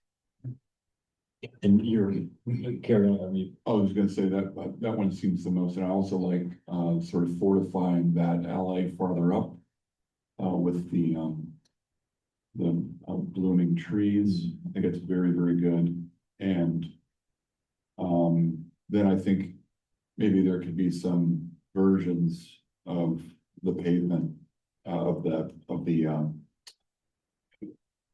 it's the program events and programming area here. Yeah. And then in terms of presentation, we get this. I think a lot of people know, they know the Canadian Embassy more than they know the Purdue Courthouse. Yeah.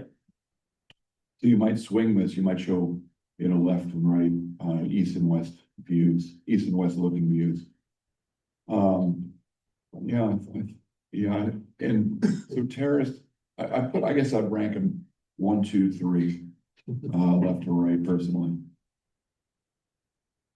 And same with me, and one is certainly my preferred, and as you see, that's on axis with our own building, Right. where we're Yes, sitting. yes. And, Which is very important. very important, very important. You stand and- here, that's us, right Yeah, there. that's us, and it's an impressive building, and you're right, the avenue does act as a sort of wall, and, this is a really interesting area we're Yes. in, and, if you can, we can figure out how to bring more folks up here.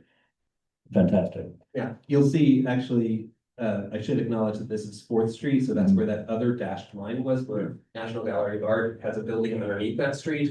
And they're interested in, how all of this could benefit them as well, in the context of temporary sculpture, proposals, things like that. So, One other thing about sculpture, so John Marshall, right? Be good to have an image of that. sure. So maybe he's portable. Where his current location is just there. Maybe. He's seated, isn't he? He is, Yeah, yeah. okay. And then That's a Lincoln great is picture. here. Yeah, right. Fantastic picture.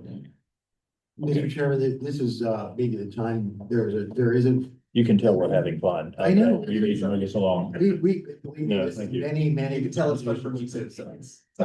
Maybe there's a letter about this Oh, yeah. particular part, which is probably worth just summarizing. This comes to us from the comes to you, addressed to you from the Cultural Landscape Foundation, which is a education advocacy organization.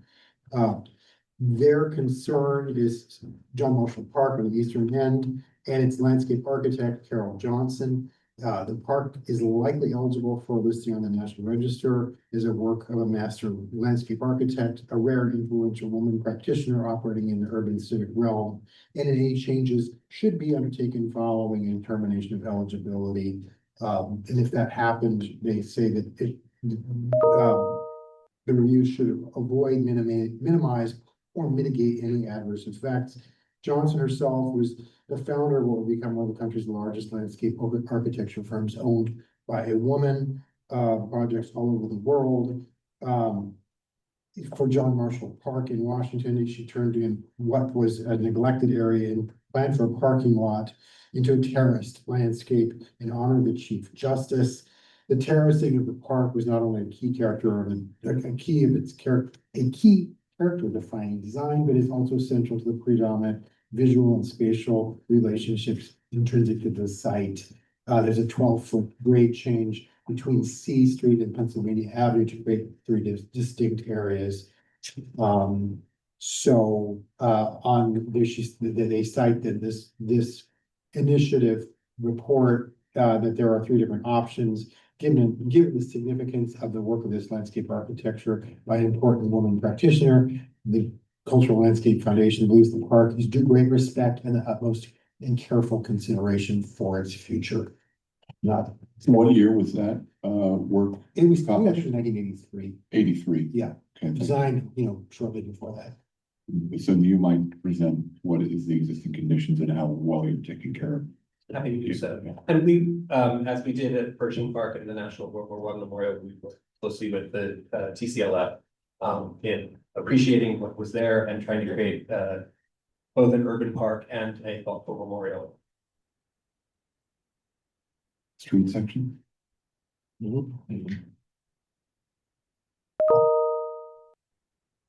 Yeah. So, go to page 19.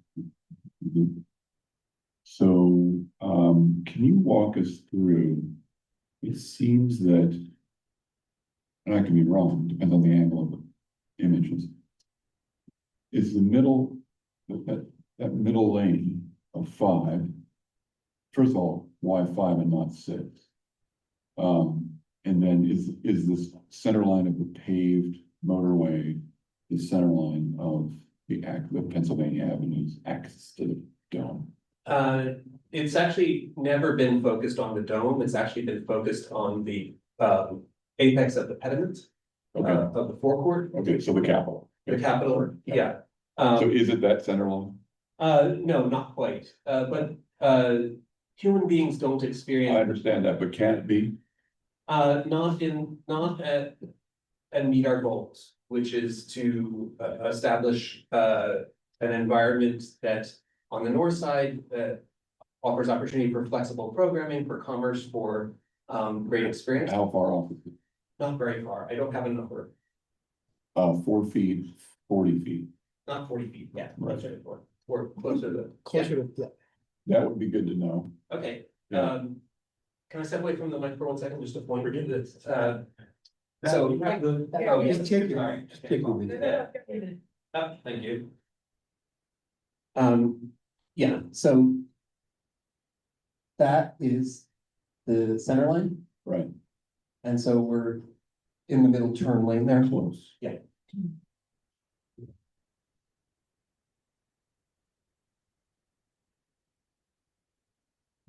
Yeah. And why is so much, given here? And so, I mean, look, it's a matter of how you slice it, right? You could slice it so that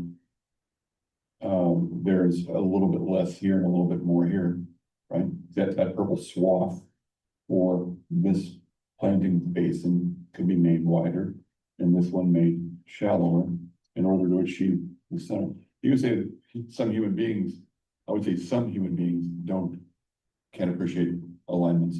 Some can. It's designed for those. Yeah, Yeah. I would say that there's never a moment in time because human beings are always moving Right. when a center line is truly understood. It's experiential, Yeah, a true center line. but some people will say, who's this David Rubin guy? You can't put things on center. Right? Hence, it's slightly off more than. I would just like to add, I'm Scholar Chair also with my collective, that we are looking at the typical widest section and every block here is different. And so that's part of what's driving the exact alignment is actually the narrower blocks, and we have 100 more sections that we would love to share with you. But we definitely get your point, but it's not just this one section, it's every block is slightly different. And you say wider, you mean wider between building and facade? Yes, building face to building face. And go one more forward again, back to that. Is that a parking lane that you're showing on the right? Kudos, yes, pick up and drop off. That's Oh, the- yes, yeah. Okay. And how is that enforceable? I mean, I see that as a right-hand passing lane, you know, for a lot of people. Now I see your curb that meanders in and out, but for me, I think that sort of harms the clarity of the edge. You're arguing for clarity of edge to support your strong preference for fastigiated trees. Let me support you with that in dialogue by insisting on the straight, uninterrupted continuity of the curb. It is something that we've been grappling with, not to prejudice the cars because the traffic counts don't warrant it anymore. With the closure in front of the White House, a lot of traffic avoids this section of Pennsylvania Avenue. There are 6 partners associated with this. Many interested in economic opportunities and commercial opportunities adjacent to the avenue. And the need to provide a place for people to alight from their car to the ground without having additional passing lanes when it is no longer a thoroughfare. It can be this great avenue. As you'll see, the paving, the curb depresses, the paving shifts. But it's something that we can look at. Right. Yep. And just really quickly, something to add from a technical point of view, the narrower we can get these pickup drop-off places, we don't need the traffic signals in the center of the avenue anymore, which then really frees up the event and parade and all of those things where they spend hundreds of thousands of dollars removing traffic signals. And so part of this is also that negotiation. But So you're saying if you can narrow the intersection to just 5 lanes, then you only need poles at the perimeter. Is that what you're saying? Exactly. And if it's 1 lane wider, then you have to have 1 overhang. Or in the. But not overhang. Center in the center. No overhang, right? Aspirationally, that's what we're trying to do. Okay, well, let's have it on the record. You know what I mean? Ticking is not allowed right now. Yeah, but no, I think it still needs to be on the record, Yeah. right? My goal would be to never show you something that overhangs, believe me. Except for your flagpoles. Yes. Right, okay. Now, tell me why that's a pickup and drop off lane and that's not. Well, because on each block, we're trying to work with human habitual behavior and teach people very quickly that on each block relatively, because they're all at different lengths. Every block is a diagonal. That the pickup and drop off on going east would always be towards the end of the block. Right? Each Yeah, block. so you can narrow the intersection. Exactly. Yeah. And the bus has to be able to access as well. Hey, Paul, you say. Okay. No, not the, sorry. Yeah, no, the tour bus. Yeah. Yeah, okay, I thought you meant that. Okay.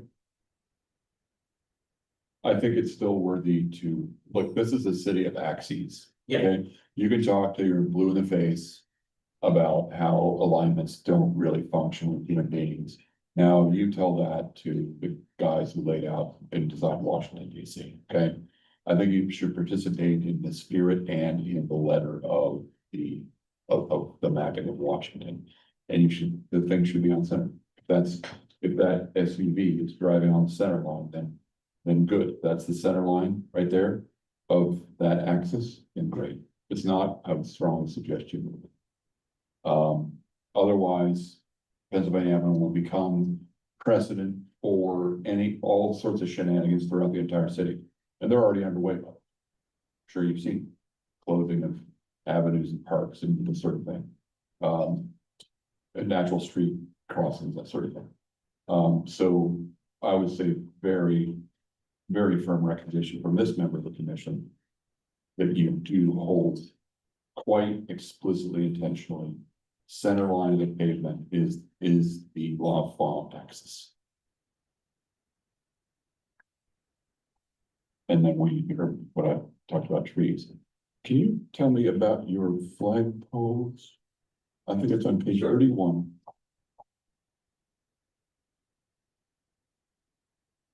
So what's going on there? Is that a tapering of a Mesian I-beam column or something? No, it is a tapered. There's no design here. This is Okay, really, all right. this is, we haven't even set this through structural. Okay.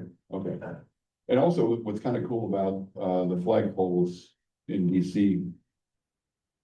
Usually there's opportunities for 2 or sometimes even 3.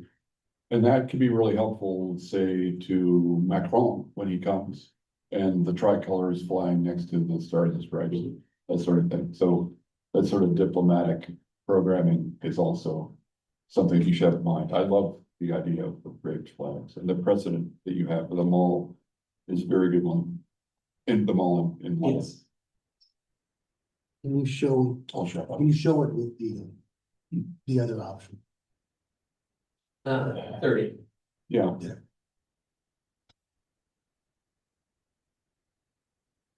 The trees at the far eastern end, they don't change in either version. Back and forth, do you see those? We're not changing. So What's going we're on not there? allowed to change things on the architect of the Capitol. And those are on the Capitol ground. Yeah. Right. Yeah, that's right. And I see the figure and statue. Okay, thank you. But I will acknowledge that they're working with us and they're going through their own master plan. So they've been asking about alignment and other aspects.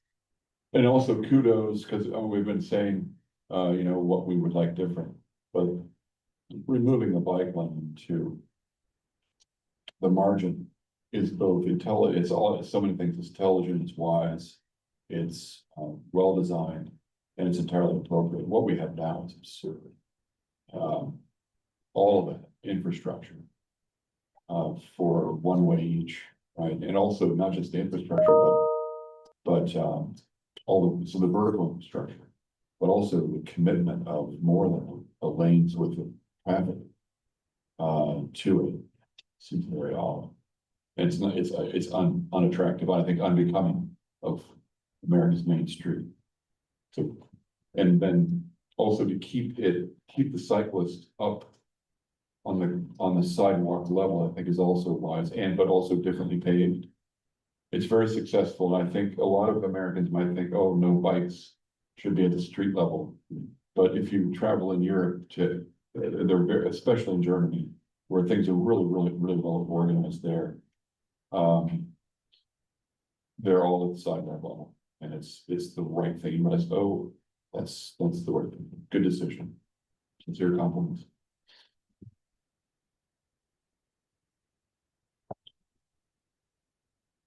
Secretary. I think that you covered. Yeah, I think we all been aspects and so we really appreciate it. Thank Yeah, so check shoes. Yeah,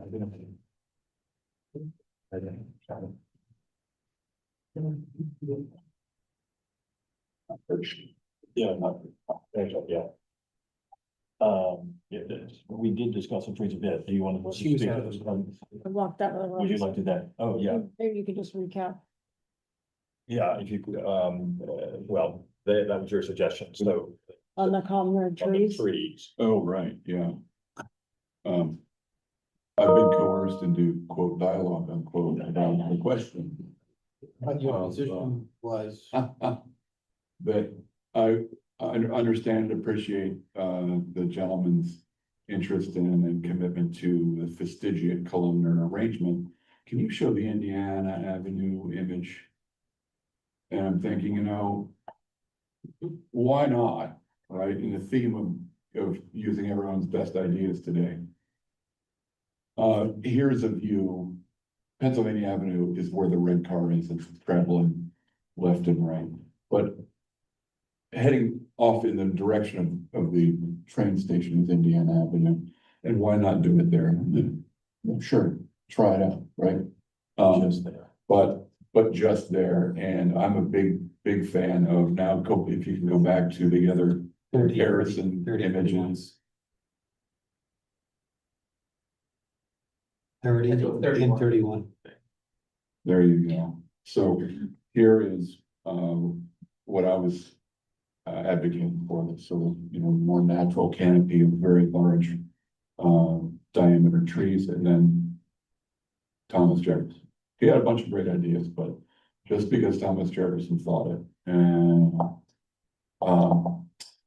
but I think that this feels less Washingtonian and less American, frankly, than the reverse than this. But Thank you. we're in dialogue right now. Can you say your opinion on the? Yeah. So we'll do that. Thank you, Commissioner McCreary. I wanted to say that on the columnar, you got my attention by talking about Thomas Jefferson, but just can't get comfortable with the visual. It doesn't look like Washington DC, and I want to ask you, where would you see this in the United States? I don't know that I can cite any particular place. Oftentimes we clip trees to shape hedges, aerial hedges. We do have avenues, and I can bring them back on the next time where they do exist. From my point of view, this street should not be like any other street in Washington DC, and so we should advocate for special. And that's part of the logic of this. It's also more democratic in giving people, whether they're walking and cycling or in a car, visual access to the Capitol and their own space. So you can either, relax in full shade, you can relax in partial shade, or you can be in full sun in this iteration compared to a binary experience, which is either full sun or shade. Just, I guess for the record, I prefer the other option. Thank you. Thank you, Commissioner Bennett. So this is an information presentation. Yeah. With comment, we will just summarize your comment by topic, then write it up, and you'll have a chance to review. Yeah, but it's a very important one, so if you can, as best you can, to get all this stuff, good. That's what we do. Brilliant, and keep going, please. Important stuff. Thank you. Thank you. Okay, are you ready, Mr. Chairman, to keep going? We have Yes, sir. Let's more roll through this. two more building projects, maybe they'll be a little bit quicker. I'm assuming that our GSA team is here.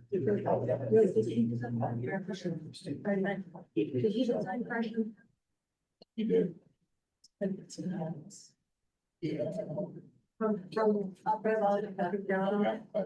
Absolutely.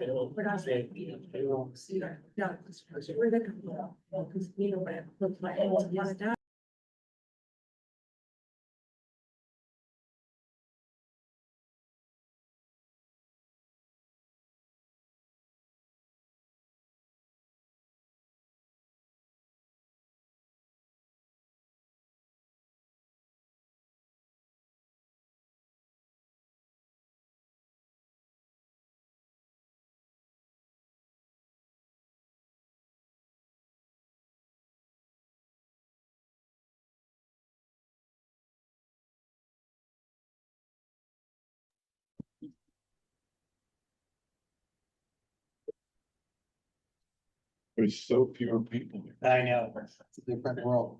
Okay, are we ready?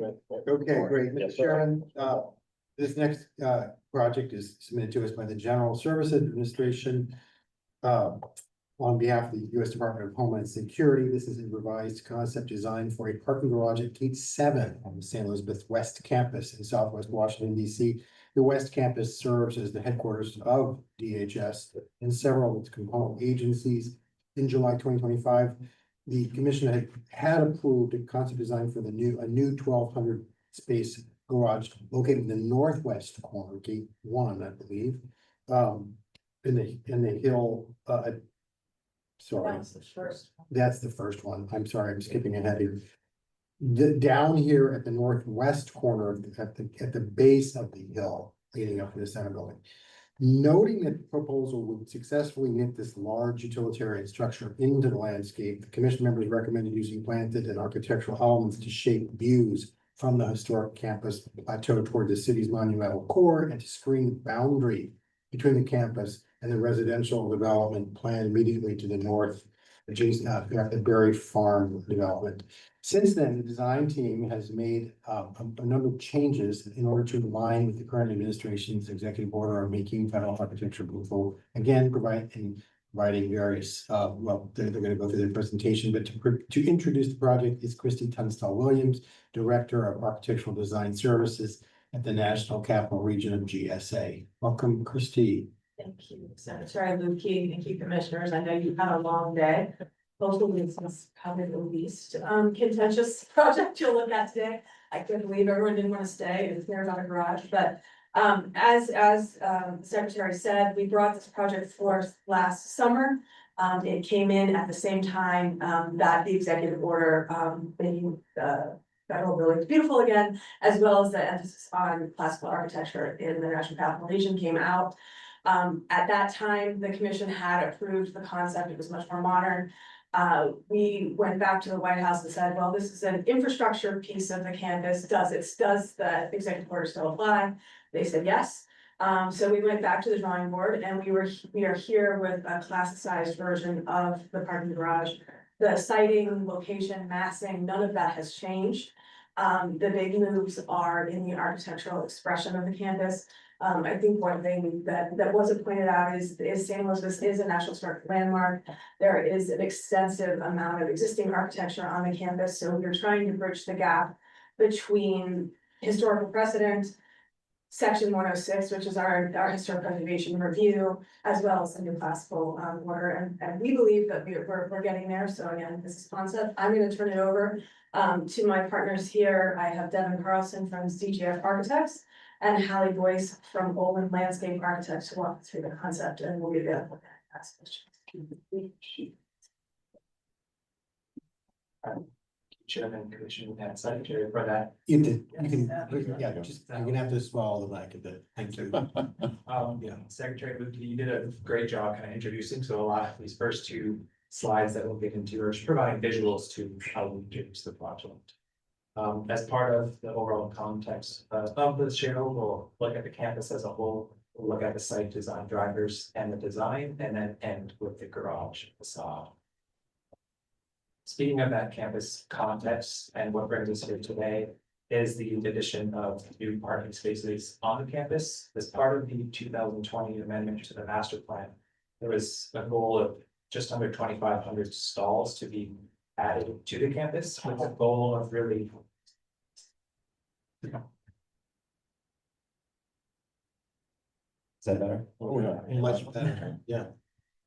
With the goal of adding just under 2,500 stalls to the campus as future development is kind of in progress now, so the need is immediate to add additional stalls. So the main goal of locating that parking is to the perimeter of the campus for the master plan. So that's what brings us here today at gate 7 on the northwest corner, kind of down that western slope of campus, away from the central core of the plateau and the center building. Another goal of the master plan was to preserve many of the view sheds from that plateau, the upper portion of campus where the center building is in the southern lawn. So you'll hear us speak today a lot about maintaining those view sheds above and beyond towards DC. Again, the garage is located what's considered as part of the master plan as a lost area of visual zone. So it's really down the hill. It's been a heavily wooded area for some time. So we really make sure that garage is embedded as low as we can to preserve the views from above.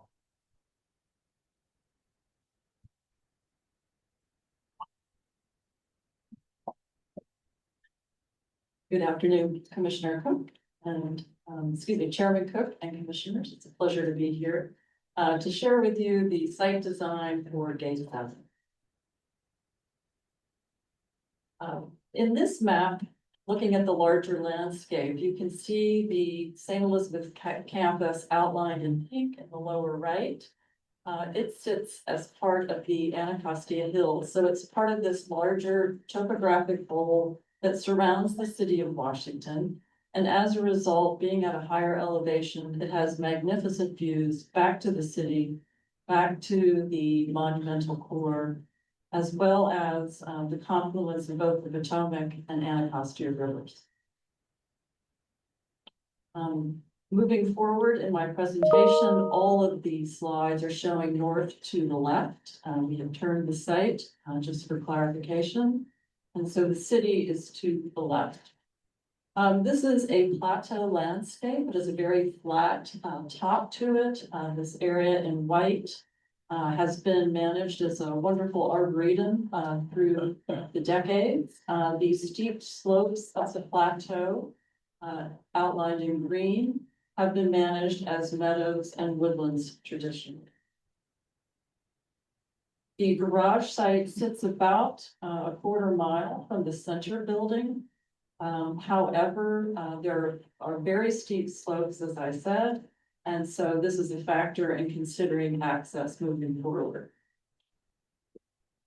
There's a rich history of this site. Originally, it would have been lush forest back in the 17th and 18th century along the Potomac River, but the cultural landscape report was very helpful in understanding that this was an agrarian landscape beginning in the 1850s when the campus was established. 1895 map through to the late 30s and 40s. When those activities of self-sufficiency on the campus ended, the site, in this portion of the site, it was managed as a woodland. It was allowed to grow in and succeed, as we say, in landscape architecture. The amendment for the master plan in 2020 envisioned this site again as a utilitarian area, but one that would knit the building program into the slope and be set within the overall woodland plantings. Here's a helpful view from the west looking east. You can see the center building on your right. Here, this is that landmark historic building. And this is what we call the point, the top of the plateau that has the beautiful views back to the city. And our site, as Devin noted, is lower in the lower elevations right here. This shows us mapping the existing tree plantings and woodlands. There are many invasive trees and as well as trees that aren't structurally sound. So this is really an opportunity to restore much of the tree canopy that was on site for the next 50 to 100 years. There's also some open areas as well. And then looking at the sheer topography, it's 140 feet from St. Elizabeth's Road, right here along 295 up to this point. So it's quite a change in elevation. This area of fill is resultant fill from construction activities on the campus previously. And these slopes are very steep, 25% on average. We also have this important stream bed and drainage way wetland that we must preserve moving forward. We also have to the south this water line, as well as the required security layers both north and west. So as for the design goals, first and foremost, as both Christy and Devin noted, we want to maintain the historic view from the point, from this area here, back to the city and to the rivers beyond. We want to use plantings to screen the garage from the point, also from the future Berry Farm development to the north and from 295. We need to accommodate stormwater on the site, manage our stormwater while preserving that stream and wetland that's existing. And then also add a shuttle loop for access up to the top of the plateau. We are also focused on using a palette of plantings that are native and adapted. And we are citing and pulling forward some of the historic plantings that were on the campus previously. So this is the overall site. As Devin noted, we've worked to place the building sort of in the midway point, while proposing tree plantings surrounding it. And we have focused on incorporating and integrating with Gordon engineers the required bioretention areas. This is a section cut east-west, looking north towards Berry Farm. You can see this is the St. Elizabeth Drive, the bioretention areas that encourage infiltration here, the building, and then the point above. And these plantings are what screen the view. And then the north-south section, very importantly, we're focused on this edge with the adjacent future development of Berry Farms, achieving and keeping the required security layers, while at the same time being sure that we have at least a minimum width of 30 feet for tree and shrub plantings, really to mitigate that view. These are the three flows of vehicular access. All of the employees and visitors will be coming into the garage right here with this new gate, entry gate. We have the shuttle in blue that will come down, pick up and drop off. And then we have the ongoing truck screening that's in existence today. This is that stormwater system and how we're able to preserve the existing wetlands and stream. It's an ephemeral stream. And then some key elevation changes are from the point down to the top of the garage is approximately 53 feet. And then from the garage down to St. Elizabeth Road is about 32 feet. We have worked to maintain those views. We have pulled from the Piedmont region, the wonderful woodlands, wetlands, and rolling topography, that, as you can see in the lower right, have magnificent views. Looking at the ecotones, the woodlands, meadow, and riparian plantings, and taking those ideas from the Piedmont region and applying them to the site based on the topography and the presence of water. This is the proposed palette for the trees, and every tree that's designated CLR was mentioned in the cultural landscape report. So we think it's a really wonderful opportunity to bring back these species, encourage biodiversity, and it would be a wonderful array of plantings for seasonal interest both in the fall and the spring. Then on the ground plane, we have a rich array of both grasses, perennials, as well as shrubs. And those two will provide seasonal interest, but they also create habitat and they promote infiltration as well and are part of the stormwater management system, and also prevent the slope from eroding. And with that, I'm going to turn it over to Devin to describe the.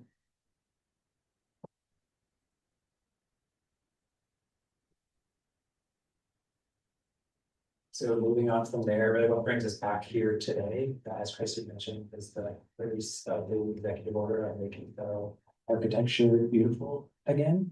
So in analyzing that, we look to pull out kind of some key points that could help guide us in refining what this garage can look like.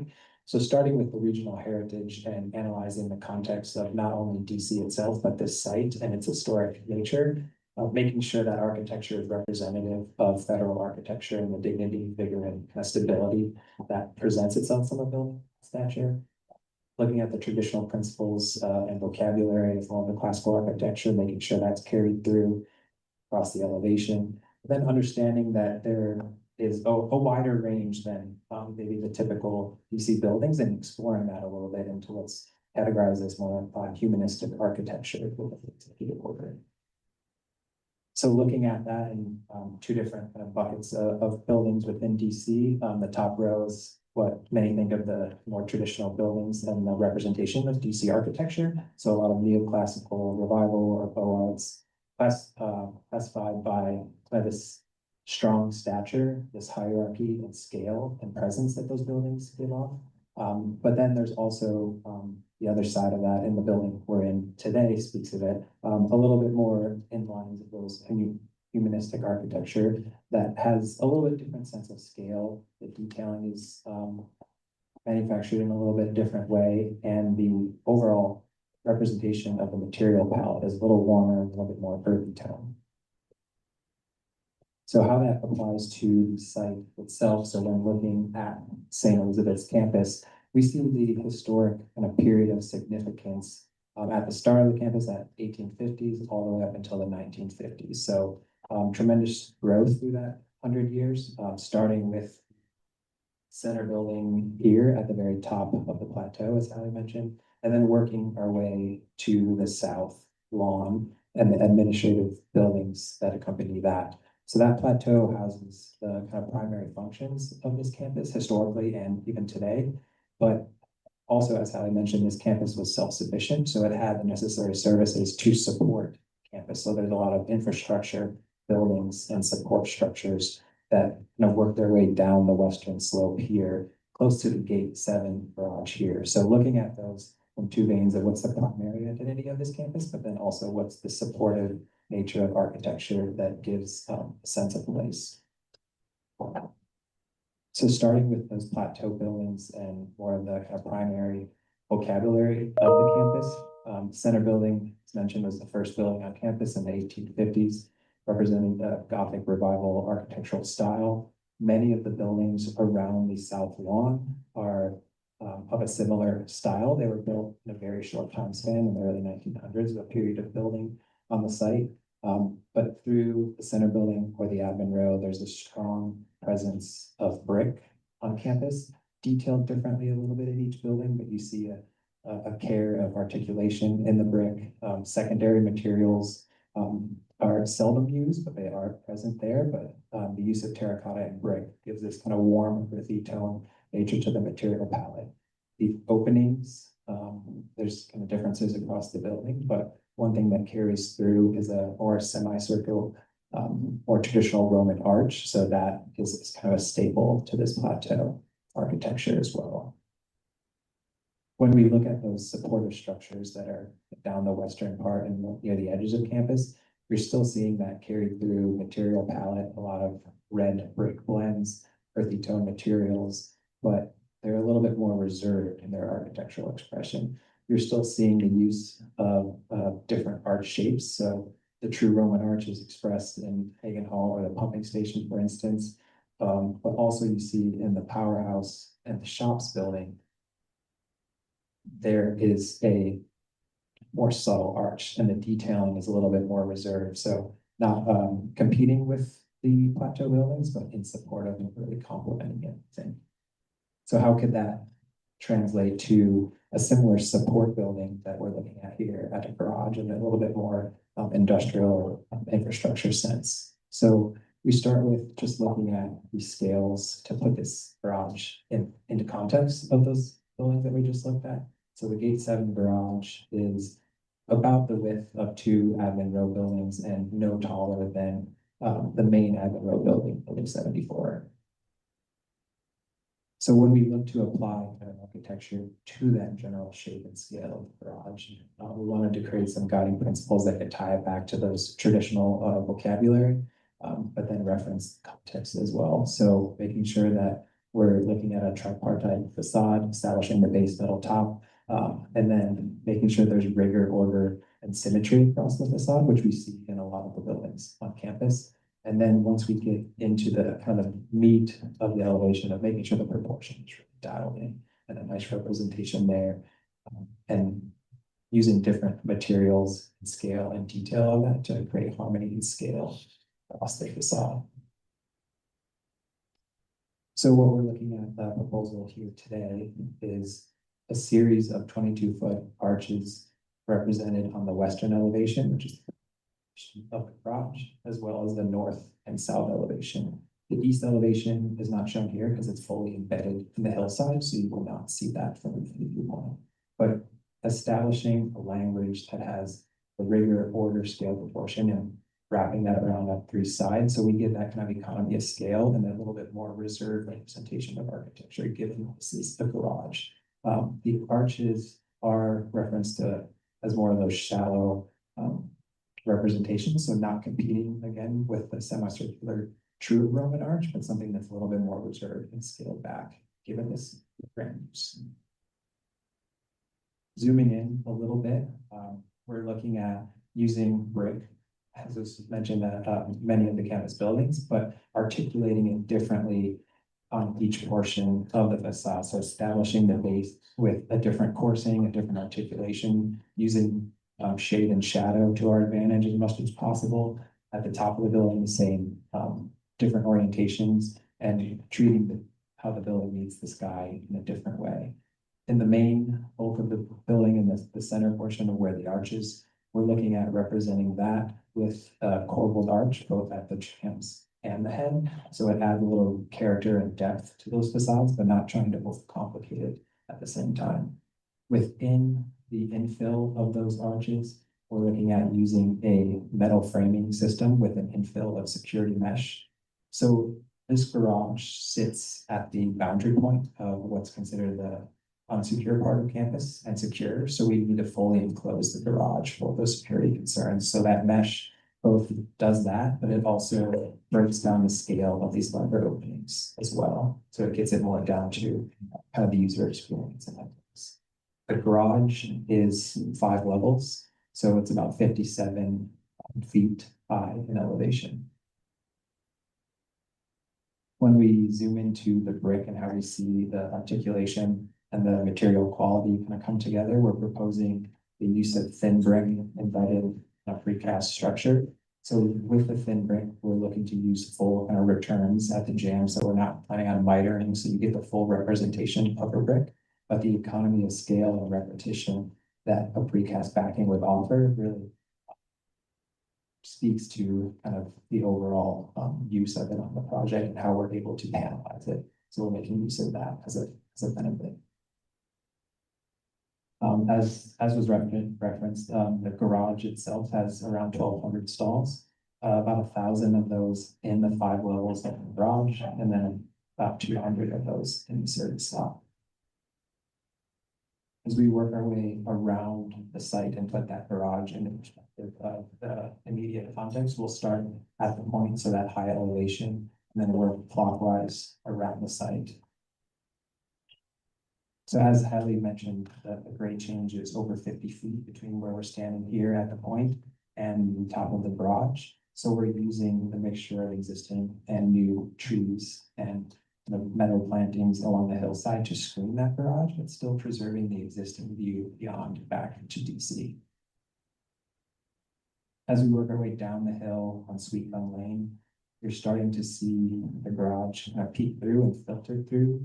Again, a combination of existing plantings and new plantings along the southern edge of the garage, along the existing stream that's there. The garage starts to present itself a little bit more on the southwest corner. This is from the access road for the shuttle loop. So you're seeing the garage kind of stitched in with the topography and the landscape as the topography works its way from left to right up the hill, and the building starts to taper off. Just outside of campus to the west from 295, seeing that garage kind of stitched in between the foreground landscape and then beyond along the hill as it works up beyond towards the point. Also worth mentioning, just there are some existing buildings on this site, just to the southwest of the building. So there's two small brick or infrastructure support buildings here. So that does add to the character, just the materiality of the context. From the Berry Farm view, as was mentioned, we have a zone of a double security fence that's being maintained there, and then a planting strip along that northern edge of trees. What's not shown here, but is intended, is for the foreground to also be planted, so that'll aid in that kind of planted zone and soften the edges. But again, similar to the southern view, you're seeing the garage just filter through those trees and then taper off from right to left back into the hillside. We wanted to show a night view because really what we're trying to do is avoid any unneeded disturbance of lights to the surrounding campus itself and the adjacent Berry Farm development. What that means for us is that we're eliminating any poles on the top of the garage. Everything will be embedded within the parapet, kind of lower.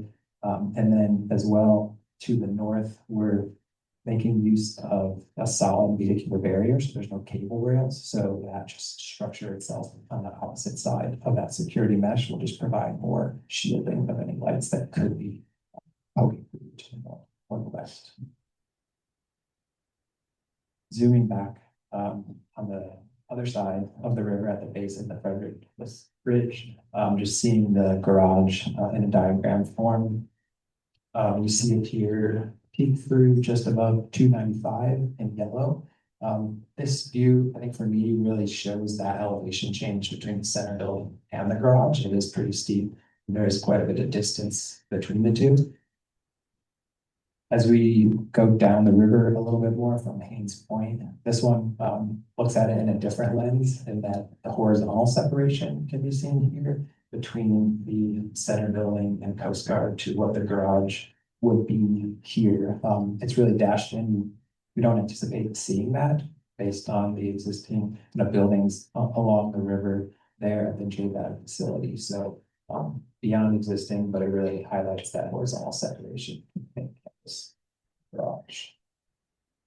And then ending here, view from the river, the Gate 7 garage, again from the other side of that building that was shielding it from the Haynes Point view. So just poking up a little bit here through the filtering of the trees, but then again, the center building and smokestacks beyond and above. Now I'll open it up for questions. Thank you. Well, thank you very much. I think that's probably one of the most beautiful garages I've seen in a long time. Thank you. And so here we are, Mr. Secretary, revised concept. Yep.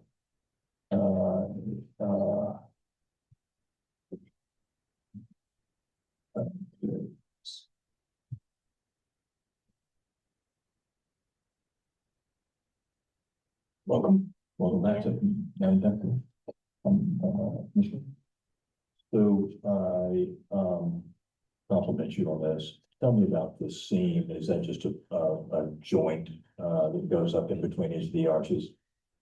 Here, it's this It's like a crack kind of. It's a review, yeah, we're planning for just a panelization of a precast panel, so something to hide any jointing that would occur at that location. Do you have anything on that yet? In terms of the depth or? Yeah, how it would look, any detail? Not for today, we don't have that yet, but we are developing it. Okay. But we see it as a recessed. So I just choose that. Is it that, is it a battery? So yes. Well, We just lost your microphone. We just lost our microphone again. It might be the batteries. Yeah. That one's cool. There we go. So, commissioners, any other commentary? Can you say your name again? It was hard to get that first part. That's right, Devin Carlson, Associate Principal at ZGS Architects. Thank you. And thank you. That's a beautiful building. You know, architects, at least I think, once you think, well, drive around, looking at their buildings, say, I wish I had that in my portfolio, or I'd be proud to have that in my portfolio. And you, sir, that thought occurs to me when I look at that. That's very, very good. And think of all the money you save by not having to come up with a fourth elevation. That's part of it, understanding that it's not for us. It's part of it. So. It's very, very well done, very well considered. And also the landscape, truly. Yeah, thank you. What do they want here? Yeah, I mean, are we? You take it. Can we approve this? Absolutely. No. Oh, yeah, I mean, the concept was already approved, which means, you know, its location, its scale, everything's already there. Now that they've changed the skin, essentially, you seem to like it a lot, you know, what I mean, so absolutely. Okay. I mean, the only question is whether you do, another review. You could delegate the final, unless you want to see details, you could, you know, we do, as a rule, we do this all the time. Delegate a final unless we do a final. Unless this, I mean, what it means is that they can coordinate the final review through the staff, and we report to you if we find that there's some issues, details that we find unsupportable, we can still bring it back to you. But if we think that it's basically what you're seeing here, you like it, we can just work it and then report it out to you by your but you have to delegate it to us formally. You don't have to do it, it's your. Well, thank you. No, I think we should, and thank you for that guidance. And so what I think you've done an outstanding job, and I think we need to endorse it. And I would make a motion that based on everything the Secretary Leavitt just said, that we approve it. And that you will only need to come back to us if you do something strange. So don't do anything strange. And delegate the ball through to staff. Commissioner Patton, do I have a second? Second it, Mr. Chairman. All in favor, say aye. Aye. Aye. Great. Thank you very much. Appreciate it, thank you. Thank you. Bravo, bravo. Okay. One more building project, Mr. Chairman, are we all ready to keep going real fast? Okay, and I believe our team is here, it's you, yeah. Well, I'm announcing it now.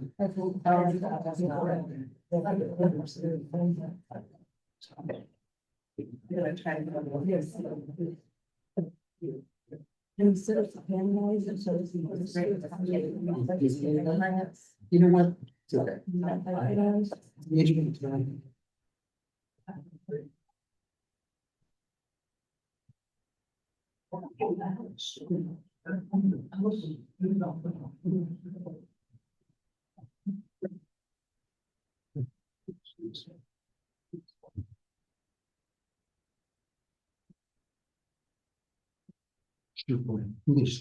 Yeah, I think we can go ahead. Yeah, he's getting coffee. He'll So be right back. yeah, Okay. he'll be right back. Okay, See.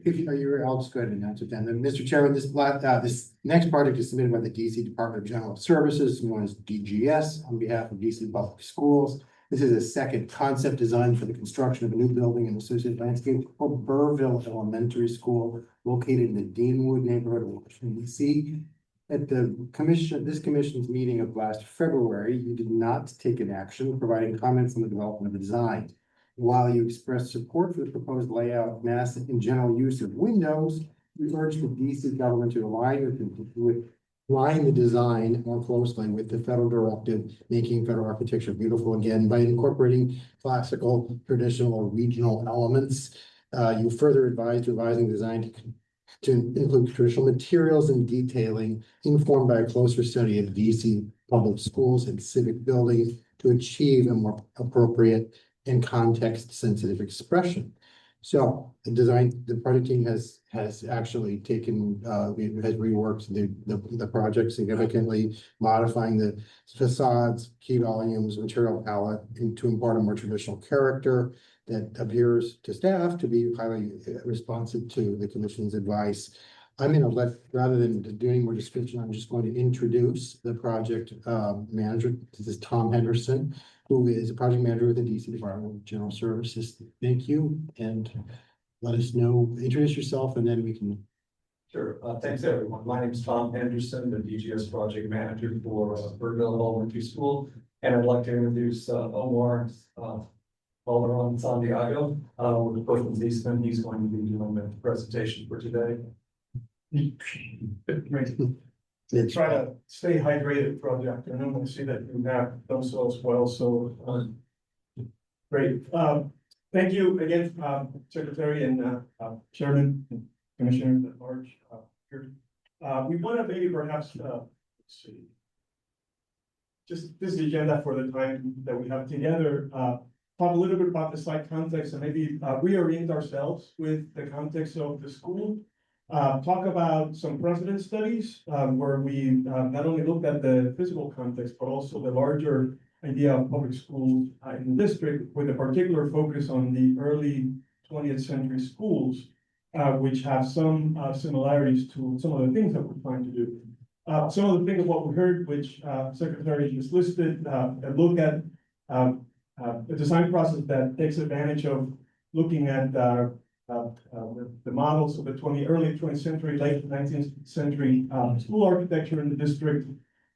Some material refinement and detailing, which we'll talk about as well. A contextual study that places this building in perhaps a lineage with some of the work that we have examined.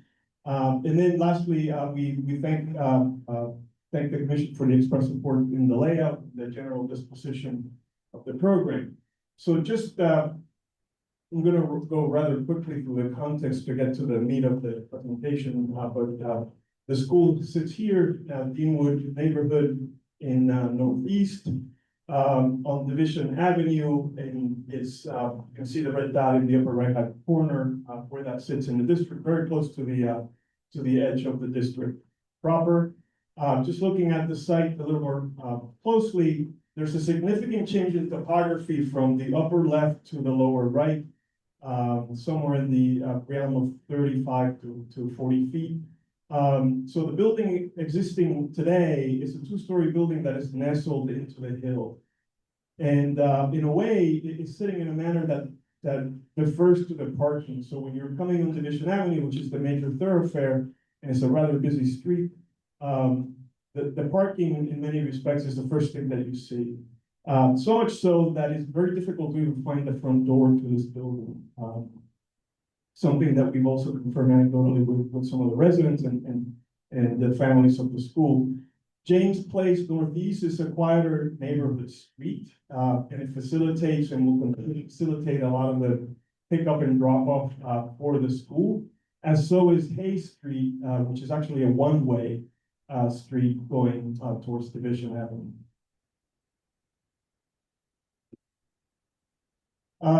Enlarging the view of the context a little bit, this is the residential stock around the school, and we certainly align ourselves with Leon Creer's definition of legibility in cities, where the city that there's two distinct ideas, one of residential background buildings, and then one which allows the civic buildings to maybe perhaps emerge as more formal gestures within the city and allowing the city to read.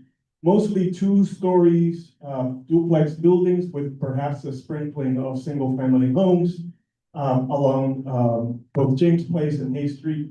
Division Avenue, the houses have a little bit of a setback and they're sitting on a little bit of a hillock there. Clever technique to maybe greenify the city a little bit more by providing front yards along that street there. We also took a look at what we consider civic buildings in the near proximity. We put houses of worship in this category as well.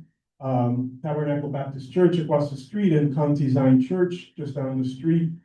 We share in material choices that we tend to hope to emulate. The Strand Theater, which is a theater built in the 1920s to serve the African American community. This is where you would come and watch films in that point in time. And so right now, this building has been renovated into a restaurant, and I think it's associated with the residential building development that is adjacent to it. One thing that we learned, well, 2 things, is of course the use of material here is honest. And it's also, these are also buildings, at least in the case of these 2 on the left, buildings that turn the corner and have an expression that not only fronts the street, but also make an effort to turn the corner as well. We note other civic buildings, and we put a list of schools which are part of a network here in the district, and other churches, community centers that are collectively providing services to the community. We just want to be aware of them as partners to the school. Looking closer at the site, this is Division. Here on the left, lots of concerns for safety, sidewalks that are very close to high-speed moving cars, something that we hope to rectify in the landscape design. And of course, a view of the parking lot, which is one of the first things that you see as you approach the school. The building from the upper corner here, James Place, at the top of the Division, you can see the change in topography rapidly emerging here on the top image. And the building, in a way, kind of has a back side, if you will, to this very important street. Then on the bottom here, James Place, fencing around a courtyard, playground space. And you can see the building beyond, which is characteristic of the 70s when there were different ideas about how educational buildings should be laid out. No windows. Windows were a distraction, no light and air. And so hopefully we're going to be doing a little bit better than that. Some more images of the existing building, brutalist, typical of the era. This is the view from Division Avenue. If you were to walk by this building, you would not know that it's a school. And there are children inside trying to learn. There are some quirky little details like this overhead covered area that is on the lower level, which the school actually uses to a great deal in that it provides for an outdoor covered space, even when the weather is not cooperating. So the new school design, you asked us to look back at some of the typologies of early 20th century, and we do this on occasion, and I think every architect that does schools should revisit some of these designs because there were a lot of clever things at play.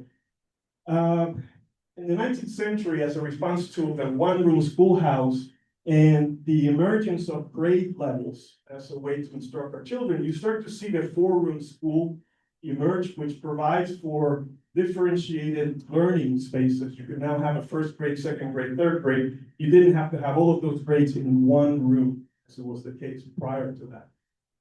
These buildings are often 2-3 stories tall. A good example of one of these is a school without walls at George Washington. It's a prime example. We were fortunate enough to be the architects that renovated that building and made an addition to it. Then later, after in the 20th century, and coinciding in fact with the Macmillan Plan, a push for more beautiful schools that would increase the infrastructure of the district to serve its communities. There were a lot of people moving in at the turn of the century. There was a need for more housing, and of course, larger schools. This one here, the elementary school model, is really interesting. It's the work of Albert Harris, who was the municipal architect back in the 1920s, and he had this idea for the extendable school, where you would build these wings of classrooms flanking a center module, let's say pavilion, that would have some of the shared pieces of the school, like the cafeteria, the library would be in the center. This would also be the way in which you would enter the school through this courtyard that's being created. An expansion of that is perhaps the concept of the junior high, which is more of a block building, still very actual with wings of classrooms, but in this case, larger buildings that meet the street. So very little open space in front of the school as a result. A good example of that is what you see in Elliott Hine, perhaps, and Francis Stevens, which is on the west side of town as you make your way to Georgetown. It's a good example of that. And then, of course, the high school, which is a larger scale of the junior high model, which is a more stately civic building. Schools like Roosevelt High School are a good example of that. But we focus our attention on the elementary school because that model fits very well with some of what we're trying to do. Some examples of that you see in Stoddard Elementary, Capitol Hill, Montessori, Lafayette Elementary School, Bunker Hill Elementary. Incidentally, Stoddard Elementary, only one wing was built. And anecdotally, the contractor ran out of money, went bankrupt, and the school stood as just a single wing for many, many years. In 2010, we were invited to renovate the building and also create an additional wing with the things that were missing, the cafeteria, the library spaces, and the like. And you can see that in that design, even though it's one-sided, we recessed the addition to honor that courtyard space, that progression to the building and how one was supposed to enter the school. The other three examples are really interesting because they're part of the same pattern of the two wings with the center pavilion. They all have this tripartite composition that you enter through, but you can see that even within the three, there's great variation in how stylistically they were delivered. On the left here at the bottom, it's more of a flat roof structure. Here we have a gable end and the appearance of a loggia that extends out beyond the building to receive our students. And of course, you know, the flat arches in the top with Capitol Hill. So armored with all of that, we took a look at what we were trying to do, and we were just maybe perhaps codifying what we were seeing, the two wings, framing the center pavilion that provides the point of entry, and of course your procession to the school through this landscape area. The presentation of the pavilion piece that you enter through that sometimes has a loggia, and we like that idea very much. In all the examples, there are two stories, and that presented a little bit of a challenge to us because the way our building sits in topography, it's a one-story building on the street, but then it expands to 2 stories along the east, as we'll see later in the presentation. We thought of the linkages between the middle pavilion and the rest of the building as being recessed to make sure that the entry piece would read more as a figure against the background there. And then, of course, the wings extend and meet the street, and those are treated with the same level of simplicity, very actual composition. Sometimes you have the windows on either side, sometimes you don't, but there's always a kind of actual presentation of those facades on the street. So part of what we're trying to do with our diagram is utilize some of those principles. You see on the left, Division Avenue on the left, and the entry pavilion here that's flanked by now these 2 wings that in a way form a kind of a forced perspective, emphasizing the entrance a bit more.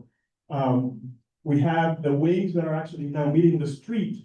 And so we needed to then think of ways in which we could actually elevate the design of those facades, very important facades that are actually touching the street in a similar manner. Likewise, where it says CDC, another front facade that needed to receive the same treatment. And of course, the blue area where it says Discovery, the point of inflection that's bringing students from James Place back into the center of the building.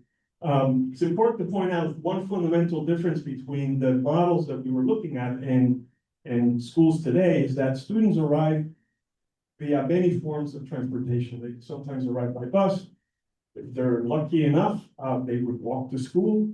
And some are yet arriving by car. And so we wanted in all of those experiences to feel the same, elevated and elegant. And so if you're arriving by bus and there's a bus stop right in here in this area, you come into school. If you're arriving by foot from this part of the neighborhood, you're coming through this center, hyphen piece. And if you're arriving by car, you're coming through this promenade along a park, which a landscape designer will further describe in detail. So the end result, in my mind, is it's a building that you not only move to the building, but you also move through the building. And so that this duality presented an opportunity to have these two very civic facades at the core of where the two wings meet. So on the one hand, you have an entrance, the civic side from Division Avenue entering the building. And then on the other, you have a promenade that brings you along a park to enter and prepare you to go to school. There are 4 key moments that we want to examine. There's actually more like 7 moments, but these are some of the more salient ones, and we'll just go one by one through them, starting with the Division Avenue entry, which exhibits a very actual relationship now. The introduction of a pavilion piece in the center that is actually loggia. It extends beyond the face of the building, flanked by these 2 wings that are describing to myself as kind of forced perspective, emphasizing the entry. On the left, you see the massing of the gymnasium. And so we'll talk a little bit about that next. This is a closer image of the entrance piece, the loggia, the elevation of it, just a few short steps of the street to, again, elevate the importance of the school in the community.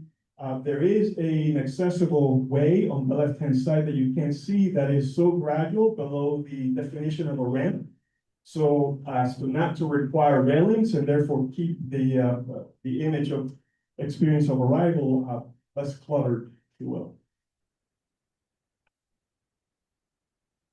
Just a little more detail, if those drawings were hard to read, to explain how the loggia is actually extending beyond the entrance piece and the treatment of those more vertical openings with precast elements to differentiate them from the rest of the other windows that are bringing daylight into the classrooms. If we now pull back from the street and look to the left, we'll see the massing of the gym, and the first impression is you see how the scale of the building has been lowered by virtue of this wall that encloses the circulation, tying the cafeteria and the gym together back to the rest of the school. This wall, the lower wall, matches in height to the wing on the south, so you have this more or less unified experience of arrival around the courtyard. The presentation then of the gymnasium is includes windows, of which we're centrally locating a pier, and the structure is meant to be evocative without really mimicking the loggia, because it's of a second order, if you will, to the loggia. Just some more diagrams illustrating what we're trying to do. There was an interest in the team to look at perhaps other options, one of which was to, instead of having a pier in the center, to perhaps bring the scale of the loggia to organize the windows in the front, and perhaps introduce another very small change in plane in the center. If we now walk along Division down the street to the other wing, and we encounter the academic wing here as it faces the street. And in this case, we have a stair and a discovery area, which is a kind of an extended learning space outside of the classroom that the teachers can use to deliver instruction. Those students that maybe can exercise a little more agency and do individual work, they have a place to do that. One of the virtues of a 2-story building of this size is that the stairs don't have to be enclosed. There doesn't have to be a 2-hour waiting around the stairs, and so we can afford to have a little more window and openness vertically within the building, but also to the outside as well. And this is just a close-up view, you know, of that side. And then a study we did where, if you notice, there's a pier in the center with 4 windows, and the alternate was to maybe perhaps return to a more modified loggia weave. If we now go to the other side, the park side, as I call it, this is what we encounter, and we have removed the trees that we are planning to use just for clarity so that we can see the building. And you can see that the expression just opposite what we saw on Division Avenue is the same, albeit as a 2-story loggia, with the flanking walls extending and just intersecting in the center, in, you know, forcing that perspective view towards the entry. Just a closer view of the same thing. Again, elevating the building out of the playground space. There is a provision for other outdoor covered spaces. You can see one of which is here on the left, which is meant to mimic that covered space that the school currently has, that they use a great deal. And so there was an opportunity to integrate that space into the design. Ready to go on. No, it's just one. We were just indicating the space you were talking. Oh, sorry. Right here. Yeah. Yeah, a little more detail on that same area, showing the student entry loggia a few steps up. There is a wall in front of the wing that provides for a sidewalk and a ramp that connects to the field, which happens at a lower elevation by virtue of the changes in topography. Just another more detailed view of the undercover area, or covered area, I should say, here in the foreground. We come to the inflection point. If we now pull back away from the entry piece and we're walking backwards towards James Place, we were interested in the potential for the curve here to do perhaps something a little more. And at the time, the planning showed a stair that was communicating the 2 levels there and the need for egress. And we reorganized the plan a bit to not need that and perhaps have a more humble expression of a window that turns the corner that perhaps gets treated a little bit differently than the regular windows we see associated with the classrooms. And then pulling further back, standing now in James Place, the point where the students are being dropped off from cars, the emergence of these steps that are bringing you up to the promenade. Sir, I don't know that you need to continue. This is so good. I mean, really, you have clearly taken our instructions. Do we have any other issues that we need to ask? Do you have any more images? Yeah, I mean, we love your images. Just run through your images. You don't. We may actually stop now because we're in a good place, but yeah, no. Well, if you change it. Well, yeah, we just stopped here. This is a view where we're shielding the loading, but treating the gym similarly as the other side, so there's a consistent approach all the way around. And next, and then some elevations to give you the overall impression of the building. And yeah. And then the landscape plan, which shows the disposition of the trees and how they're really meant to reinforce the outdoor rooms we're trying to create, both in front, should not use the word front because there's actually multiple fronts here. The Vision Avenue side of the building, and then the park side of the building as well. Thank you. It's very impressive. You clearly read the president's executive order, and we appreciate this. James always had something to say, so, you know, I don't want. I was gonna say, you know, it's, it compliments to the gentleman who represents, this fair district of ours. Thank you. It's, you know, as I said, last time, it's difficult to sit here and, you know, be firm but insistent on behalf of the American people, and you've made it entirely worthwhile. had a rough time the last couple meetings here, being necessarily tough with designers and along with my fellow commissioners. But you and your team have made that difficulty entirely worthwhile. Thank you. It's beautiful work. And I think it's a new standard served for public schools in Washington, D.C. This is a new baseline standard for good thinking and good design. Thank you, sir. We really appreciate it. Any other comments, commissioners? Exceptional, no notes.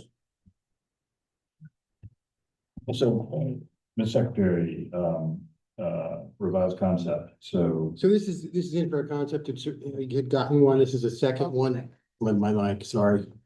And that, this has already been approved, this is just, you'd be giving it a new concept approval, again, like the last case. If you wanted to, you could delegate the final and you would not see it again unless you film. They deserve that. Do you not agree? Yeah, so. Stay the course, though. Yeah, stay the course. We'll watch it. So just so you understand, we have when we get delegated, we are following your word. And if we don't think it's going there, we'll put it anyway. So A motion to that degree? yeah, we do concept approval, revised concept approval with delegated final approval. Okay. So made. All in favor, say aye. Aye. Thank you very much. All right. Thank you so much. And again, here we are at the end of the day. I apologize for the climactic conditions in here. Not getting much better. Yeah, you must have. We have one more case. An event, right? Yes. Yeah. But it'll go fast. I've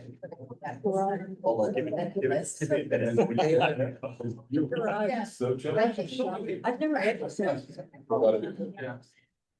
Oh, thank you. Oh, all the case. Yeah, never know. We've got a few examples of some. Great. We'll pass these around. We're gonna leave these run just for a minute, just to cool off this. So just bear with as well. Yeah, you can keep them running, Thomas. We'll just speak a little louder. Oh, you wanna just go ahead and I can talk Yeah, over so we don't fall asleep. So what I will tell you, she just passed around some samples of American innovation. These are non-circulating. All right, so I'm now going to announce the last case of the day, Mr. Chairman, which is submitted to us for review by the United States Mint. These are candidate reverse designs for 4 state coins to be issued in 2027 for the American Innovation $1 coin program. This is a non-circulating series that honors innovators with a coin from each state, the District of Columbia, and the 5 American territories. It began in 2018 and continues through 2032. There is a common obverse for all the coins, which is an adaptation of the Statue of Liberty design used on the presidential $1 coin. Each reverse will feature the name of the state and territory, an illustration, an image emblematic of the significant innovator or group from that state, as well as the inscription, United States of America. For today's submission, we have candidates for 4 states: Kansas, Nevada, Oregon, and West Virginia. Each has a single theme which has been established for the coin, and there are multiple alternatives presented for each one. I think there's about 10 to 12 for each one. So here we go. And today, to introduce the design is actually Roger Vasquez, a senior design specialist in the Office of Design Management at the U.S. Mint. Welcome. You're welcome. The concept for Kansas is to celebrate the innovator Jack St. Clair Kilby. He's considered one of the greatest electrical engineers of all time. He revolutionized technology by co-inventing the integrated circuit or microchip foundation modern electronics. Raised in Great Bend, Kansas, Kilby witnessed his father use a ham radio to assess the extent of power outages damage caused by a severe ice storm. This formative experience sparked his fascination with electronics, leading him to study electrical engineering and eventually joined Texas Instruments in 1958. Within a year, Kilby conceived and demonstrated what no engineer had achieved before: a small, self-contained, monolithic integrated circuit, a single piece of semiconductor material about the size of a fingernail. And going to start with first design. Why do you advance this? Thank you very much. I'm sure you can see the smaller examples. This is the obverse of the common obverse of all the points. It does contain a privy mark in the lower corner that changes with each year to help in identifying the points from year to year. I will forego reading the design descriptions. The designs speak for themselves. However, I will stop and indicate which ones are preferences to our stakeholders and liaisons. So design 1. Design 2. Design 3. Design 4. Design 4 is the primary preference of the governor's office. Design 5. Design 6. Design 7. Design 7 is one of 2 primary preferences of Miss Kilby, who is Jack Kilby's daughter. Design 8 is the other primary preference.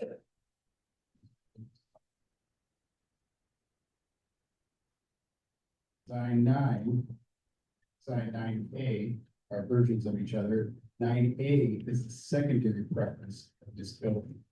Pause there. If there's any descriptions you'd like to hear, I'd be happy to read them. Show us the preferred ones of the family. Certainly. Again. Design 7 is one of 2 primary preferences. This is the other primary preference. Sorry, previous one was design 7. And then there is a secondary preference of the family, and that is design 9A.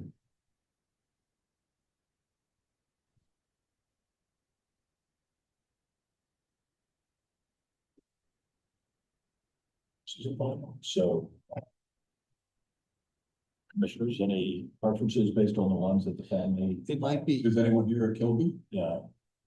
Yeah, would you advance it to the composite so that they can just see? There we go. The composite doesn't show 9. Is on, it's very similar. Governor's preferences. 5.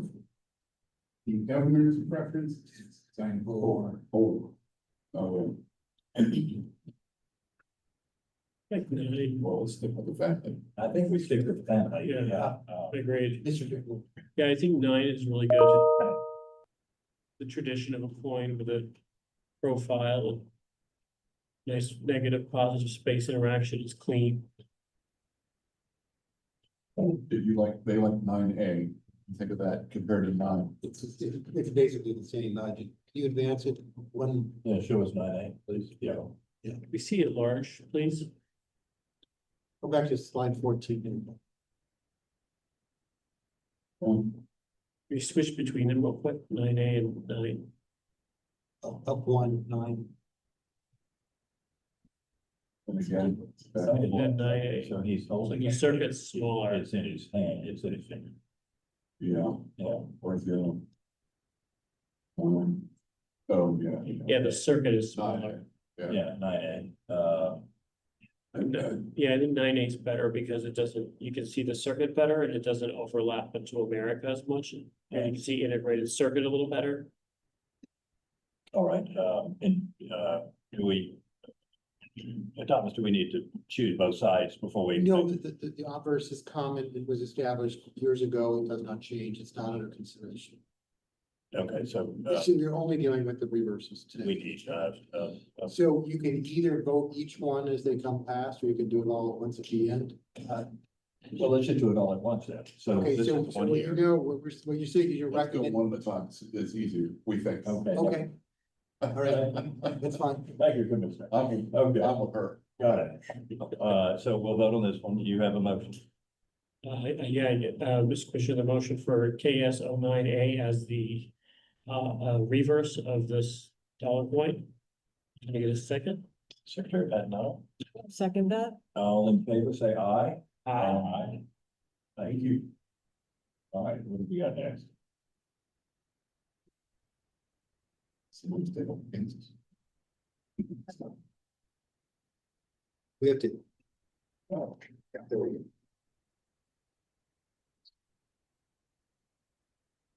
The concept for the state of Nevada is copper riveted clothing. The invention of copper riveted clothing in the 19th century changed workwear that laid the foundation for modern blue jeans. In the 1870s, Nevada's economy was primarily driven by gold and silver mining, along with the timber and railroad industries that supported it. Both workers and corporations saw stronger quality work pants that could withstand the rigors of demanding labor. Jacob W. Davis, a tailor who settled in Reno, Nevada, purchased fabric from San Francisco merchant Levi Strauss. Davis used rivets to reinforce horse blankets and other items that he would prepare for the workers. He applied the same method to their trousers to create a stronger pair of pants for one of his customers. In 1872, Davis wrote to Levi Strauss and Company, sharing his invention and inviting Strauss to join in obtaining a patent. And in 1873, a patent was granted to both Davis and Strauss Company for an improvement in fastening pocket. Let's go with the modern one. So we'll go ahead and start with design one. Design one, that is the primary preference of the governor's office.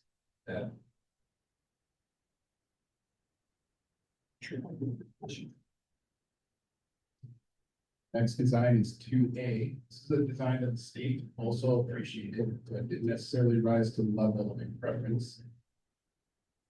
Design 3A. Design 4. This design was also an appreciated design by the state of Nevada. Design 5. Design 6. Design 7. And finally, design 8.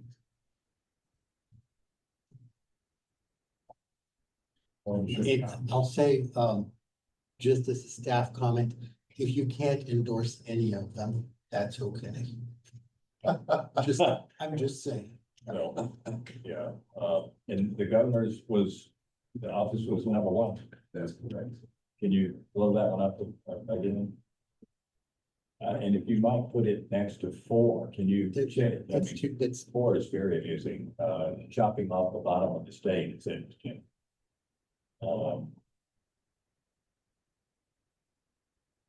Yeah, there's something sort of nostalgic about, it's almost like, a postcard, right? Yeah. Postcard from Nevada, wish you were here. These are part of a set, correct, of all 50 states? That's right. Okay. So I mean, as a coin set, looking at the other coin, I think combined with what the governor wants, or we should look at the kind of the aesthetic narrative across all the coins. And I'm glad you brought those coins today, because that actually kind of gave a good idea. Can I see those again? Yeah. Tend to be very active. Yeah. There's a lot of things happening. Yeah, especially these two. Does that make think for number 1, or if I can inquire? I'm saying aesthetically, it seems to match kind of the action of, say, this Texas coin, and then Borlag seems to match more the aesthetic of the first coin, so. Because they're not in circulation, they're collectibles and they're fun and they're exciting. That's exactly what the fall is. Yeah. They're dollar coins. They don't. So. But you can't use it. I think you could use it. It's still legal tender, correct? That's correct. Yeah, you can use it. Yeah, but it's more for collectors. Well, you're really our one It's a expert, super. Commissioner, it's a super. So I don't know, I tend to lean towards number 1 because it seems to kind of aesthetically go along with how these, and then the governor likes it. would you mind, sir, since you are our co-next, I'm looking at you. Oh, Would you- me? Yeah, you're our coin expert. Would you make a motion? I'll make a motion for number one as the reverse of the Lavella coin. Can I get a second? I'll second it. Excellent. All in favor, say aye. Aye. Thank you very much.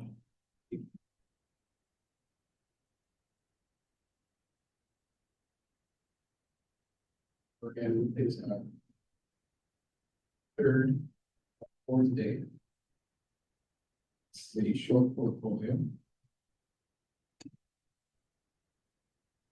This is design 6. 6 is the primary preference of the governor's office, and Mr. Cleary, who is the son of Beverly Cleary. This is the version 6A. Design 7. And design 9. Here's the copies.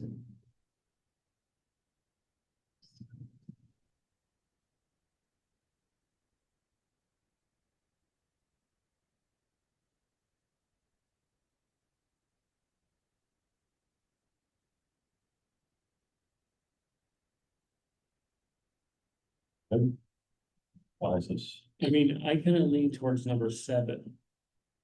Again, that's similar to the Borlaug piece we have here.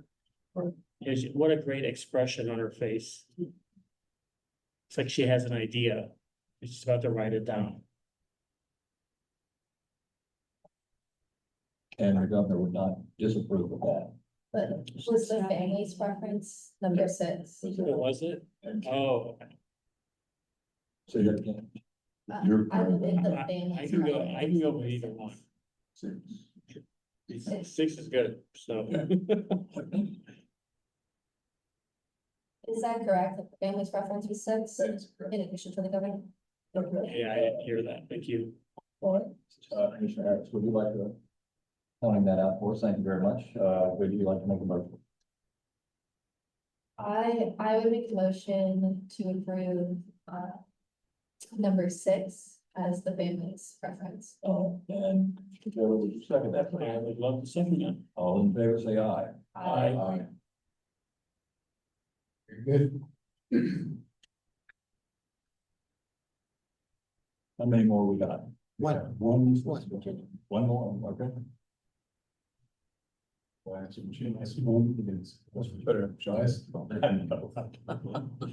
Better, This particular portfolio is the Robert Sieber Green Bay Telescope in Wilson.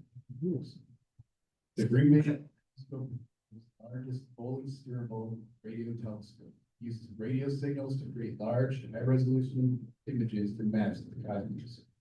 Located at the Green Bay Observatory in Green Bay, West Virginia, the site was chosen because the valley is naturally shielded from radio emissions by mountains, climate described, and a smaller population of people and cars means lower levels of radio. Town of Green Bay also lies within the National Radio Quiet, which regulates the use of devices that emit radio waves, including cell phones and Wi-Fi routers to limit interference with the telescope. Start. And it's named after Senator Byrd. That is correct. That's like everything. Thank you. Design 1 is the primary preference of the governor's office and the Green Bay Observatory. Design 3. Design 3. Design 4. Design 5. Design 6. Design 7. Design 8. Grabs out portfolio here. Mr. Chairman, I moved to adopt WB-01 as the authors. All right, I second that, agreed. All in favor, say aye. Aye. Thank you, sir. That is all we have for this week. All right. Was that, and that was Sorry, for the record, that was the one that was consistent with ours. Yeah, yeah. All right, Mr. Chairman, that concludes this case and today's agenda. Well, thank you. Before we close, I wanted to thank Commissioner Patton for this lovely gift. Make America Design great again. I passed this down, but you can't keep it. And it honors Joe Gebbia, who is a friend of the National Monuments Foundation, having received our Millennium Candler Justice Prize. And thank you very much for that. He's the founder of Airbnb, and he is the Chief Design Officer of the United States of America. So I think we should all get one, and please put that on the record. We'll send him a video of that, Mr. Secretary. Okay. Okay. So are we adjourned? Do I adjourn us, or do you? I just want to be on the record for saying thank you again to the magnificent staff here. Yeah, for all your work. really. It's super professional every time. Thank Thank you very much. Yes, there's no, you can pound the gavel and end the meeting. We are concluded. Thank you very much. Recording stopped. You said it's called.